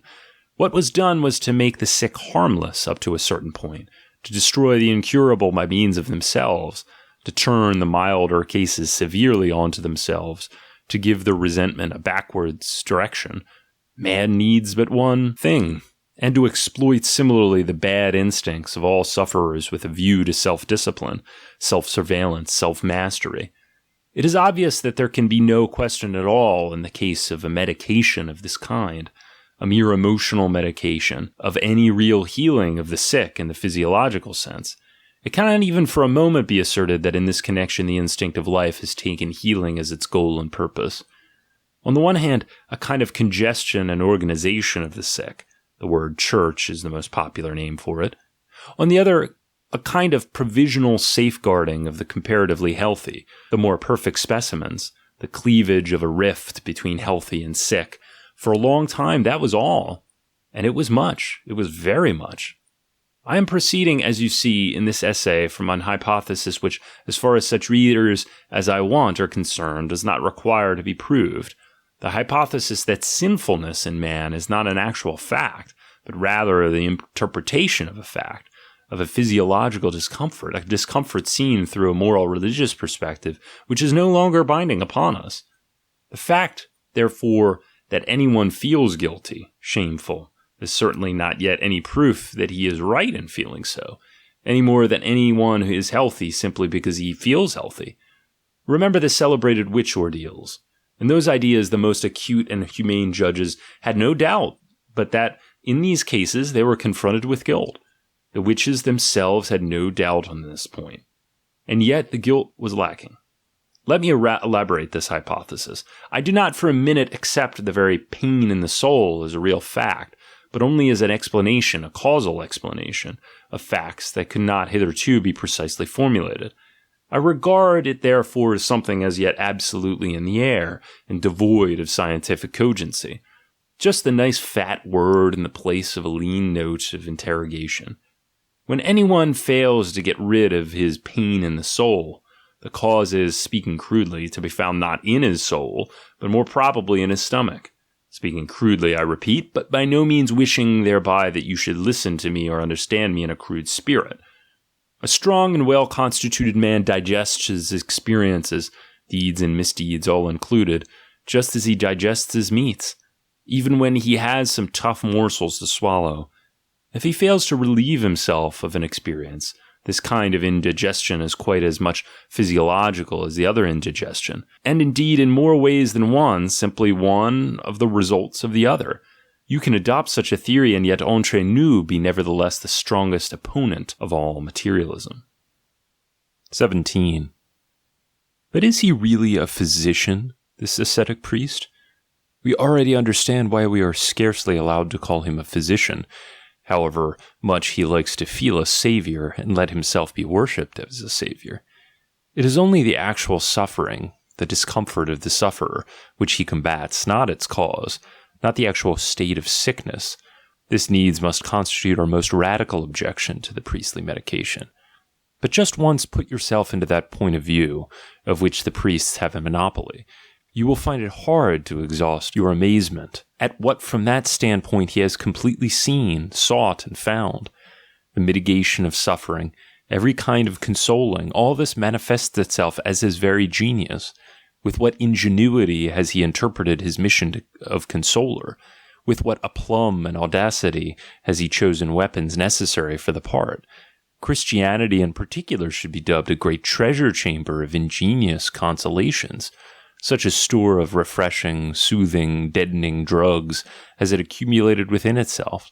So many of the most dangerous and daring expedients has it hazarded. With such subtlety, refinement, Oriental refinement, has it divined what emotional stimulants can conquer, at any rate for a time, the deep depression, the leaden fatigue, the black melancholy of physiological cripples. For speaking generally, all religions are mainly concerned with fighting a certain fatigue and heaviness that has infected everything. You can regard it as prima facie probable that in certain places in the world, there was almost bound to prevail from time to time among large masses of the population a sense of physiological depression, which, however, owing to their lack of physiological knowledge, did not appear to their consciousness as such, so that consequently its cause and its cure can only be sought and essayed in the science of moral psychology. This, in fact, is my most general formula for what is generally called a religion. Such a feeling of depression can have the most diverse origins. It may be the result of the crossing of two heterogeneous races, or of classes. Genealogical and racial differences are also brought out in the classes. The European Weltschmerz, the pessimism of the 19th century, is really the result of an absurd and sudden class mixture. It may be brought about by a mistaken emigration, a race falling into a climate for which its power of adaptation is insufficient. The case of the Persians in India. It may be the effect of old age and fatigue, the Parisian pessimism from 1850 onwards. It may be the wrong diet, the alcoholism of the Middle Ages, the nonsense of vegetarianism, which, however, have in their favor the authority of Sir Christopher and Shakespeare. It may be blood deterioration, malaria, syphilis, and the like. German depression after 30 years' war, which infected half of Germany with evil diseases and thereby paved the way for German civility, for German pusillanimity. In such a case, there is invariably recourse to a war on a grand scale with the feeling of depression. Let us inform ourselves briefly on its most important practices and phases. I leave on one side, as stands to reason, the actual philosophic war against the feeling of depression, which is usually simultaneous. It is interesting enough, but too absurd, too practically negligible, too full of cobwebs, too much of a hole and corner affair, especially when pain is proved to be a mistake, on the naive hypothesis that pain must needs vanish when the mistake underlying it is recognized. But behold, it does anything but vanish. That dominant depression is primarily fought by weapons which reduce the consciousness of life itself to the lowest degree.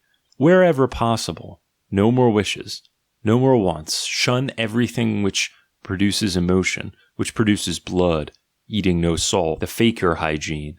No love, no hate, equanimity, no revenge, no getting rich, no work, begging as far as possible, no woman, or as little woman as possible.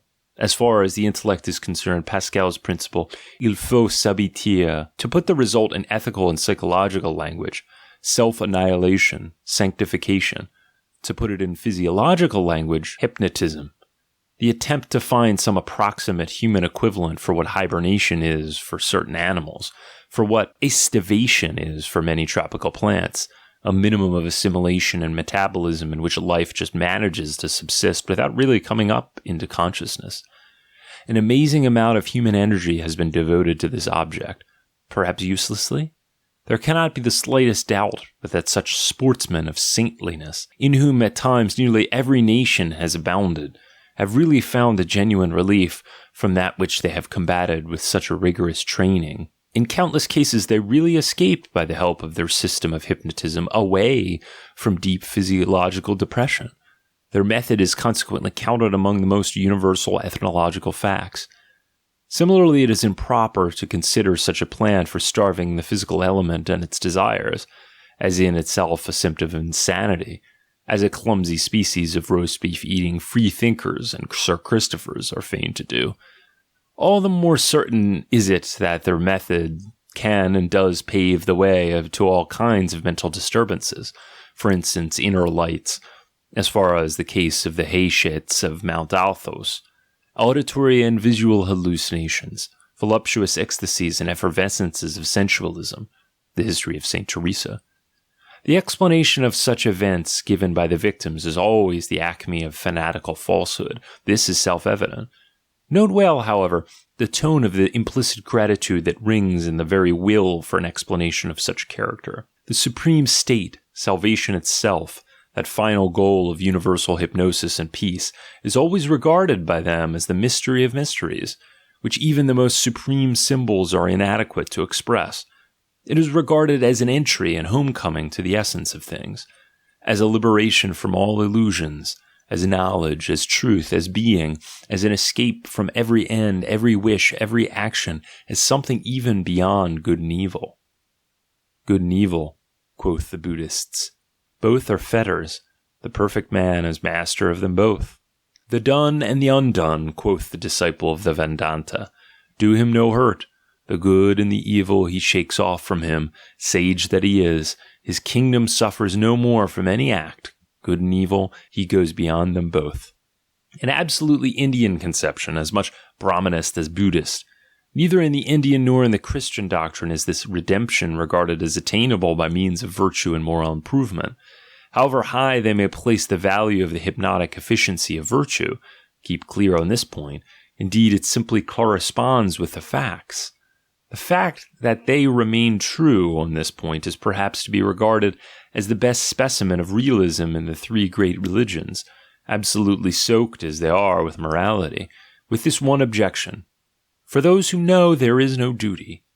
Redemption is not attained by the acquisition of virtues, for redemption consists in being one with Brahman, who is incapable of acquiring any perfection, and equally little does it consist in the giving up of faults, for the Brahman, unity with whom is what constitutes redemption, is eternally pure. These passages are from the commentaries on the Kankara, quoted from the first real European expert of the Indian philosophy, my friend Paul Deussen.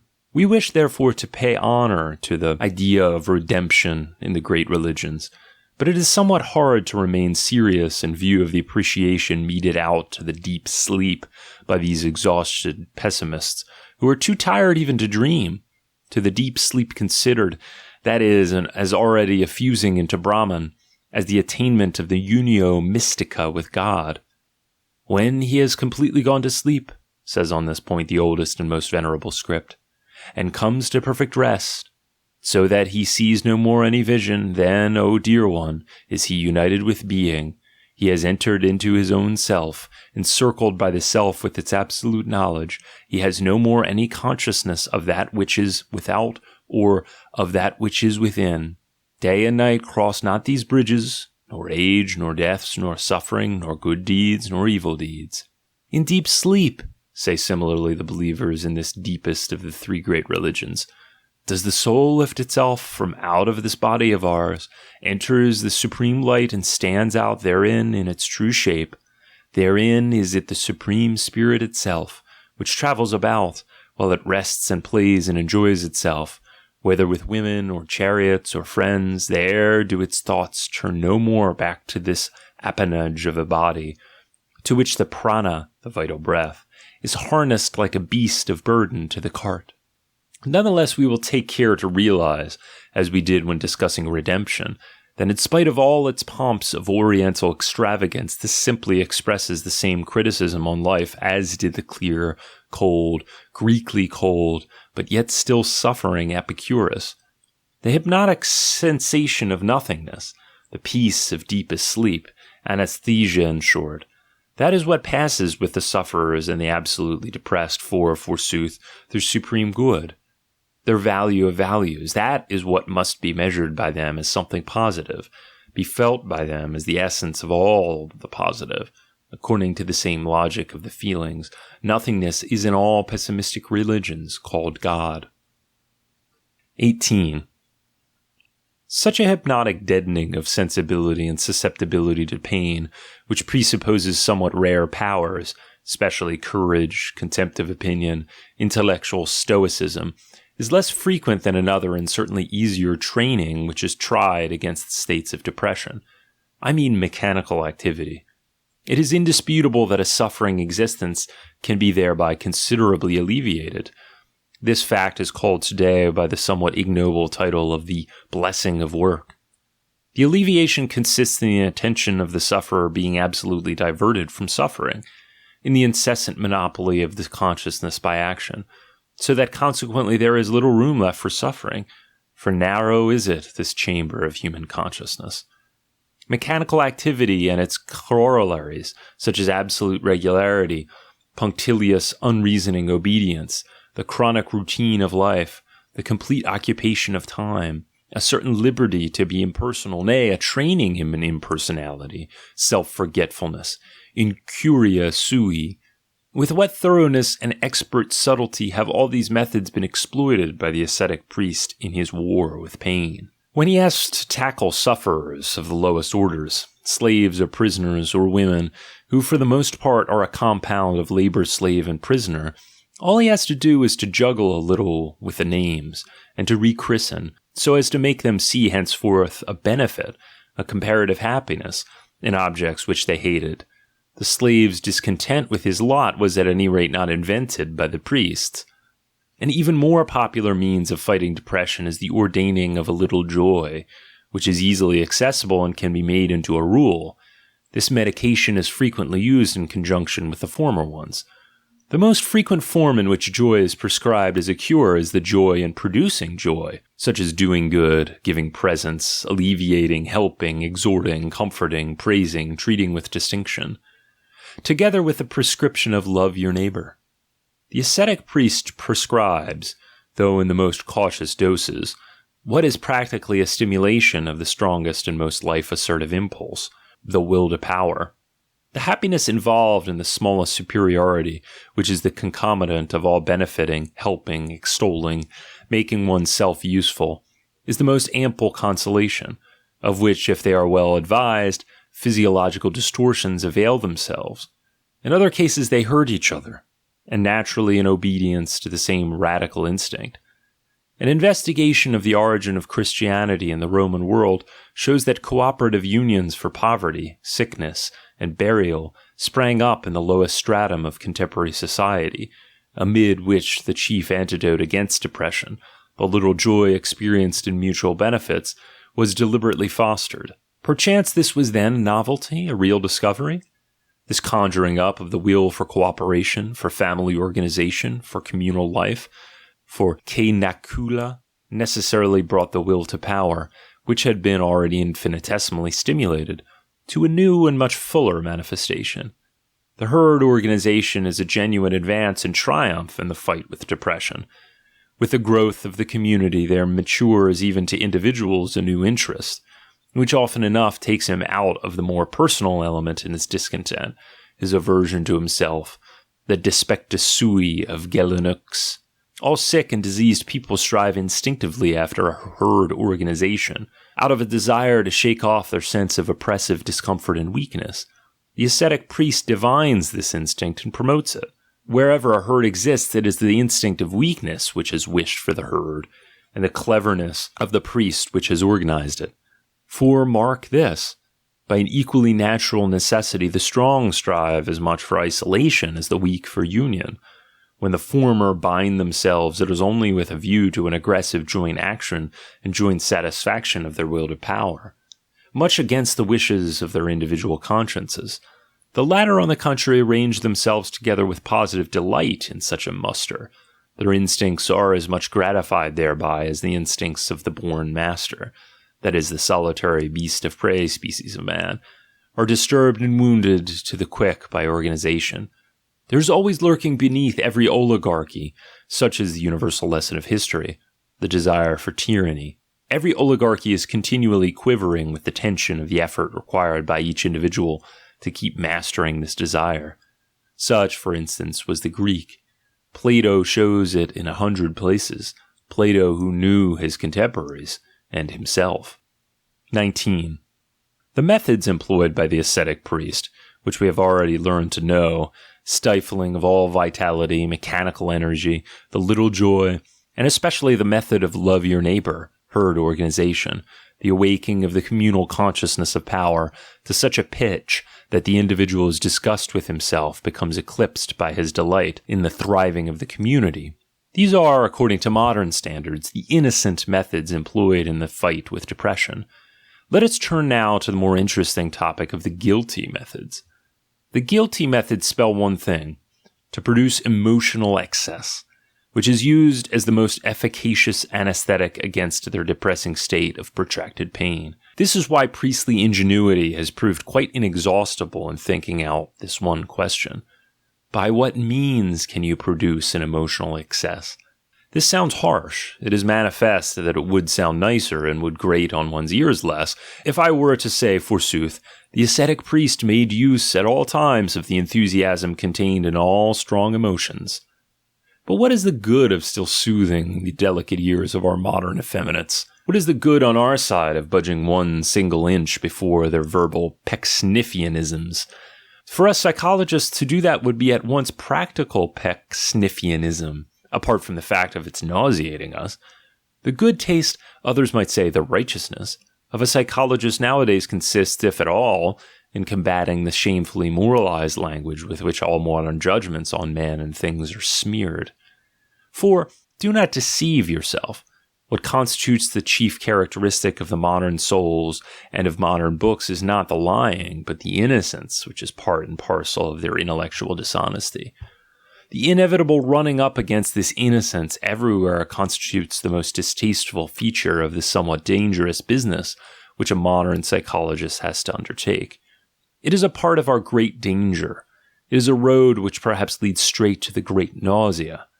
I know quite well the purpose which all modern books will and can serve, granted that they last, which I am not afraid of, and granted equally that there is to be some future day a generation with a more rigid, more severe, and healthier taste, the function which all modernity generally will serve with posterity, that of an emetic, and this by reason of its moral sugariness and falsity, its ingrained feminism, which it is pleased to call idealism, and at any rate believes to be idealism. Our cultured men of today, our good men, do not lie, that is true, but it does not redound to their honor. The real lie, the genuine, determined, honest lie, on whose value you can listen to Plato, would prove too tough and too strong an article for them by a long way. It would be asking them to do what people have been forbidden to ask them to do, to open their eyes to their own selves, and to learn to distinguish between true and false in their own selves. The dishonest lie alone suits them. Everything which fools a good man is perfectly incapable of any other attitude to anything than that of a dishonorable liar, an absolute liar, but nonetheless an innocent liar, a blue-eyed liar, a virtuous liar. These good men, they are all now tainted with morality through and through, and as far as honor is concerned, they are disgraced and corrupted for all eternity. Which of them could stand a further truth about man? Or, put more tangibly, which of them could put up with a true biography? One or two instances. Lord Byron composed a most personal autobiography, but Thomas More was too good for it.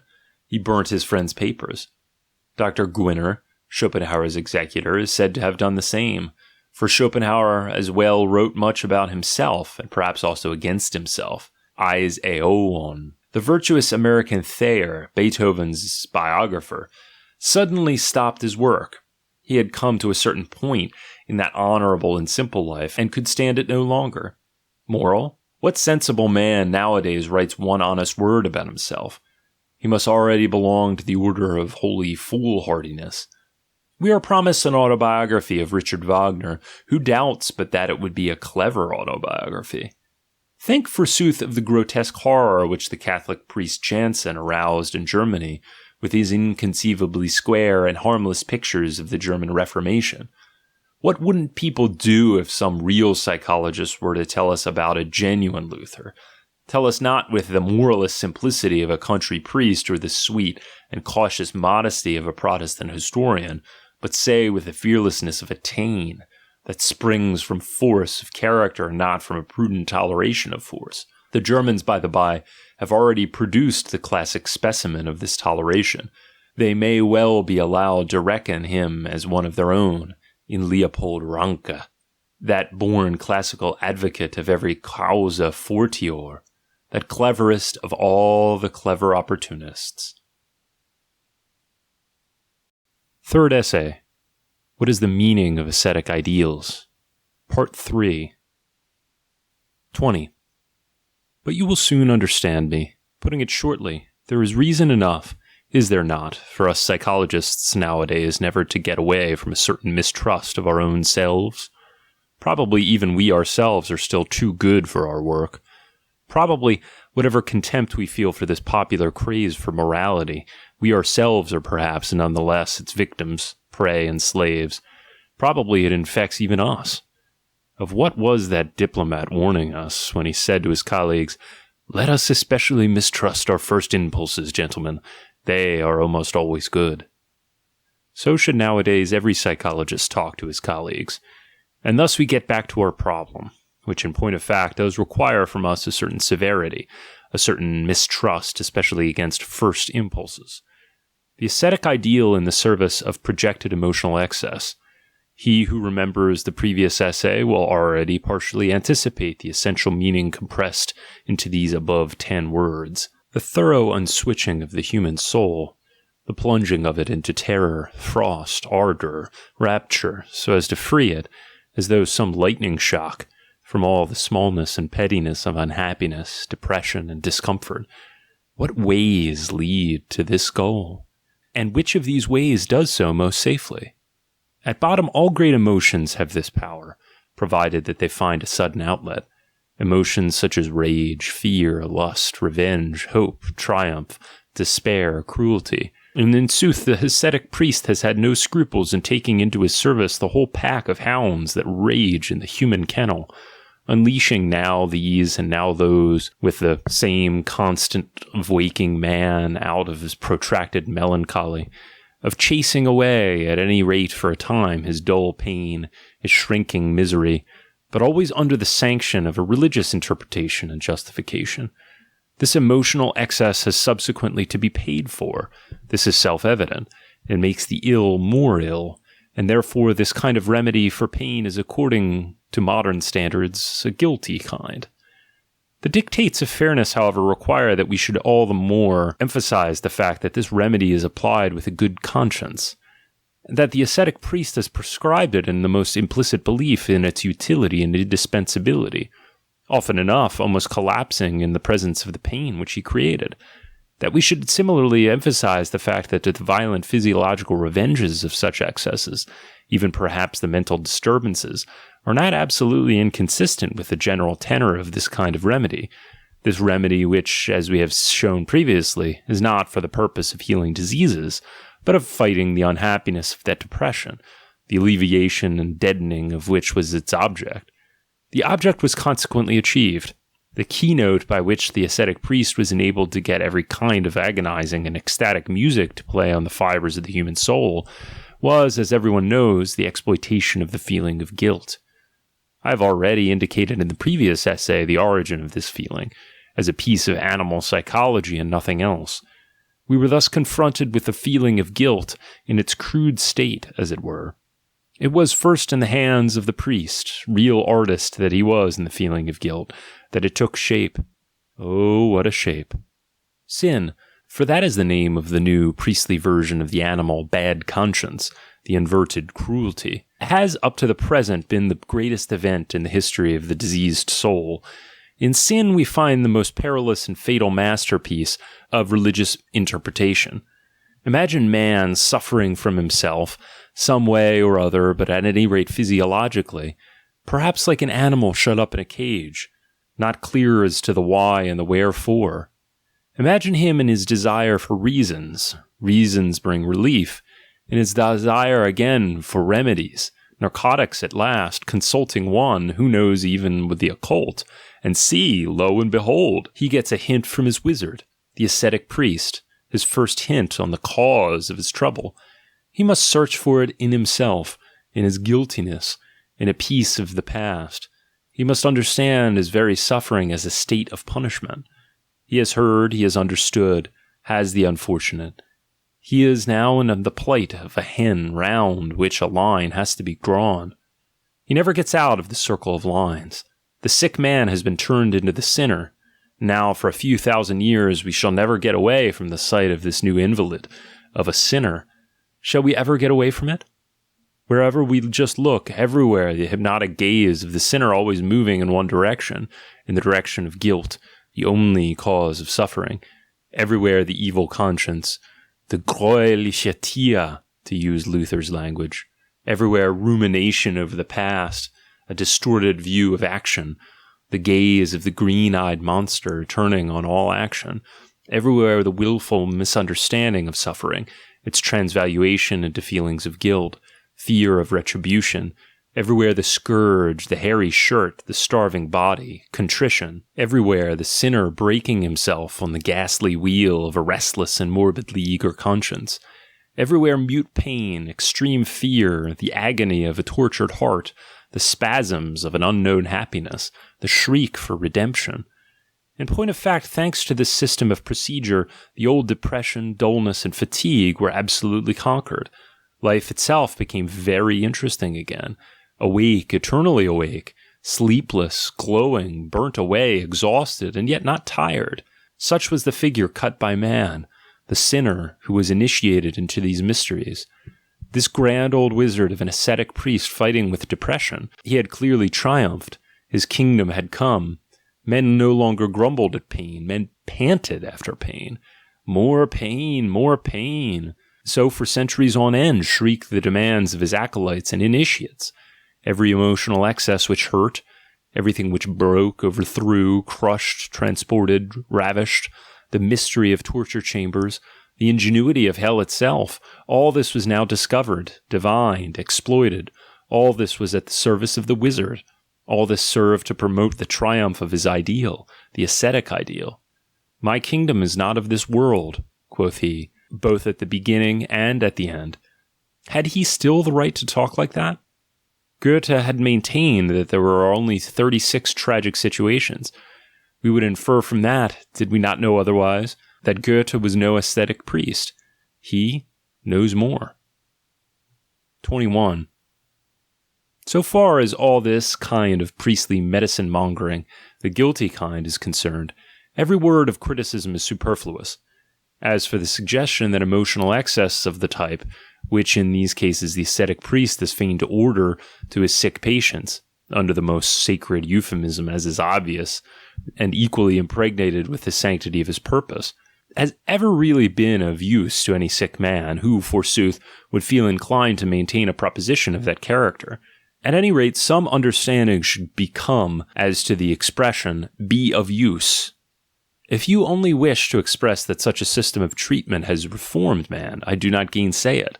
I merely add that reformed conveys to my mind much as tamed, weakened, discouraged, refined, daintified, emasculated, and thus it means almost as much as injured. But when you have to deal principally with sick, depressed, and oppressed creatures, such a system, even granted that it makes the ill better, under any circumstances also makes them more ill.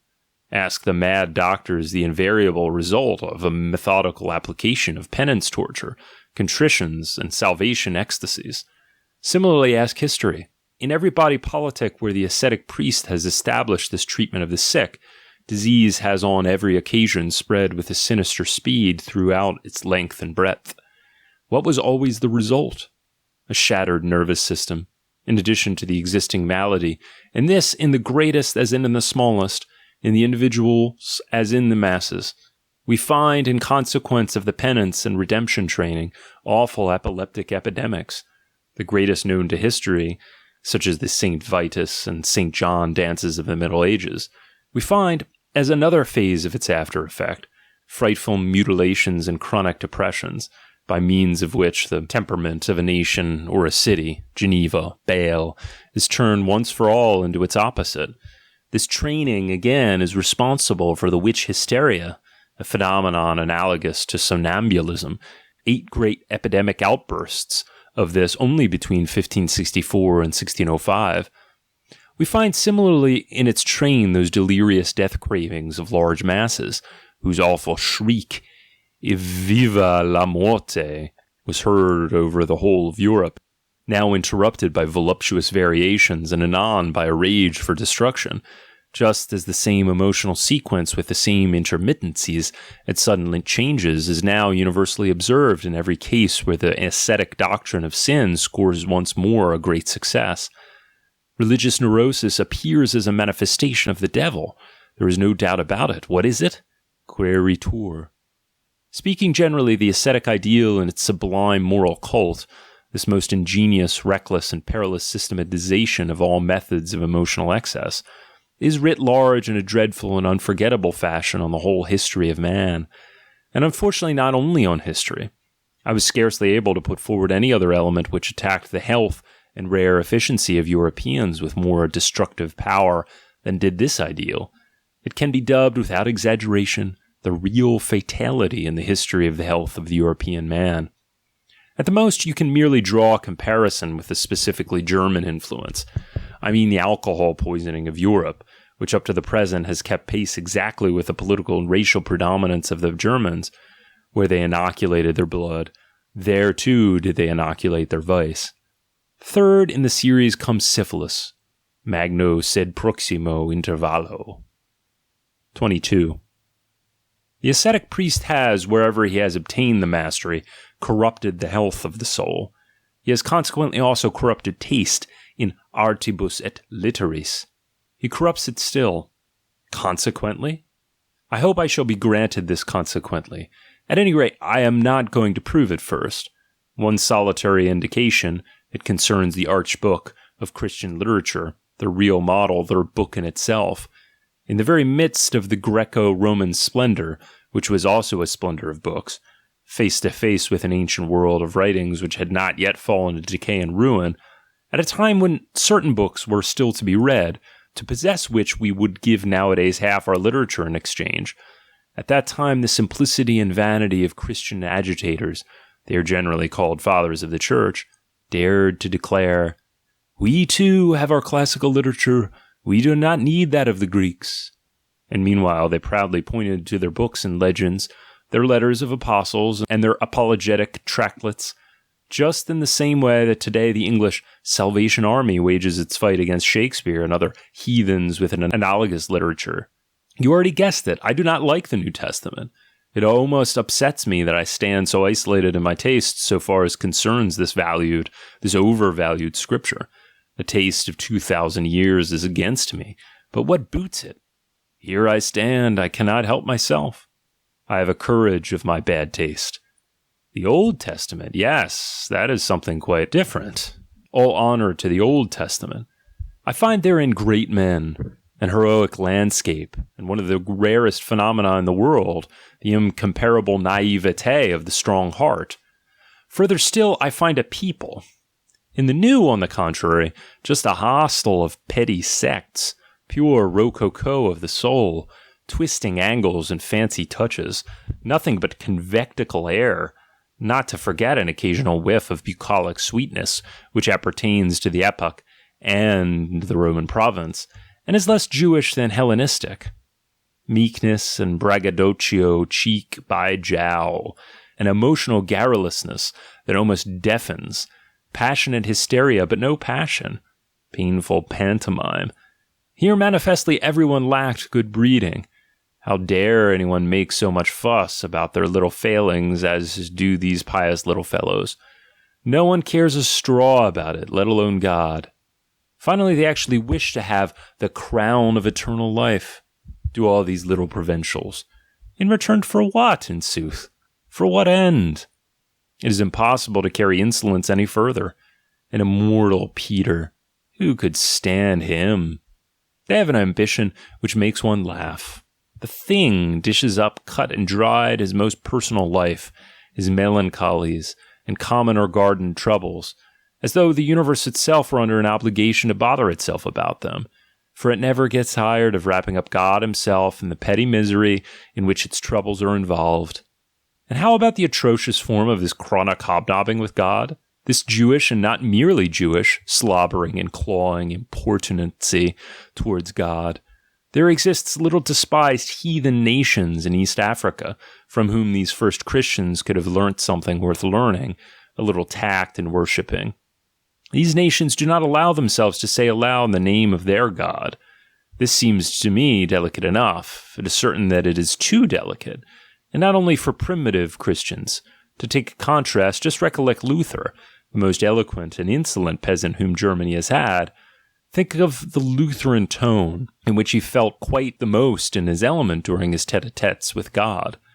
Luther's opposition to the medieval saints of the Church, in particular against that devil's hog, the Pope, was, there is no doubt, at bottom the opposition of a boor, who was offended at the good etiquette of the Church, that worship etiquette of the sacerdotal code, which only admits to the Holy of Holies the initiated and the silent, and shuts the door against the boors.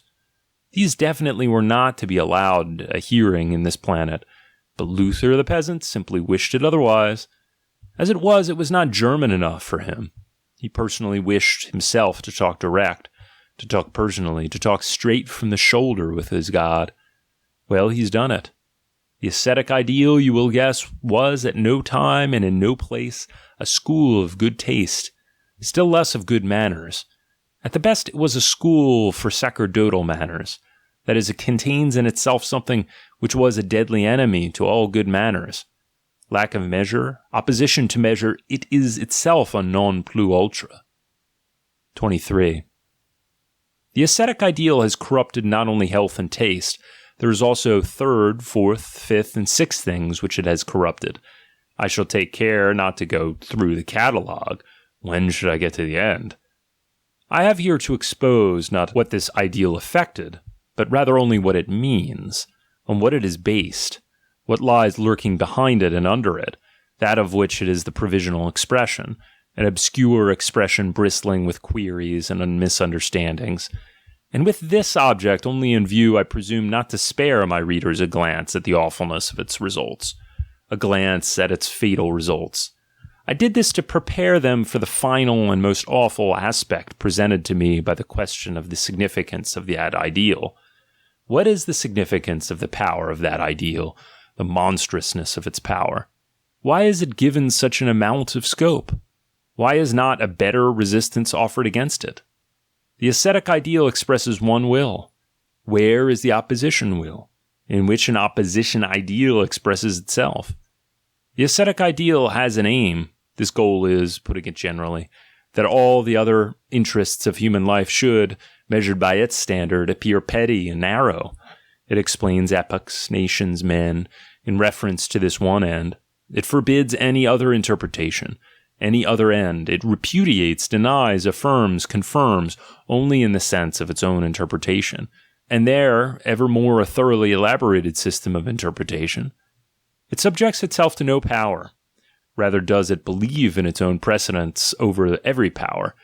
It believes that nothing powerful exists in the world that has not first got to receive from it a meaning, a right to exist, a value, as being an instrument in its work, a way and means to its end, to one end. Where is the counterpart of this complete system of will, end, and interpretation?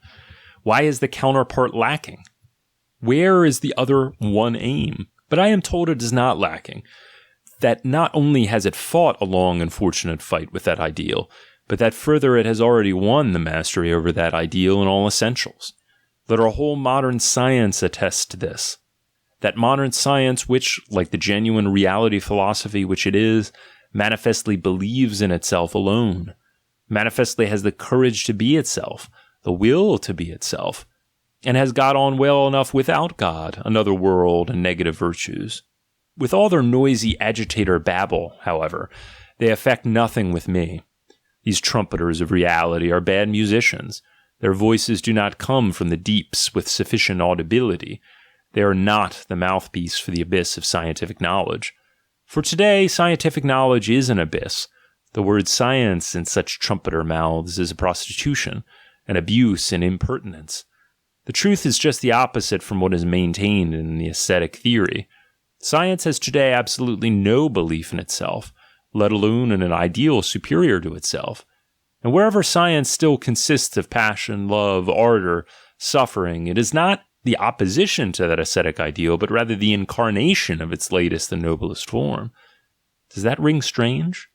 There are enough brave and decent working people, even among the learned men of today, who like their little corner, and who, just because they are pleased so to do, become at times indecently loud with their demand, that people today should be quite content, especially in science, for in science there is so much useful work to do.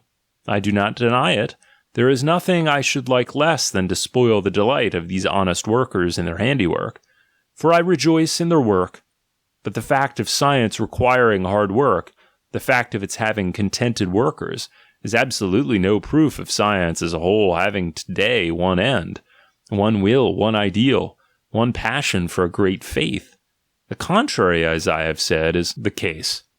When science is not the latest manifestation of the ascetic ideal, but these are cases of such rarity, selectness, and exquisiteness, as to preclude the general judgment being affected thereby, science is a hiding place for every kind of cowardice, disbelief, remorse, despectio sui, bad conscience. It is the very anxiety that springs from having no ideal, the suffering from the lack of a great love, the discontent with an enforced moderation. Oh, what does all science not cover today?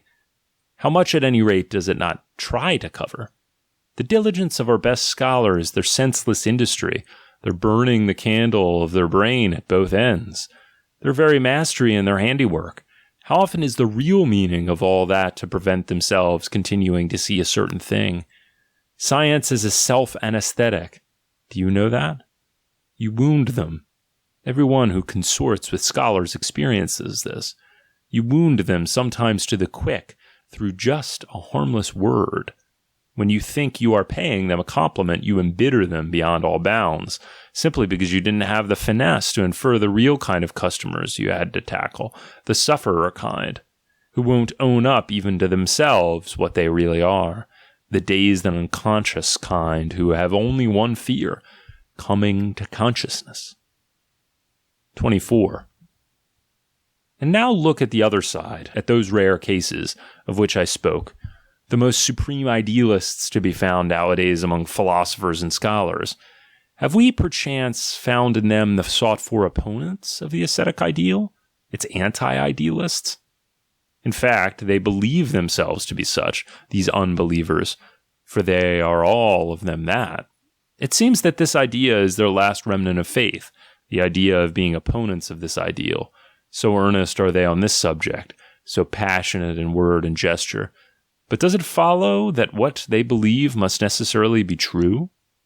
We knowers have grown by degrees suspicious of all kinds of believers. Our suspicion has step by step habituated us to draw just the opposite conclusions to what people have drawn before. That is to say, wherever the strength of a belief is particularly prominent, to draw the conclusion of the difficulty of proving what is believed, the conclusion of its actual improbability. We do not again deny that faith produces salvation.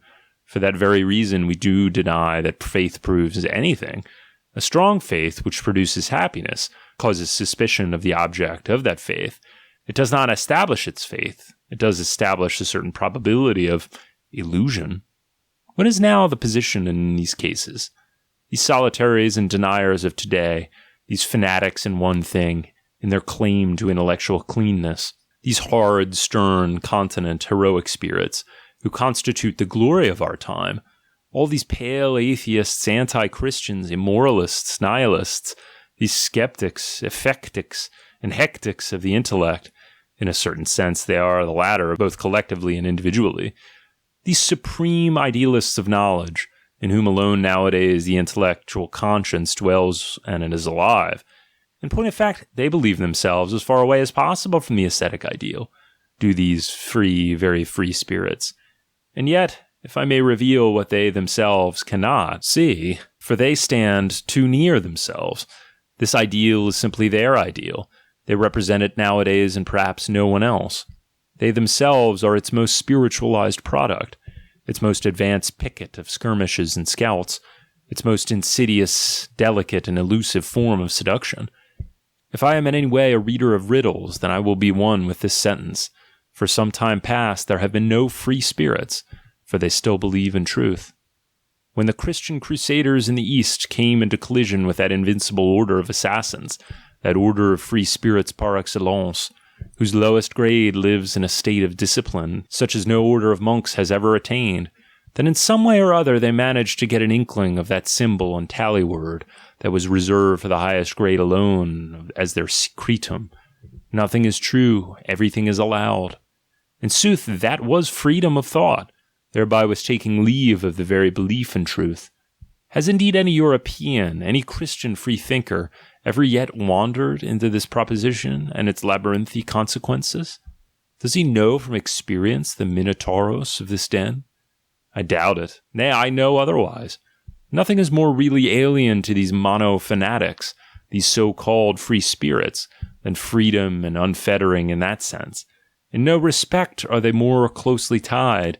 The absolute fanaticism of their belief in truth is unparalleled. I know all this perhaps too much from experience at close quarters, that dignified philosophic abstinence to which a belief like that binds its adherents, that stoicism of the intellect, which eventually vetoes negation as rigidly as it does affirmation, that wish for standing still in front of the actual, the factum brutum, that fatalism in petit fait, c'est petit fatalisme, as I call it, in which French science now attempts a kind of moral superiority over the German. This renunciation of interpretation generally, that is, of forcing, doctoring, abridging, omitting, suppressing, inventing, falsifying, and all the other essential attributes of interpretation. All this, considered broadly, expresses the asceticism of virtue, quite as effectively as does any repudiation of the senses. It is at bottom only a modus of that repudiation. But what forces it into that unqualified will for truth is the faith in the ascetic ideal itself. Even though it takes the form of its unconscious imperatives, makes no mistake about it, it is the faith, I repeat, in a metaphysical value, an intrinsic value of truth, of a character which only warranted and guaranteed in this ideal. It stands or falls with this ideal. Judged strictly, there does not exist a science without its hypotheses. The thought of such a science is inconceivable, illogical. A philosophy, a faith, must always exist first to enable science to gain thereby a direction, a meaning, a limit and method, a right to existence. He who holds a contrary opinion on the subject, he, for example, who takes it upon himself to establish philosophy upon a strictly scientific basis, has first got to turn upside down not only philosophy but also the truth itself, the gravest insult which could possibly be offered to two such respectable females. Yes, there is no doubt about it. And here I quote my Joyful Wisdom, Book 5, Aphorism 344. The man who is truthful in that daring and extreme fashion, which is the presupposition of faith in science, asserts thereby a different world from that of life, nature, and history. And insofar as he asserts the existence of that different world, must he not similarly repudiate its counterpart? This world, our world? The belief on which our faith in science is based has remained to this day a metaphysical belief. Even we knowers of today, we godless foes of metaphysics, we too take our fire from that conflagration which was kindled by 1,000-year-old faith, from that Christian belief, which was also Plato's belief. the belief that God is truth, that truth is divine. But what if this belief becomes more and more incredible? What if nothing proves itself to be divine, unless it be error, blindness, lies? What if God himself proved himself to be our oldest lie? It is necessary to stop at this point and to consider the situation carefully. Science itself now needs a justification, which is not for a minute to say that there is such justification. Turn in this context to the most ancient and most modern philosophers. They all fail to realize the extent of the need of a justification on the part of the will to truth. Here is a gap in every philosophy. What is it caused by? Because up to the present, the ascetic ideal dominated all philosophy, because truth was fixed as being, as God, as supreme court of appeal, because truth was not allowed to be a problem. Do you understand this allowed? From the minute that the belief in the God of the ascetic ideal is repudiated, there exists a new problem, the problem of the value of truth. The will for truth needed a critique. Let us define by these words our own task. The value of truth is tentatively to be called into question. If this seems too laconically expressed, I recommend the reader to peruse again that passage from the Joyful Wisdom which bears the title, How Far We Are Also Still Pious, aphorism 344, and best of all, the whole 5th book of that work, as well as the preface to Dawn of Day. 25. No, you can't get round me with science when I search for the natural antagonists of the ascetic ideal. When I put the question, where is the opposed will in which the opponent ideal expresses itself? Science is not, by a long way, independent enough to fulfill this function. In every department, science needs an ideal value, a power which creates values, and in whose service it can believe in itself. Science itself never creates values. Its relation to the ascetic ideal is not in itself antagonistic. Speaking roughly, it rather represents the progressive force in the inner evolution of that ideal. Tested more exactly, its opposition and antagonism are concerned not with the ideal itself, but only with that ideal's outworks, its outer garb, its masquerade, with its temporary hardening, stiffening, and dogmatizing. It makes the life in the ideal free once more, while it repudiates its superficial elements. These two phenomena, science and the ascetic ideal, both rest on the same basis. I've already made this clear. The basis, I say, of the same over-appreciation of truth. More accurately, the same belief in the impossibility of valuing and of criticizing truth. And consequently, they are necessarily allies, so that, in the event of their being attacked, they must always be attacked and called into question together. Evaluation of the ascetic ideal inevitably entails evaluation of science as well. Lose no time in seeing this clearly, and be sharp to catch it. Art, I am speaking provisionally, for I will treat it on some other occasion in greater detail. Art, I repeat, in which lying is sanctified and the will for deception has good conscience on its side, is much more fundamentally opposed to the ascetic ideal than is science.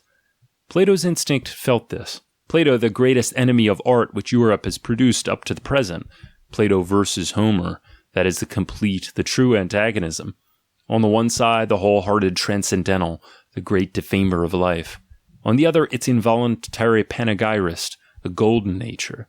An artistic subservience to the service of the ascetic ideal is consequently the most absolute artistic corruption that there can be, though unfortunately it is one of the most frequent phases, for nothing is more corruptible than an artist.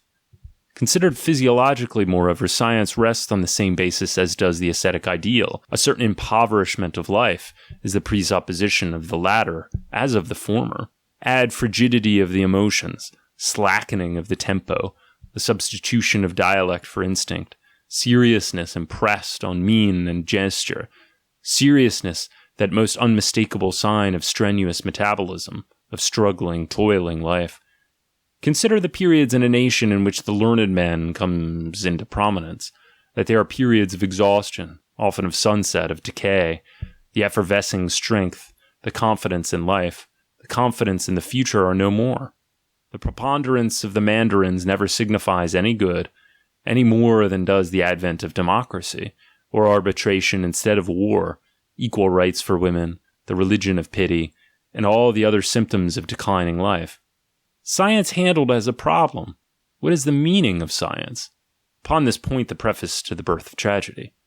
No, this modern science, mark you this well, is at times the best ally for the ascetic ideal, and for the very reason that it is the ally which is most unconscious, most automatic, most secret, and most subterranean. They have been playing into each other's hands up to the present, have these poor in spirit, and have the scientific opponents of that ideal. Take care, by the by, not to think that these opponents are the antithesis of this ideal, that they are the rich in spirit, that they are not. I have called them the hectic in spirit. As for these celebrated victories in science, there is no doubt that they are victories, but victories over what? There was not for a single minute any victory among their list over the ascetic ideal. Rather was it made stronger, that is to say, more elusive, more abstract, more insidious, from the fact that a wall, an outwork, that had got built onto the main fortress and disfigured in its appearance, should from time to time be ruthlessly destroyed and broken down by science. Does anyone seriously suggest that the downfall of the theological astronomy signified the downfall of that ideal? Has perchance man grown less in need of a transcendental solution of his riddle of existence? Because since that time, this existence has become more random, casual, and superfluous in the visible order of the universe. Has there not been, since the time of Copernicus, an unbroken progress of the self-belittling of man and his will for belittling himself? Alas, his belief in his dignity, his uniqueness, and his irreplaceableness in the scheme of existence is gone. He has become animal, literal, unqualified, and unmitigated animal. He who in his earlier belief was almost God, child of God, demigod. Since Copernicus, man seems to have fallen on to a steep plane. He rolls faster and faster away from the center. Whither? Into nothingness? Into the thrilling sensation of his own nothingness? Well, this would be the straight way to the old ideal. All science, and by no means only astronomy, with regard to the humiliating and deteriorating effect of which Kant has made such a remarkable confession, it annihilates my own importance. All science, natural as much as unnatural, by unnatural I mean the self-critique of reason, nowadays sets out to talk man out of his present opinion of himself, as though that opinion had been nothing but a bizarre piece of conceit. You might go so far as to say that science finds its peculiar pride, its peculiar bitter form of stoical ataraxia, in preserving man's contempt for himself, that state which took so much trouble to bring about, as man's final and most serious claim to self-appreciation. Rightly so, in point of fact, for he who despises is always one who has not forgotten how to appreciate. But does all this involve any real effort to counteract the ascetic ideal? Is it really seriously suggested that Kant's victory over the theological dogmatism about God, soul, freedom, immortality has damaged that ideal in any way, as the theologians have imagined to be the case for a long time past? And in this connection, it does not concern us for a single minute if Kant himself intended any such consummation. It is certain that from the time of Kant, every type of transcendentalist is playing a winning game. They are emancipated from the theologians. What luck! He has revealed to them that secret art by which they can now pursue their heart's desire on their own responsibility and with all the respectability of science. Similarly, who can grumble at the agnostics, reverers as they are of the unknown and the absolute mystery, if they now worship their very query as God? Xavier Doudan talks somewhere of the ravages which l'habitude d'admirer l'intelligible a lieu de rester tout simplement dans l'inconnu has produced. The ancients, he thinks, must have been exempt from those ravages. Supposing that everything known to man fails to satisfy his desires, and on the contrary contradicts and horrifies them, what a divine way out of all this to be able to look for the responsibility, not in the desiring, but in the knowing. There is no knowledge, consequently there is a God. What a novel elegantia syllogismi! What a triumph for the ascetic ideal. 26. Or perchance does the whole of modern history show in its demeanor greater confidence in life, greater confidence in its ideals? Its loftiest pretension is now to be a mirror. It repudiates all teleology. It will have no more proving. It disdains to play the judge, and thereby shows its good taste. It asserts as little as it denies, it fixes, it describes. All this is to a high degree ascetic, but at the same time it is to a much greater degree nihilistic. Make no mistake about this. You see in the historian a gloomy, hard, but determined gaze, an eye that looks out as an isolated North Pole explorer looks out, perhaps so as not to look within, so as not to look back. There is snow. Here is life silenced. The last crows which caw here are called wither, vanity, nada. Here nothing more flourishes and grows, as the metapolitics of St. Petersburg and the pity of Tolstoy. But as for that other school of historians, a perhaps still more modern school, a voluptuous and lascivious school which ogles life and the ascetic ideal with equal fervor, which uses the word artist as a glove, and has nowadays established the corner for itself in all the praise given to contemplation. Oh, what a thirst do these sweet intellectuals excite even for ascetics and winter landscapes. Nay, the devil take these contemplative folk. How much liefer would I wandered with those historical nihilists through the gloomiest grey, cold mist. Nay, I shall not mind listening, supposing I have to choose, to one who is completely unhistorical and anti-historical. A man like Dühring, for instance, over whose periods a hitherto shy and unavowed species of beautiful souls has grown intoxicated in contemporary Germany, the species anarchistica, with their educated proletariat. The contemplative are 100 times worse. I never knew anything which produced such intense nausea as one of those objective chairs, one of those scented mannequins about town of history, a thing half priest, half satyr, renon parfum, which betrays by the high, shrill falsetto of his applause what he lacks and where he lacks it, who betrays where in this case the fates have plied their ghastly shears, alas, in too surgeon-like a fashion. This is distasteful to me, and irritates my patience. Let him keep patient at such sights, who has nothing to lose thereby. Such a sight enrages me. Such spectators embitter me against the play. Even more does that play itself, history itself, you understand. Anacreontic moods imperceptibly come over me. This nature who gave to the steer its horn, to the lion its kesu, odonton. For what purpose did nature give me my foot? To kick, by Saint Anacreon, and not merely to run away. To trample on all the worm-eaten chairs, the cowardly contemplators, the lascivious eunuchs of history, the flirters with ascetic ideals, the righteous hypocrites of impotence. All reverence on my part to the ascetic ideal insofar as it is honorable, so long as it believes in itself and plays no pranks on us. But I like not all these coquettish bugs who have an insatiate ambition to smell of the infinite, until eventually the infinite smells of bugs. I like not the whited sepulchres with their stagey reproduction of life.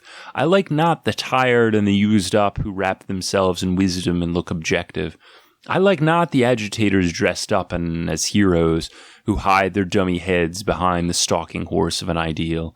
I like not the ambitious artists who would fain play the ascetic and the priest and are at bottom nothing but tragic clowns.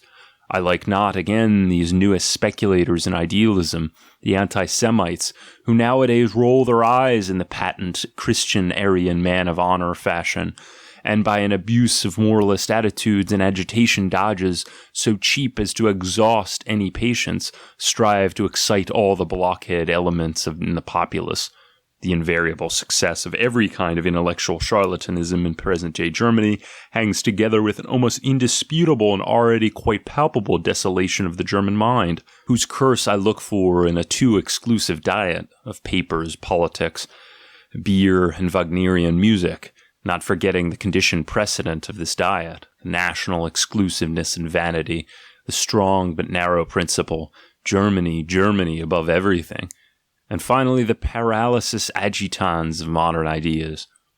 Europe nowadays is, above all, wealthy and ingenious in means of excitement. It apparently has no more crying necessity than stimulantia and alcohol. Hence the enormous counterfeiting of ideas. those most fiery spirits of the mind.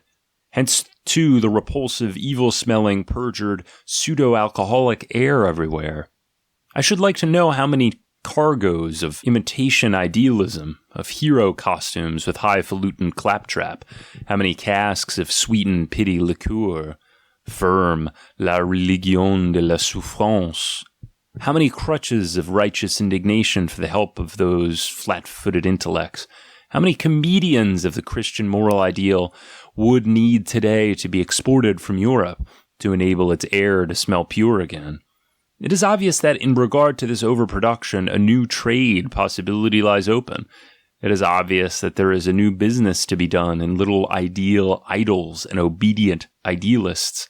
Don't pass over this tip. Who has sufficient courage?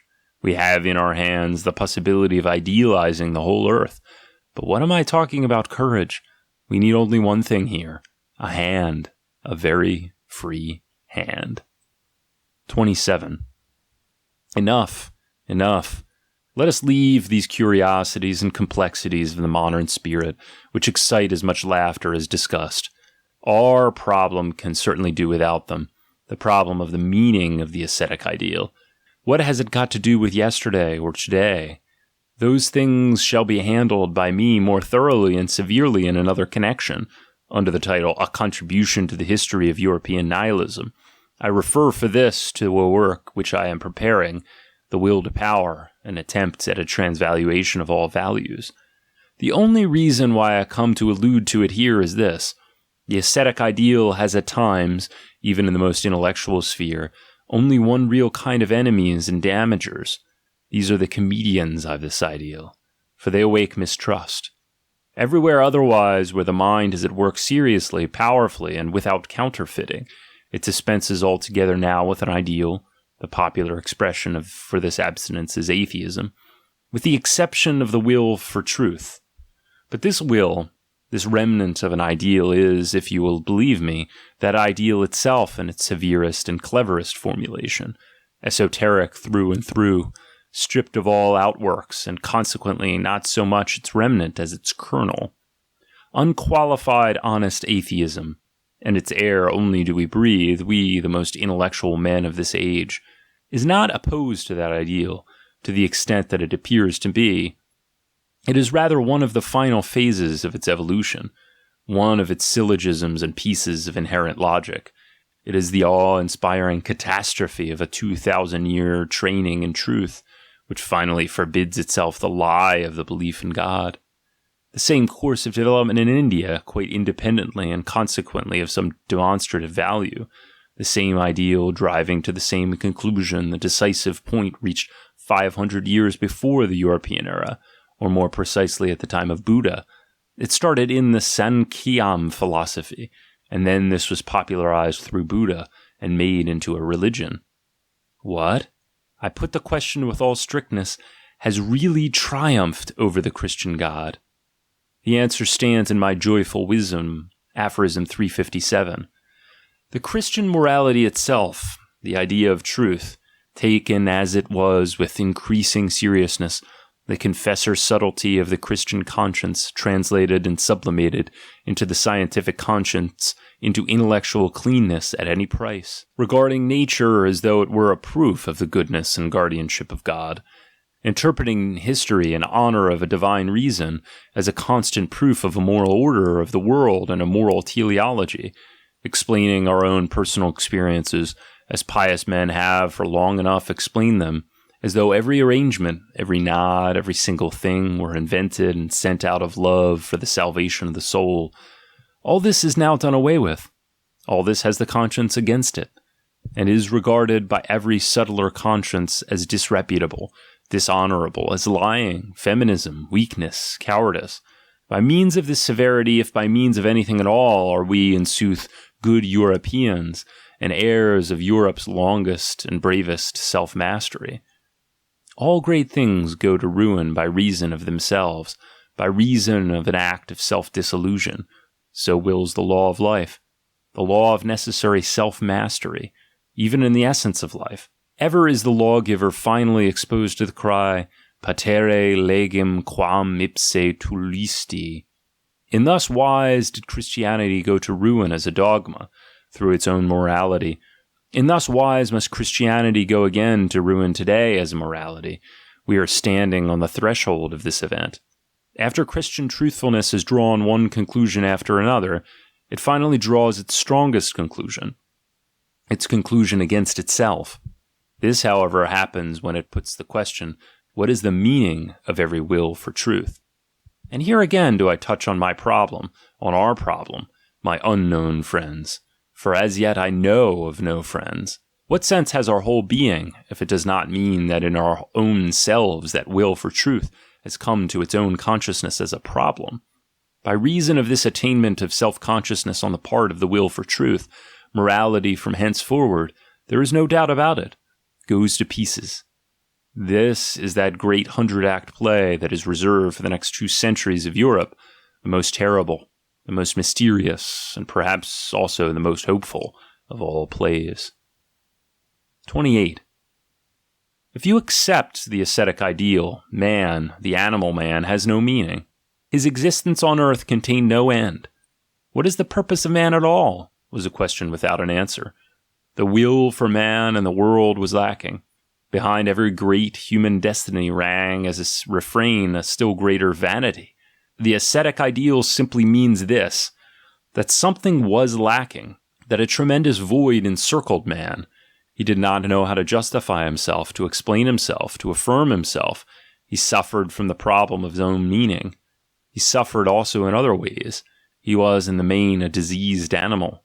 But his problem was not suffering itself, but the lack of an answer to that crying question. To what purpose do we suffer? Man, the bravest animal and the one most inured to suffering, does not repudiate suffering in itself. He wills it. He even seeks it out, provided that he has shown a meaning for it, a purpose for suffering. Not suffering, but the senselessness of suffering was the curse which till then lay spread over humanity, and the ascetic ideal gave it a meaning. It was up till then the only meaning, but any meaning is better than no meaning. The ascetic ideal was in that connection the faute de mieux par excellence that existed at that time. In that ideal, suffering found an explanation. The tremendous gap seemed filled. The door to all suicidal nihilism was closed. The explanation, there is no doubt about it, brought in its train new suffering, deeper, more penetrating, more venomous, gnawing more brutally into life. It brought all suffering under the perspective of guilt. But in spite of that, man was saved thereby. He had a meaning, and from henceforth was no more like a leaf in the wind, a shuttlecock of chance, of nonsense. He could now will something, absolutely immaterial to what end, to what purpose, with what means he wished. The will itself was saved. It is absolutely impossible to disguise what, in point of fact, is made clear by complete will that has taken its direction from the ascetic ideal.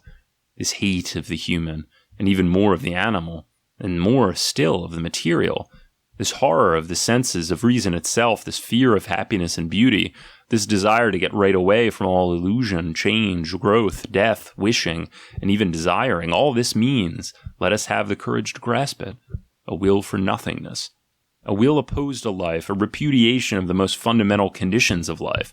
But it is and remains a will. And to say at the end that which I said at the beginning, man will wish nothingness rather than not wish at all. Thanks for watching. If you enjoyed this, please subscribe here to get more books and support the channel. It really does help. Here are some ideas for what to read next.